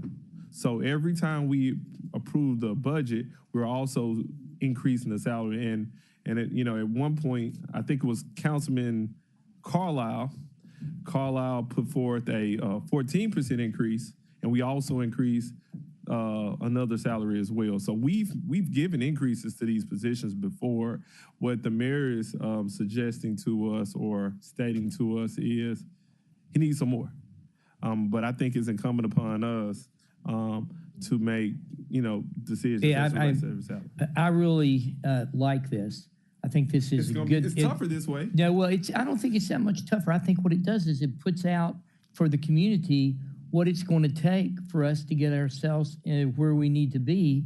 If we're competing for people within this public domain and our salaries are less, and we know they're going to have to work harder here under more stress, then in my mind, I can see why you might need a 19% increase. So I understand this, and if the maker of the motion wants to go through each individual position and talk about it, I guess we could, but I'm content with what I've heard from the mayor. Thank you, Mr. Chair. Thank you, Mr. Thank you. Look, all very fair questions. I think a couple things. I think Chairman Smiley, everything he said is probably, no, I agree with that. I think you learn as you go, and, I think for this year, I've done more, we've spent more time trying to make sure that everyone's on the same page and caught up in understanding so that, it makes the future years go smoother, and it's certainly a difficult year. What I will say, looking at the list, is that I think it goes lost on the public, which is, we as a government entity, everybody always kind of takes, whether you're elected or you work here or you're appointed, you take a lot of grief from the community because you're a human being and you're going to make mistakes. But when you look at these salaries and you have an understanding of the private market comparatives, I'll take the chief operating officer position. And the point that I'm going to get is how appreciative I am of each and every individual that works here, from the newest hire all the way up to the most tenured and highest senior position, because in order to take these salaries, you're doing it because you believe in a bigger cause and you believe in serving the city, and you've got a heart for that, because it's not easy day to day, and you certainly aren't getting what you could get in the private markets. If you ask for a chief operating officer of a 6,000 to 8,000 employee, depending on our contracting, unit that manages a $3 billion budget, you're looking at somebody that's going to make $500,000 in base compensation in the private sector before they even get to anything else. I mean, their total compensation package could reach $1 million plus stock options. And obviously this is a city entity, so it's not apples to apples. My point is that in order to find talent, you have to get there. And I couldn't agree more. And just looking at it just makes me really appreciate the effort that people put forward to serve the city. The other thing I think that's not being touched on, I'll just say the quiet part out loud, which is when you have general employees and then you have collective bargaining units, it makes it very difficult for those to stay the same. And you have senior members that benefit from what a lot of the council is thinking is kind of boots on the ground. And so that, I think, is what's happening in some of these units is you're trying to get the lower end pay up, and then the conversation of what we call compression happens, and then everybody kind of benefits up, and you start to end up with more of a disparity than you wanted, even if it's not super painful to the budget, right? But it creates a problem within the rank and file. So I appreciate the conversation. Councilwoman Swearingen-Washington? Yes, ma'am. I just wanted to ask a point of clarity. I know that we have one of the best fire departments in the country. How happened that salary is so much lower than the police chief? Chief Adams. All right. Well, I guess I'll start. I can start historically, at least. I mean, if you want to, yeah. I mean, historically, I mean, Mayor Strickland basically went out in his first term. May look back over you too. You're good at history. But Mayor Strickland went out his first term. They did a compensation study in the transition plan, and he went to the council before and in his first budget season and said, "This is what I need in order to hire the C-suite that I want." And they ratcheted up those base salaries. And then if you look at how, and so that's how the base year started, and then the raises went differently. And so we went, I think we either went 2 and 3, 3 and 3, or 2 and 2, and then 5 for fire. And we went 5, 14. And my point is that as you went through the raises, that's how they started to separate. And so that's the basic gist. That was going to be exactly what I said, is that, I think the base for each was, police was a little bit higher as a base, and then fire was based here. And then as you did the percentages, 14% of a higher number is going to mean a higher raise than 14% of what the other one was. And I think that's where you see the separation. Okay. All right. Councilwoman Logan. Thank you, Chair. Where does the experience and all of that play in there? Because I know sometimes credentialing, experience, institutional knowledge, that type of thing. Where does that fare in here? Well, I think certainly the people that we want to select for these roles have to have the utmost experience to be able to execute the duties. And so I think what we looked at more so than experience, because it was kind of a given that this person is going to have the experience to justify it, is what is the market for each of these roles?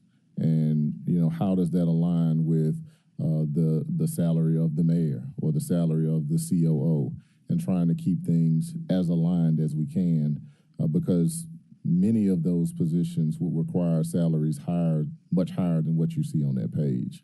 And so we were just trying to make sure that we have the right type of spread within our structure that would justify where we're trying to go. I totally agree, and really think there should be somewhat of a range for each position,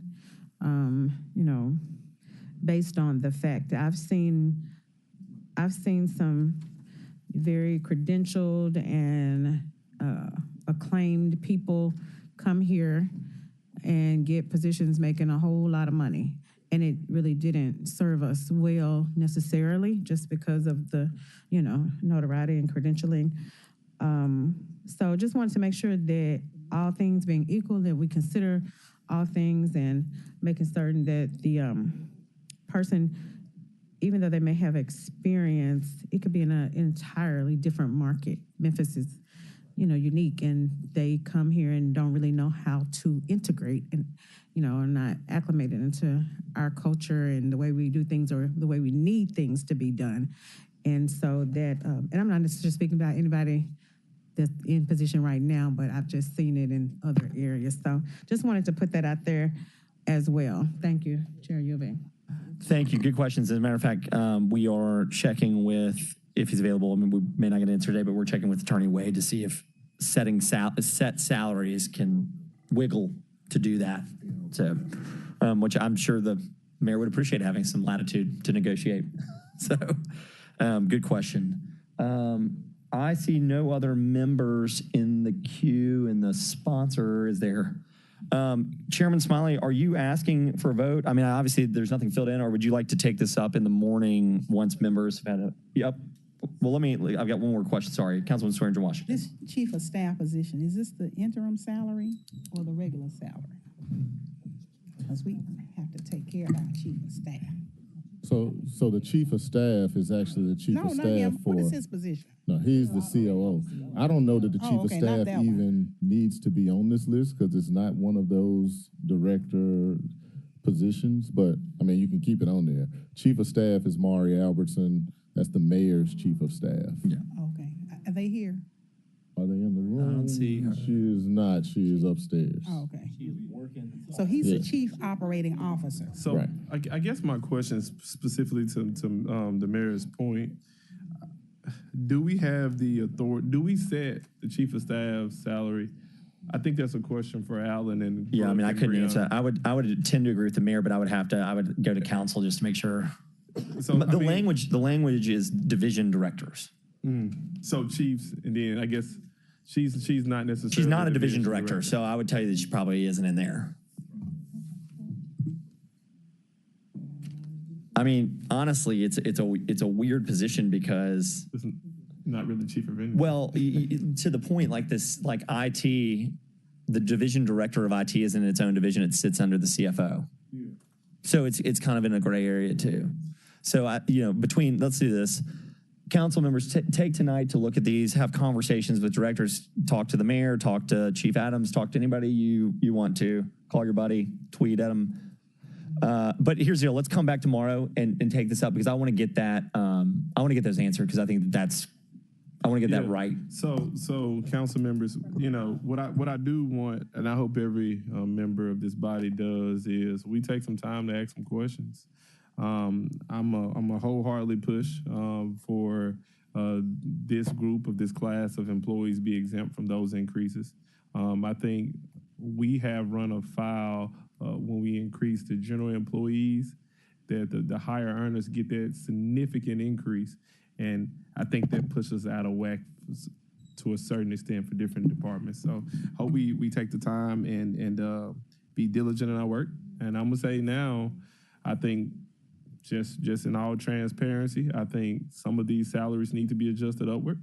And I think Councilwoman Swearingen Washington, or no, it was Councilwoman Logan that talked about experience. Where does experience come? Or do we talk about how well the department does? And I'm gonna say it now. I'm gonna pick on her because I think she got tough skin. There's one particular director that's been 30-something years. Like, does that count for something? Department performing well. I know at least 2 people answer all y'all calls. And I think that accounts for something. But I do believe that there are some people on this list that probably should be adjusted downward or stay the same completely. I think those are the realities of what we're dealing with. We have to do our job. And there's no one to make these decisions for us. We have to make decisions. We ask questions, we get information, and at some point in time, we're going to have to make a decision. That's it for me. But that's where I am, Mayor. So just want y'all to know that. Yeah, sounds like you guys are going to make the decision tomorrow, but I just want to point out that the resolution is calling for you to set the salary, not the person. And so when we talk about experience, that's the decision that I make as mayor, and I bring you somebody for you to say yay or nay to. I would and tend that's to agree where with that. Yeah. experience actually comes in. And so it would be difficult to look at a position and say, well, this director has been here for 30 years, and so we're going to put this one at $10,000 more than all the rest of the directors. It's you guys are setting based on the position itself, not the individual. And then just one point on, I do certainly understand the collective bargaining agreements and the increases that you're making for those employees. And if you want to make some adjustments there, certainly that's your purview. But I would just want you to remember that some of these employees don't have individuals in their groups that are part of collective bargaining agreements. I use HCD because I used to be there. Like we didn't That's have, when you know. we didn't have those employees, and so those directors would be fixed at a certain amount if you would exempt them from all of the general increases that the rest of the employees would get. So I'm just, as you guys think about it, I'm just putting that on the table as well. All right, I'm going to let the sponsor respond, and then I've got Councilman Canale and then Logan in the queue. So I'm just going to push back just a little bit. In totality, I would say the mayor's comments are accurate, but I would push back against that anyone's salary is fixed, because 13 members of this body with 7 votes can adjust the salary in the next fiscal year. Their salaries are not fixed because we can choose to do what we deem appropriate and necessary. Our job is to ask the administration for the information.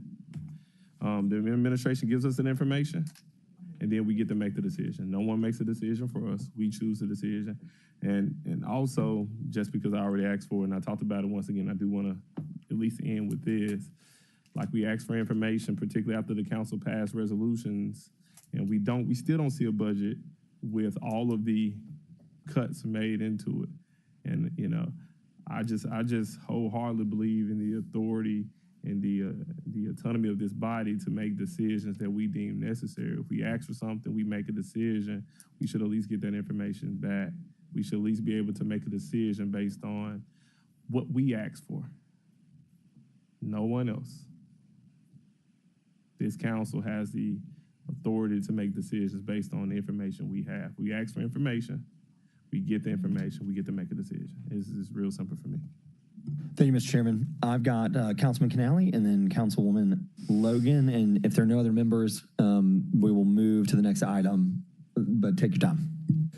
Thank you, Mr. Chairman. I'll piggyback off what Chairman Smiley said. So for proposed salaries, I think that going forward, I don't know where we'll end up on this, but Mr. Mayor and Chief Adams, I would ask that next year, as we move towards next year, even though this one's been a little bumpy, that what it's also included when you're factoring in what salary is, how large the umbrella is of that director, how many employees they manage. Nick Walker manages a lot and a lot of people.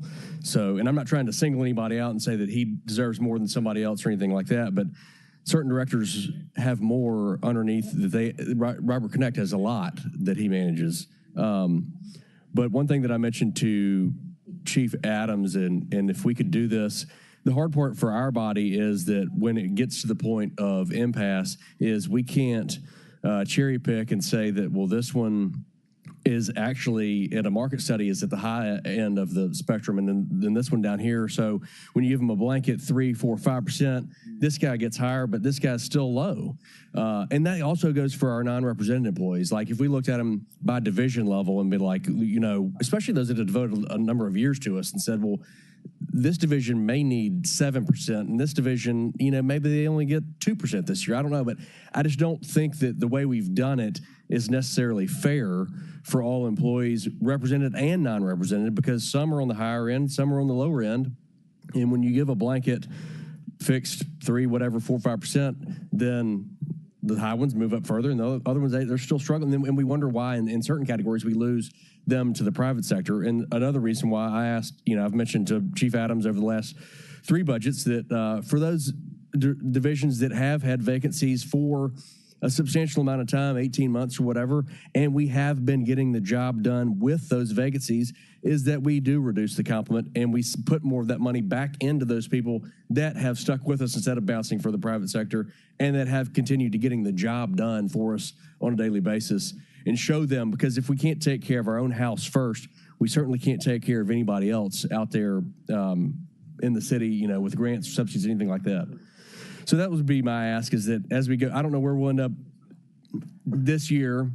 I know we have to make a decision quickly. We have less than about a day. But moving into next year, because we do have some time, and we start earlier, that we can work on that and make it fair and equitable for all of our employees. Thank you, Mr. Chairman. Thank you for those comments. Councilwoman Logan. Thank you, Sharon.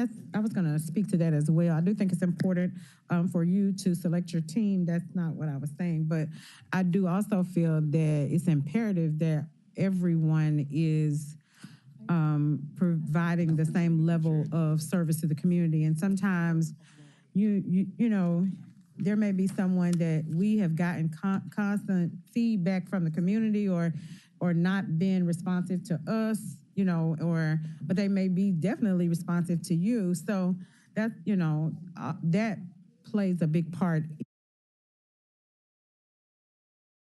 in them being, us affirming them or approving people or, you know, keeping them or not keeping them.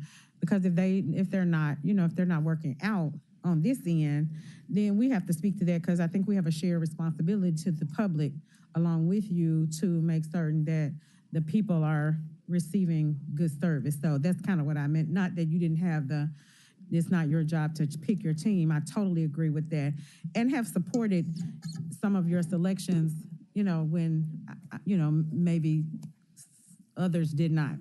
But anyway, so just want to make sure that we all have the understanding that we have a shared accountability when it comes to staff. Thank you, Councilwoman. I think what I heard is you don't respect the mayor. I'm just kidding. I'm just kidding. Of course not. I have the utmost respect, and he knows that, and support his entire team. That's right. Thank you, Councilwoman. The devil is alive. Yes, ma'am. Councilwoman Green.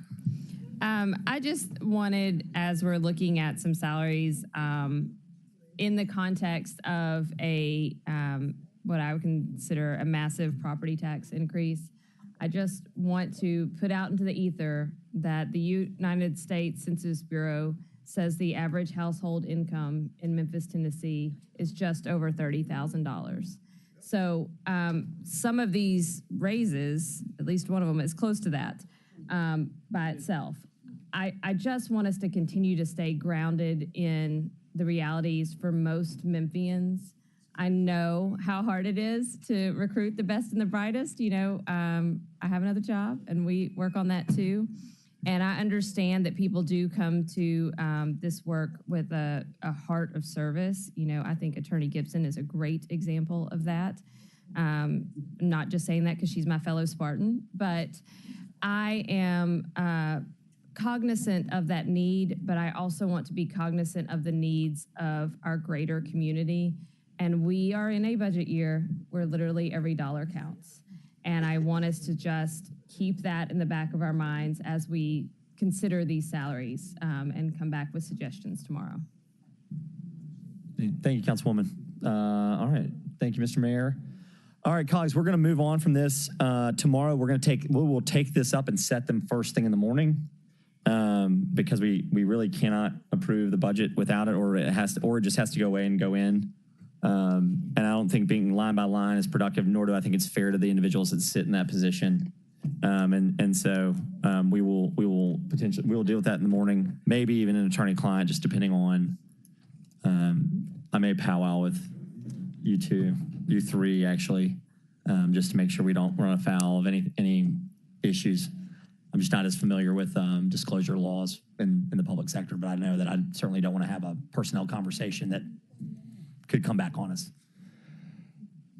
All right, guys, we're going to move on and actually take up. We've had what appears to be consensus on some ARPA funding. So I'm gonna just put a pin in the operating budget. I want to deal with this, and then we're going to take up the operating budget again. So I've got a resolution that's been passed out. It's a resolution to amend the fiscal year 24 American Rescue Plan Act allocation. As you'll recall, we had several competing resolutions that were going to be prepared to be read tomorrow. Those individuals and really their staff members came together and met, and they have come up with the following. And I'm going to read the last recital into the resoluting language. Whereas it is the intent of the Memphis City Council to amend the fiscal year American Rescue Plan Act allocation to reallocate the remaining funding of $731,232 to the following organizations below.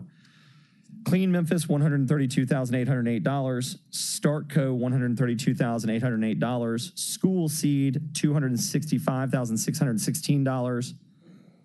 Office of Youth Services, $200,000. Now therefore be it resolved that the fiscal year 24 ARPA allocations in the amount of $731,232 from the Memphis Libraries Youth Pilot Program ARPA line item to be amended to reallocate as I read it above. Can I have a motion and a second to hear this item? Second. Moved by Green, seconded by Swearingen Washington. Any objection to same night minutes on this item? So objections, this will be a same night minutes. I've got a question from Councilwoman Logan, then Councilwoman Swearingen Washington. Do we know what these organizations are going to do with the extra money? There were presentations. You were not here. We will get you that information tonight. We had presentations on the extra money that they're getting. So I mean, I've heard presentations from them, but I haven't heard what they were going to do with this extra money. So,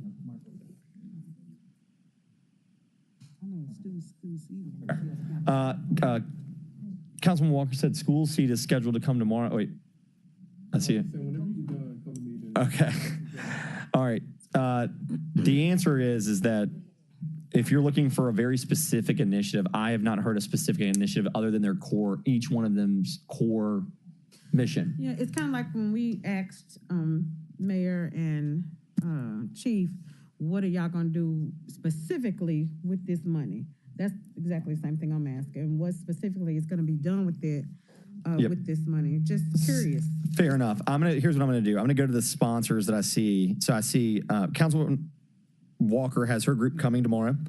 I see Councilwoman Green. So I'm going to recognize Councilwoman Green to talk about a couple of her initiatives. Yeah, if you'll recall, so we had some individual resolutions. This has been incorporated in, and we can amend this line to reflect. This was for micro transit to help youth get mental health services. So I've spoken with the administration. I've spoken with the Office of Youth Services. I've also spoken with the county side with the Youth and Family Resource Center. They have free therapy sessions set up right now. They're having issues getting transportation back and forth. The Moral Budget Initiative came and they presented on it, and they said the county has done their part by setting up the therapy. They have the therapist.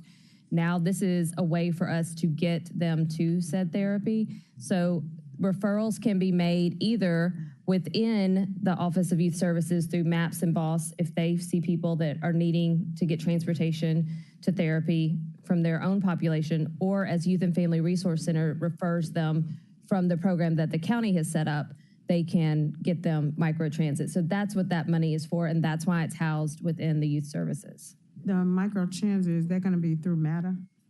No, ma'am. That was not my envision, but I will leave that to the Office of Youth Services. They can either get day bus passes, Uber or Lyft cards, whatever is going to work best for that individual and their family, I think should be up to their discretion.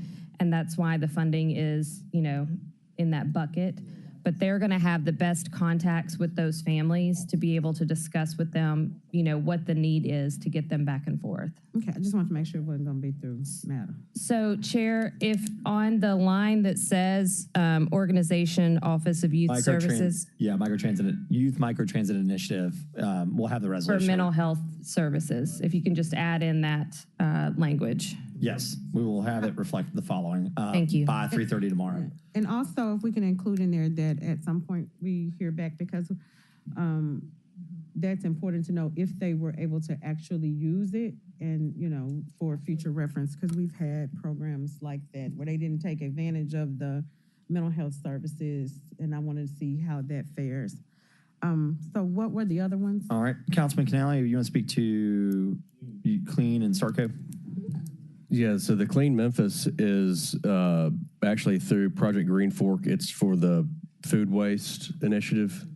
They've partnered with several entities throughout the city that they take unused food and are able to safely, cleanly repackage it and redistribute it for the food insecure in our city. It's a great program. I would like to find a way to put this in our budget year over year.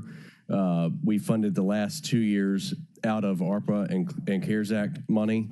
StartCo is actually partnered with Ford Motor Company and through their Urbanite plan, and it's a pilot program where they go in and they award funding for a pilot program where you present your plan for transit, micro transit. And I don't know if I'm explaining this. Andre came in and he sent the presentation. It's in everybody's inbox. MATA is on board with this, and if Bakar wants to speak to any further about what this plan is, but it's a great, and with Blue Oval City being right down the street, I think it's a great initiative to partner with. The county commission just gave them $200,000. The ask was $175 from each body. County ended up giving them more. It looks like we're going to give them a little less. But it's a great partnership to create hopefully address some deficiencies that we have within our transit, within our entire community. Is that the one that they initiated this like a contest where people Yes. think of Yes. ways to get transportation? So Correct. they come with we're giving them funding to come up with an idea on how The we can winner better is do. awarded with funding. Okay, all right, I remember that. And so, I guess what I'm asking is the extra money, say for Clean Memphis, are they gonna buy more vehicles, or are they gonna add on more companies, or what will this extra? No, so their ask was we funded it $145,000 in the last 2 years. This just helps with operations to pay for staff. I don't think this money has anything to do with buying new vehicles. But hopefully we can find a way when you talk about our entire budget, $145,000 is not a lot of money that we can incorporate it into our year over year budget going forward. I was late to getting it to add it in. So I found the leftover ARPA money that we could use this year. Hopefully next year we can find a way to put it in, one of our divisions so that we can help fund that year over year. Because it is, it's providing food for a lot of food insecure in our city. Right, okay, thank you.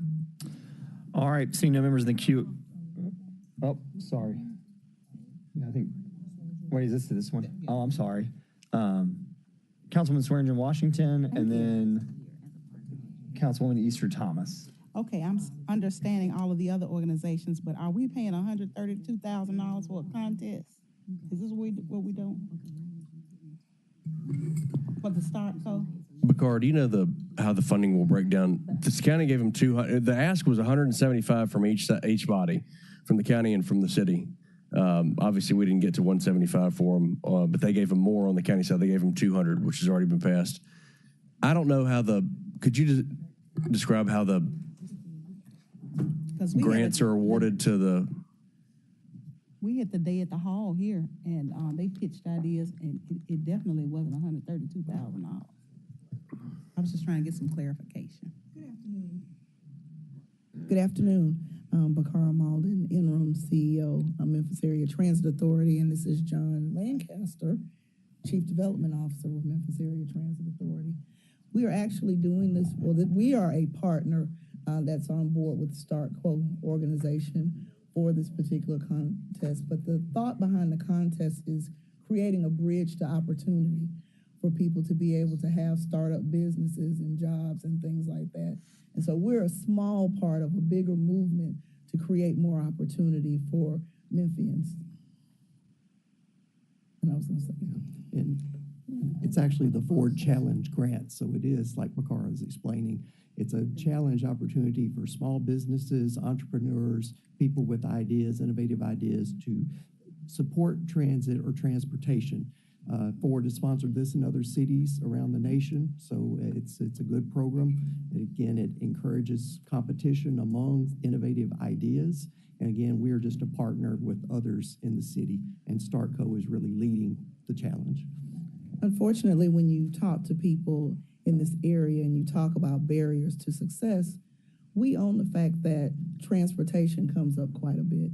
And this is just one innovative way that we're working with partners to create better transportation alternatives so that people in Memphis can be connected to those opportunities.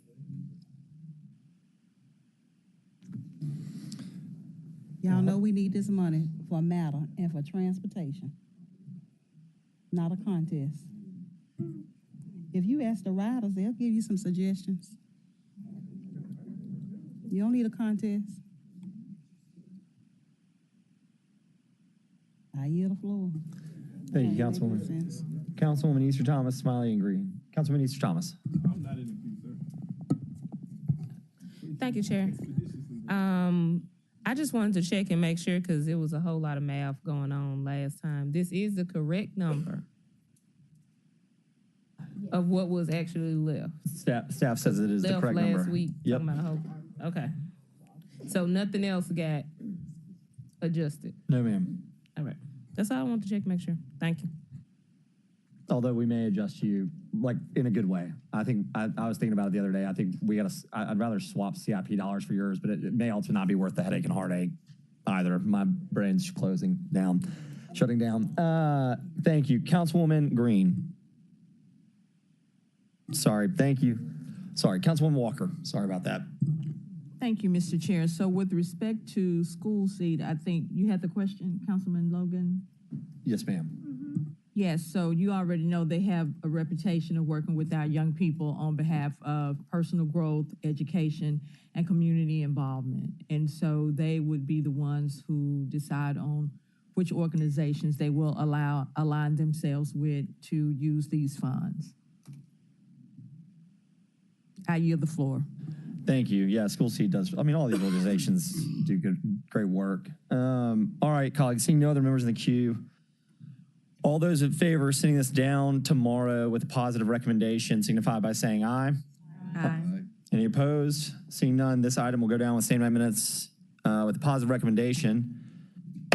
I would like to make a motion to remove all items previously related to this one from committee that were scheduled for tomorrow from both the committee hearing and also be reflected on the agenda.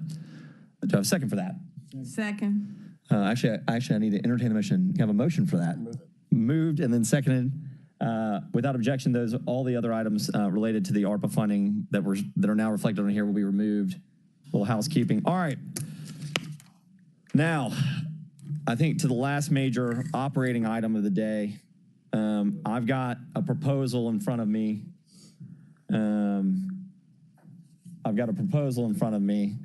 For a proposed budget amendment with a proposed tax rate of 55 cents. If we could get those, do all members have those passed out? No. Okay. Did I just lose everybody? Yep. All right. So I've got I believe this is going to be what Councilman Ford was speaking about earlier in writing. One moment, please.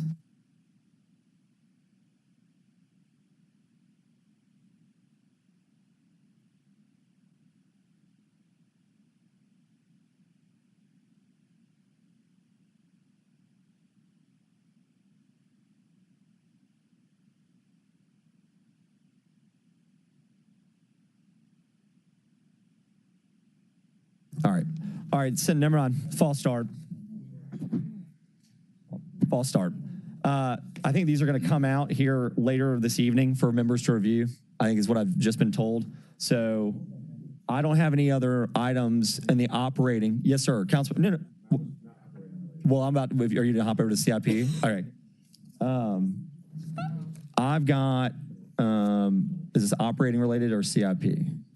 This was operating on, Okay. on the 55. I guess it's a question since I wasn't here. Does that include the 5% raises? Yes. Let me get you the documentation. So what I think, Immediately? Yeah. So Okay. hold on, let me back up. Let me explain, and the public will get this in a minute or later this evening. So what happened earlier today is Councilman Ford made a proposal for 55-cent increase in the property tax. We talked about the wheel tax and the solid waste fee. parallel with that, Chairman Smiley asked the administration to run three scenarios on salaries. And so they're trying to reconcile that into three separate documents so that you can follow the money, so to speak. Councilman Spinoza at the time had asked to see it all in writing, which is a very wise move, very, very, very wise move. And so they are the staff is helping reconcile that. I was hoping it was going to be ready, but we're getting down to 3:45. So we can do one of two things. We can recess out of here and come back. We can take up some CIP conversation, or we can recess out of here and come back tomorrow morning. I'm open. Yes, sir. Councilman Ford. I know what you have. Everybody, since we were over there talking, that's not complete. We've talked and things are going to be changing. We got to put it in right perspective. You know, we got to make sure what Councilwoman Green has put in, what Chair has done, all of those different things. We can't give you anything right now because that's not a true piece of paper right there. That's not what it should be, but tomorrow morning we will have everything. Okay, because they got to put all that together. That's why that's not complete. One.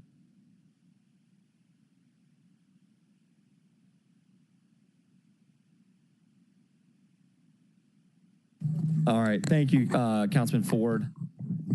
I'll tell you what, let's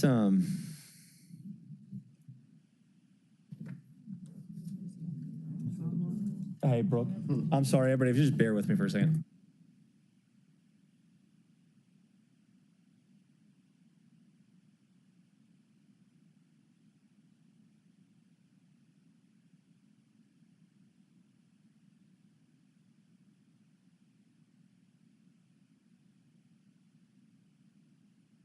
Yeah.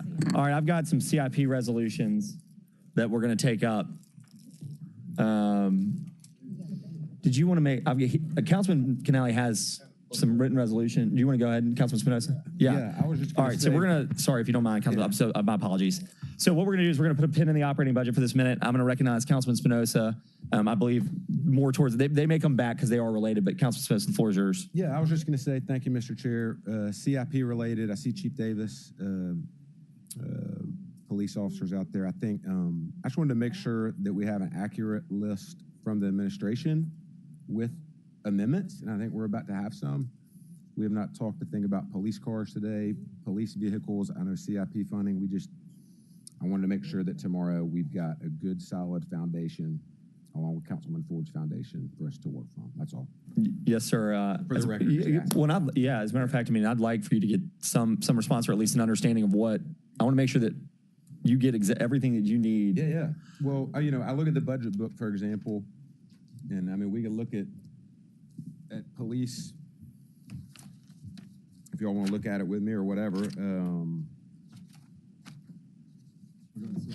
Yeah, we're in CIP, page 19, police services. And I know that, I think it was in our book, but for example, Antonio and I have talked about police vehicles. Acquisition, sir, is always purchased from general services. Sometimes the body has identified additional spend in police services. So this year, police and fire are the only divisions receiving capital acquisition. If you go to the general services tab, you'll see the money that's being spent on capital acquisition, and you'll see the amount. If you want to adjust upward, you can. Yes, sir. And so again, for the record, we've had a great meeting and talked about that. And then I believe it was the CIP budget from years prior. I think we purchased 44 vehicles, maybe, for FY25 via CIP. Is that correct?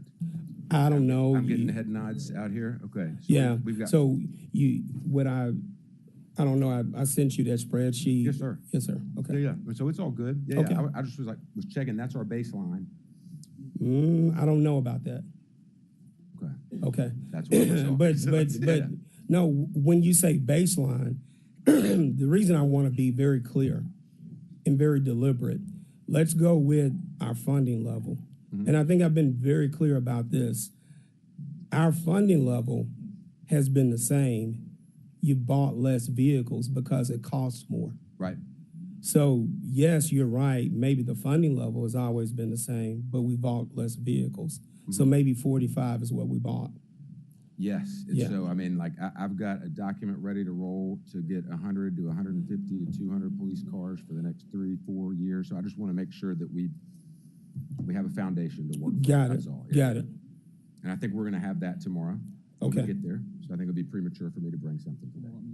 Yeah. Yeah. All right. Perfect. Thank you, Councilman. And to reiterate, because I know I really appreciate the patience Councilman Spinoza's had. Because I know he wants to come with the right information. So we gotta do it tomorrow. He's ready. Okay. All right. Let me stay over here in CIP, unless you want to wait till tomorrow. All right. We're gonna do CIP in the morning because it's only. Here's the deal. The conversation may take a long time, but based on my experience and looking at the CIP, there's probably maybe 4 to 6 million that might move around. Anything else starts to get into the city's actual kind of 2 to 5 year plan of things already in motion. So, I mean, I've got so much paper over here. All right, so we're gonna move, and just again, thank you to Councilman Spinoza and Councilman Canale, one for staying on it, and two for being patient with me on the CIP side. We're gonna go back to operating budget. I believe we're ready to go with a proposal from Councilman Ford in writing and with the administration prepared to kind of talk through it. Is that accurate, gentlemen? Or are you looking at it now? Thank God you're amazing at your job. Councilman Ford, would you like for Chief Adams and Chief Person to walk through this? All right, gentlemen, whenever you're ready, we can mosey through it together, but ultimately what I see here is everything we talked about this morning in the sense of where we are in the revenues. And so we're back to this total revenue line. This is not the full document that I had, but here's the deal. We're back to this total revenue line of roughly 800. Sorry, here we go. Sorry. We're back to a total revenue line of roughly $880 million with the 55-cent tax increase, the increase of the registration fee, and the approval of a solid waste fee. Also, and again, I'm just kind of saying this out loud, also in this comprehensive budget are reflected the changes that you see on the front page. So that is the high level, and I'm going to kick it off to you guys. If you want to restate that any which way, please feel free. It's not going to hurt my feelings. But I think let's walk through it. Okay. All right. Okay, everybody. If you have this document in front of you, we'll walk through this line by line with the context that the budget chairman has provided. So when we look at the additional revenues that will be produced from the proposed change in auto registration fee, along with some slight modifications for use of money, which would be basically additional income that will be coming in due to a maintenance of a higher interest rate, we're looking at approximately baseline before any tax increase, a revenue number of about 793, 860 and some change. So 793,860,000. Against a backdrop of baseline expenses before any modifications that occur of about 857,690 or so. So with that, I'm sorry to interrupt you, but that is the key number. So that's the key number. I know it's been confusing because it's confused me, but I just want to, for the public, that is the key number. So today, to turn the lights on in the building without making any changes, we're going to spend $857 million going forward. So that when everybody goes, how did you get here? It's buried down in there, but that's the key go forward number without making a single change to this year's and then into the next year's budget with the mayor's proposed. So, and then you add in, and sorry, but that is the delta. The 793 and the 857 is your delta. Yes, sir. Okay. With that, we'll walk through this sheet now and start to look at some of the proposed modifications that will help us to get this closed. So one, the pension fund proposed change is about 5%. So there are two elements in your budget book related to pension. There's a straight line pension amount that we basically pay out of the general fund. And then there's the pension ADC or the actuarially determined contributions. And these are treated differently in part because the straight line expenses are pretty much on a per employee basis, whereas the pension ADC is driven in large part by salary as well as tenures and other, I would say, actuarial demographics that they use to set that rate. So the pension change is suggested at a reduction of 5%, which will be moved and paid through an alternative means, and there'll be a savings of $1.2 million. The pension ADC would be changed and moved to an alternative payment system for roughly $8 million. Salaries part-time reduced by 8%, trying to extract efficiencies. Primarily, parks and other divisions use a great deal of part-time, and they have agreed that there may be some efficiencies that they can see there for a savings of $1.2 million. Advertising and publications, there'll be additional leveraging of advertising and publications across the various divisions. So in terms of bottom line impact, we see a 25% reduction for a savings of $525,000. Miscellaneous professional services, we really took a hard look at that and looked at contractual commitments versus pretty much, I would say, extraneous expenses. We saw an opportunity there of about $4.5 million in savings. The relocation expense, I believe Councilwoman Green mentioned this, maybe we can do a lot more recruiting here closer to home. So we looked at a reduction there of about 12% for a savings of about $137,000. We looked at community initiative grants. Again, we discussed moving back to $200,000 per council member, which would move that number down to 2.6 from last year's total of 3.25. MRPP reduced by 16%. We looked at $500,000 in savings there as we moved from $3,099,000 to $2,599,000. We talked about the use of money a little bit earlier, going from $6 million in proposed budget, which was based on the idea that the Fed would be introducing a lot more aggressive rate cuts to more or less more of a maintenance strategy. So looks at about a $3 million increase based on current cash positions. And then we move over to the intergovernmental revenue on the back. We see a reduction there of about $2.5 million. And that's as a result of new contractual commitments with an entity that does our inventory and also maintains our impound lot and a few other of our vehicle systems. So all total, when we look at that and we look at the impact based on these suggestions in our current environment, with 55 cents, along with the adjustments that we already discussed, we see an opportunity to repatriate $14.5 million back to the general fund. All right. Councilman East Thomas. Thank you, Chair. I appreciate everybody going through and finding the cuts as possible. We've been really good at that today.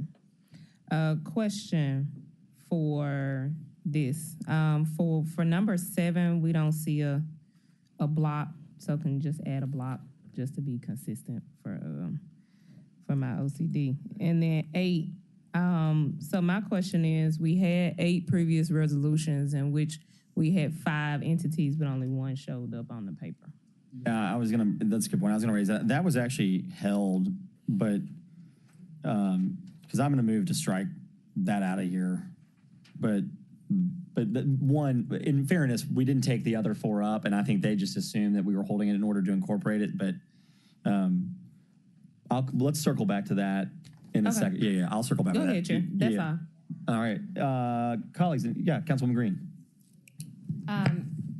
So both in the proposed amendments presented earlier this morning, it's been a long day, and this, I just want to point out again, I don't see reflected the travel cuts, and that's about $250,000. Okay. So as we're like trying to go to Puerto Rico down there, come on, guys.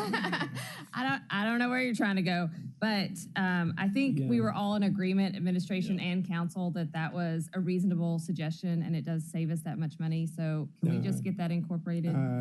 Will do. Thank you. So just. Yeah, look, it's on the fly, and I I know, appreciate I it. know. Yeah. No, but I think it's a good point. I don't want it to get lost. Well, though, look, and like, if as anybody we- else has anything else, please, yeah, now's the time. We want to make sure it gets in there. Councilman. Councilwoman Green had made a proposal to fix the travel expenses line item, and she actually read out the general ledger number, the account number, but to fix it basically to keep it flat year over year, as opposed to bumping it up. It And then saves us about $250,000. Thank you, Councilwoman. Is that good, Councilman Warren? All right. So, yes, ma'am, Councilwoman Cooper Sutton. Yeah, so we're reducing the travel? Well, it's not yes and no, depending on which way you want to look at how you want to frame it up. You're keeping it flat. In one way, you can agree to keep it flat from this year's budget and not increase it. Or you could look at it and say that you are going to cut what the mayor is proposing to increase it to. Councilwoman Green is making a motion to keep it flat, which would reduce the number in the mayor's budget this year, or the budget this year. So the answer is yes. She's taking it down $250,000 from where it is being proposed for the entire city. Is that fair, Councilwoman? Yeah. So I put it Remaining back the same at from last year? Yeah, I didn't cut all travel. I just kept it the same as adopted FY24. And almost every division had some sort of increase except for city council. We actually were under, which, proud of our office for doing that. But, it's 10,000, 5,000. It's across a bunch of different divisions. And so I'm just saying in a year where we're trying to say, everybody do your part, everybody do your part. And travel is one place where we can hold steady, as it were, and it will save us $250,000.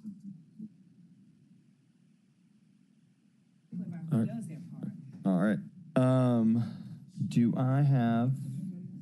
Where are we? Is this? Okay. Sorry. Chair. We got. Sorry. Yes, ma'am. I'm trying to find our spot. Yes, ma'am. Councilman Logan, the floor is yours. There were some things that I had noted in the budget that I asked about, and it was said that it was going to be presented. That information would be presented, but I didn't see it presented. There were some things about clothing and college reimbursement, book tuition. And it was a number of things that I had asked about. You all responded, but you responded that all of that would be shared during the presentation. The questions that you had asked offline, I believe that they were going to be addressed. I think we answered, I guess, all but one of those questions, and I think there's a list of items that you had. But the answer was that information right. would be shared during the Right, presentation. and I can circle back with the COO and the staff and try to get answered, because that was your first question. I remember that now. Yeah. We didn't have all that information at the time. Okay. But it was a part of the budget, like there were were line items. All right.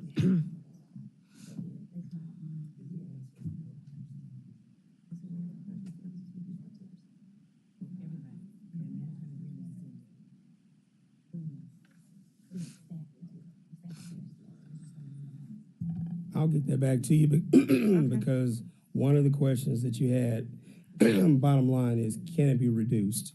And we'll speak to that. Okay. All right, and I'll get that information to you because some of the line items you don't want to reduce, because clothing, and just kind of think about this. Excuse me. I wanted to know what that was. It was just said clothing, and I didn't know what that was. So some of them I asked, what was this? Some of them I asked, what was the difference in those? And that was it. Yeah. All right. Okay. My apologies. No problem. Clothing, and I want to speak correctly, that I do believe that clothing and uniforms are about akin to each other, where that is our line that we do use to outfit our employees. So if you do reduce that line. Like uniforms? Yes, ma'am. It just said clothing. Yes, ma'am. And I didn't know if uniforms were in each individual division. So we have a roll-up and this is a roll-up budget-wide for the entire city. It is not specific to every division. So what I'm saying is that what you saw was a citywide line. But each division, so each division does not have uniforms and all that. It's in Some one. divisions do, some don't. Okay, well, and household, so when you all said that the work for these items is ongoing, the responses will be provided as soon as information gathered is completed. So if you could forward me that, if you all have that before tomorrow. And then the household supplies, I wasn't sure what that was, the household supplies. And then I asked if, if college incentive pay, tuition reimbursement, and book reimbursement, how did they relate, and could any of that be in this year only because of the budget? Because some of that, you know, we forego one or two of those. And then textbooks and seminars, I wasn't sure what that was. So if y'all could just circle back and answer those questions before tomorrow. So if we need to look at them as a budget item reduction, we can. Sure. And there were like 5 questions I think I had. Okay. Thank you. Awesome. All right, thank you, Councilwoman. I think that's it. So for me, we had this conversation earlier today. I'm happy to have a robust dialogue in the coming months with the administration and the public about these public-private partnerships, but I think I have pretty good intimate knowledge. I think it's premature to cut the operating from the partnership, knowing that, especially since they're headed into the summer months. And I can just tell you that it would have a devastating impact.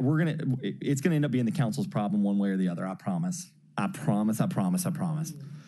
If we cut $500,000 going into their fiscal year from Memphis River Parks partnership, is not going to have the impact that I think people think it's going to have. All they're going to do is exactly what was requested, which is less maintenance and oversight because they have less money to do it with. And my point is that if we want to have a conversation about their funding level or the organizations that the city does business with, I think that's a good conversation to have. I just wouldn't have it on the fly, 2 weeks out. I mean, there's a 55-cent tax increase on the table. And like I said, if you cut the $500,000 and it goes to other places other than to the Parks Division, you're basically just cutting funding to the parks downtown. I mean, that's what you're doing. That's the impact. So I'd entertain a motion to strike item number 8. Moved by Councilman Warren. Seconded by Councilman Spinoza. All those, any discussion? Councilman Warren? Yeah, I think that's true because most of this money that we're talking about is going to vendors who are doing the cleaning. And so we want, in the summer months when tourists are here, we want to have the park clean. So I think it's a great idea to look at it later on and figure out, do they really need to be as independent or should they be rolled into the Parks Division, which I think would be very good after talking to Mr. Walker, because what that does is that raises the amount of money that he has available to apply for all sorts of grants. It puts him in a different ballpark as far as getting grants. So I think I'm going to bring this back in Parks Committee. Yeah, well, you don't even do that. We can do that now. Well, let's handle this motion first. Okay. Thank you. All right. All those in favor of striking item number 8, signify by saying aye. Aye. Any opposed? Seeing none, that item passes. I would also say I'm going to make a motion to move the grant to Memphis River Parks Partnership out of the Executive Division and into the Parks Division. I'll second that. Will you make the motion? I'm sorry. I move Memphis River Parks from Executive into the Parks Division. Grants and stuff. Thank you. Moved by Warren, seconded by Spinoza. And again, it's just an accounting feature, but it's a very important one because now, to the point, they can reflect, the Parks Division can reflect that as part of its total budget, which hopefully will help. It will. All those in favor signify by saying aye. Aye. Seeing any opposed? Seeing none, that item passes. All right. So Councilman Ford and administration. Actually, do any other members have questions about the specific sheet? I know it's a little hard because you don't have the revenues and expenses from the wrap up on there, but I figured yes, sir. It'll be a $64 million. Yeah, go ahead, Councilman. So it looks like it'll be a $64 million shortfall. Is that what I'm looking at as far as the tax increase will cover based off the cuts and the 55 cents and? Well, that's what I'm trying. So yeah. So and we'll get it tomorrow. I'm jumping ahead, but just quick math. That's what it looks like. Probably should have kept these thoughts to myself as everybody's not started doing that. Yeah. Yes, it's 63, 828. Cool. I didn't even use a calculator. Can you believe that? That's smart. Thanks. Could you explain a little bit more your thoughts here? So to summarize that, Councilman Ford's, So to summarize, Councilman Warren, and thank you, Mr. Chair, based off what Councilman Ford has presented today, and then all the motions that have been made and changed, and tomorrow we're going to see an all-up good snapshot of a budget with a 55-cent tax increase and a $64 million difference. That makes sense. From revenues to expenses for next year. 64 million additional or deficit? Deficit will be covered by the tax increase. Okay, good. So when you're saying, I was thinking that's not enough. That's right. And then tomorrow we'll have another spirited debate, but we'll have a good, clean foundation, and then we'll have clean CIP looks and. Yeah, so Councilman Spinoza, drawing on his prior experience is exactly right. You don't have all you have are expenses right now until you make that vote.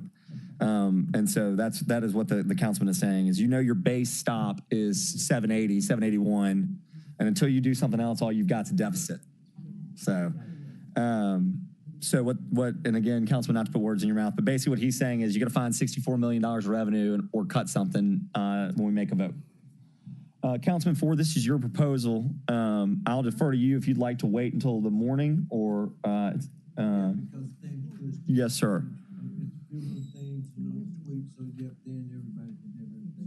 All right, so I'm going to get us out of here because our staff needs to get out of here. Well, do you have a proposal, Councilman? And I don't think I've got any other members that have proposals. So here is what is going to happen. Everybody, yes, ma'am. So if we do just point of information. Microphone, please. Okay, I'm sorry. All right, just point of information. If we do the budget clean and we do it like Ford, 64 million. So I'm going to take this, I think, the way you're asking me. Sorry if I messed this up. That's okay. So what Councilman Spinoza is saying and how some, the finance department will look at it is exactly that is we've been incurred, what's our total? We're at 8, it doesn't matter. But you have basically $64 million worth of expenses that you were planning to make for next year that you do not have revenue to pay for, but for some sort of increase in source. And so we do the tax. If you do the tax increase, right now what Councilman Ford is proposing on this sheet would require a 55-cent tax increase and the wheel tax. And the wheel tax. Yes, ma'am. If we do the tax increase, 55 cent, are we looking at about 77? Yes. Okay, I'm just trying to get the calculation in my head. Yes, ma'am. That is correct. And then on the side right now, this is just point of information. What Councilwoman Green has said, that's an extra 13 million, am I right? No, that's included in all of this. That's included, yes, ma'am. That's included in my No, so I'm sorry, good question. So let me. That's what I'm need to clarify. So the 77, the 77 is just 55 cents. Just the 55 cents. Then the wheel, then the wheel fee is 13, right? is 13. What's missing out of here though is the add to the unassigned fund balance. That's what I'm saying. There you go. Okay, I just wanted point of information. So was that a good question? Yes, but great question. Great question. And here's the thing: we'll make the look, and just for everybody that's like, this is chaos. It is, and that's fine. It's somewhat controlled, barely, but it's a lot to do on the fly. And we're not the Congressional Budget Office, and we don't have staffs of 15 eager beavers running around. We have staffs of 1 that are incredibly good at their jobs, but ultimately they're running back and forth and trying to get this going. And so it is a little chaotic. But with that being said, we will try and get with the administration tonight and try and get this laid out in a form that is just very easy to see specifically what is happening. And that's what I'm saying. I think you just start with base revenue, proposed tax increase, footnotes to any other revenue sources, meaning the wheel fee or whatnot, and then we'll show the cuts or the changes that have been proposed, and then what that comes out, what that computes out, and we need to wipe everything else away because it just ends up being a distraction. Because I want to be able to I think everybody wants to be able to lay this out very specifically what is happening, and we can get that done. With that being said, I do.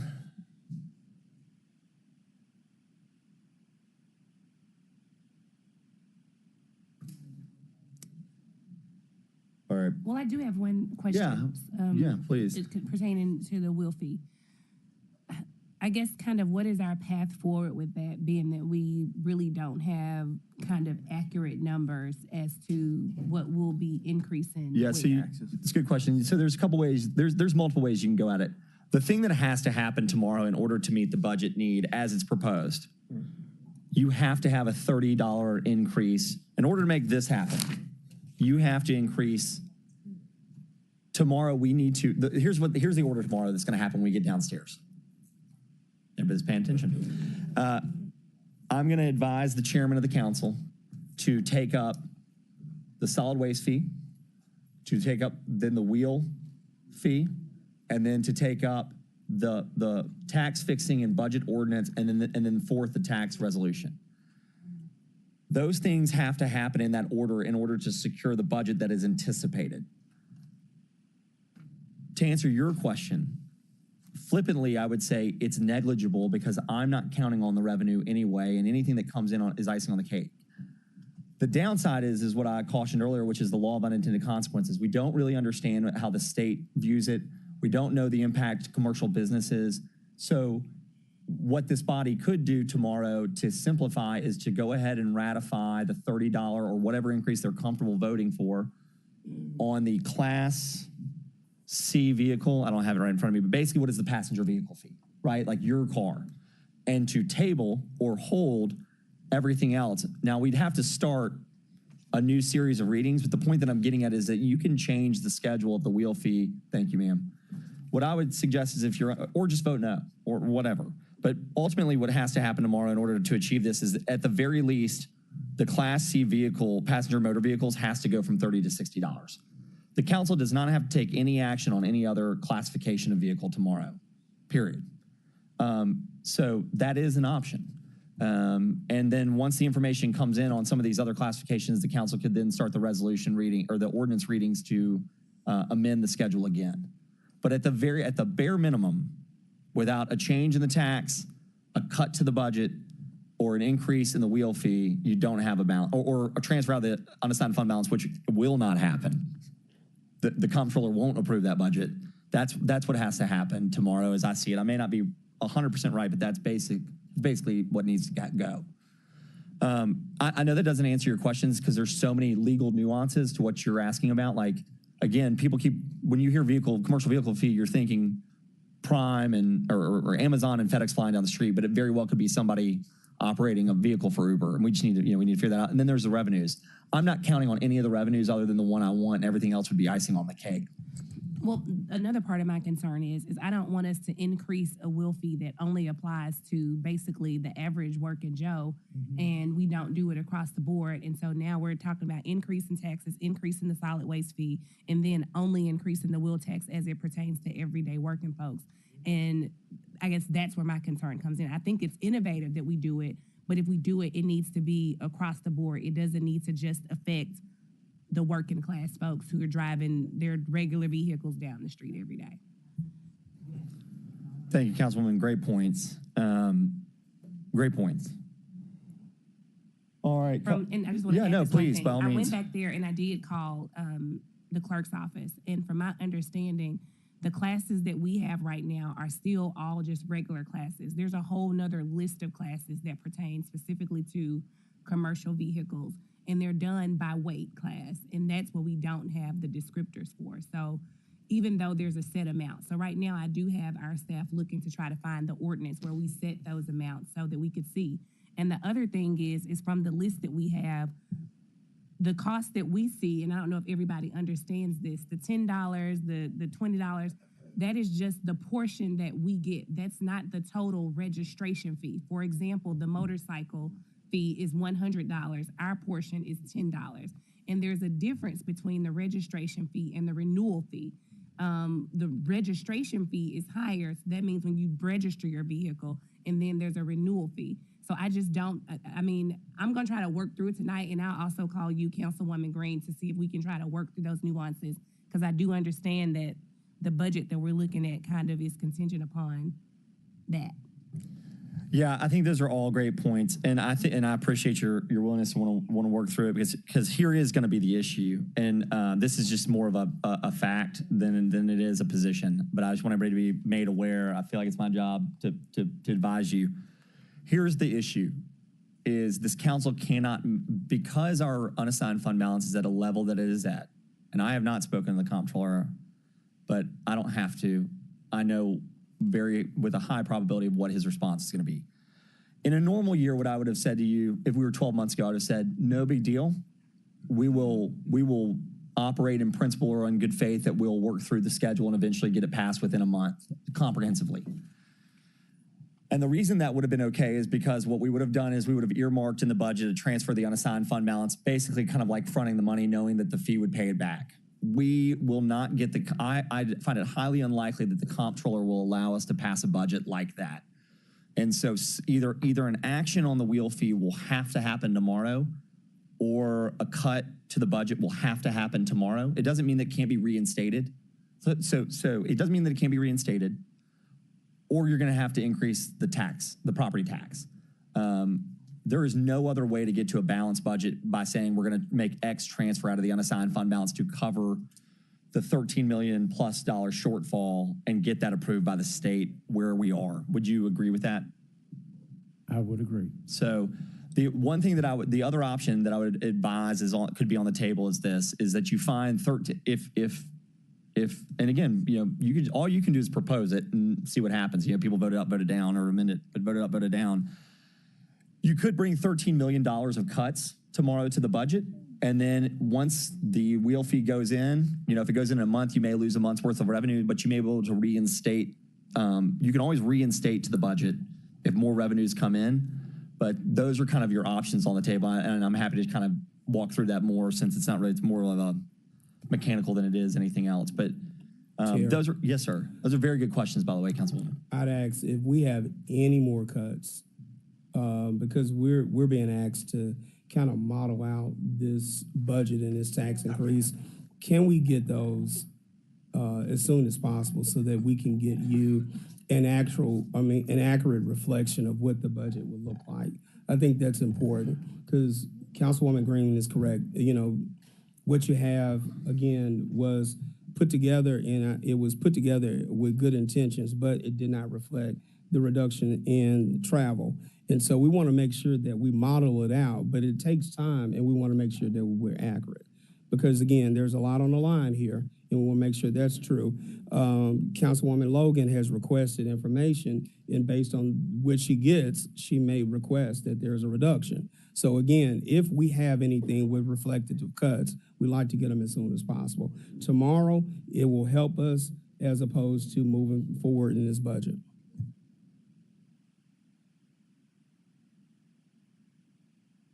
So that's the thing that I'm just kind of confused. If we're just getting, let's say, Class A motorcycle they collect $110. We're only getting $10 from that, right? Less any only fees. Getting $10. Yeah, less any fees or agreements, but I don't have them. Yeah. I think we're only getting $10 with the research that Councilwoman White did, and with the questions that I asked. So if we're only getting $10, if they're actually charging $110, we only get $10. How are we going to propose to raise something higher and they're only charging $110? We're going to take this up? What actually being collected? We can only do the part that is the city fee. We are allowed as a city to set the city vehicle registration and renewal fee. That is in an ordinance. And that part is our portion. So what you see under current is what the city has set out. We set it out in our ordinance. We did it in 1982 is the last time we touched it. And now we're doing it again. We're updating it. We are the only ones who can touch that portion. We can't do anything about what the county says. That's what I'm saying. What The county state side, says, yeah, and what the state. I'm very all of clear. I'm that. very clear of that So part. all we can do is talk about what our fee is. And currently in A for motorcycles, it is 10 for the city fee. All right, and you all are proposing 20. That is the current proposal with the update from Councilman Canale. Melvin, pull that ordinance so I want to read it for myself. All right, everybody. A good discussion. I'm gonna get us out of here. I think tomorrow. I'm hoping it's not. Look, it's gonna be as long as it needs to be, and if we have to recess a day and go Wednesday, that's what we'll do. But I'm feeling pretty comfortable. It sounds like we're getting close. Oh, I'm sorry, Councilwoman Logan. Did you? I've got no. Okay. All right. So here's what's gonna happen tomorrow. We're gonna come back to. We've got some staff that have got things to handle in the morning. We're going to come back. We're going to recess out of here. We're going to reconvene at 10:15 in the morning tomorrow. 10:15 a.m. What time would you guys like to come? Yeah. Yeah. All right. I'm fine to come at 8. I'm fine. I was just going off a text message. So all right. So, no. Oh, I'm sorry. We're wiping. Sorry. I probably should.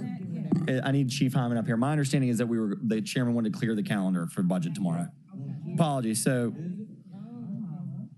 probably should have led with that. So, I want Chief Hyman, if she's hearing me, can come up here. But my understanding is that we are clearing the docket tomorrow for budget and maybe, I think something in executive. But yeah, that's it. Right. So, yeah, give me 1 second to get Ms. Hyman up here. There's one responsible-ish party. There's the other one. Hey, Chief Hyman, will you tell me exactly as far as the agenda, what are we, there's something we were keeping, are we clearing everything? We will clear it.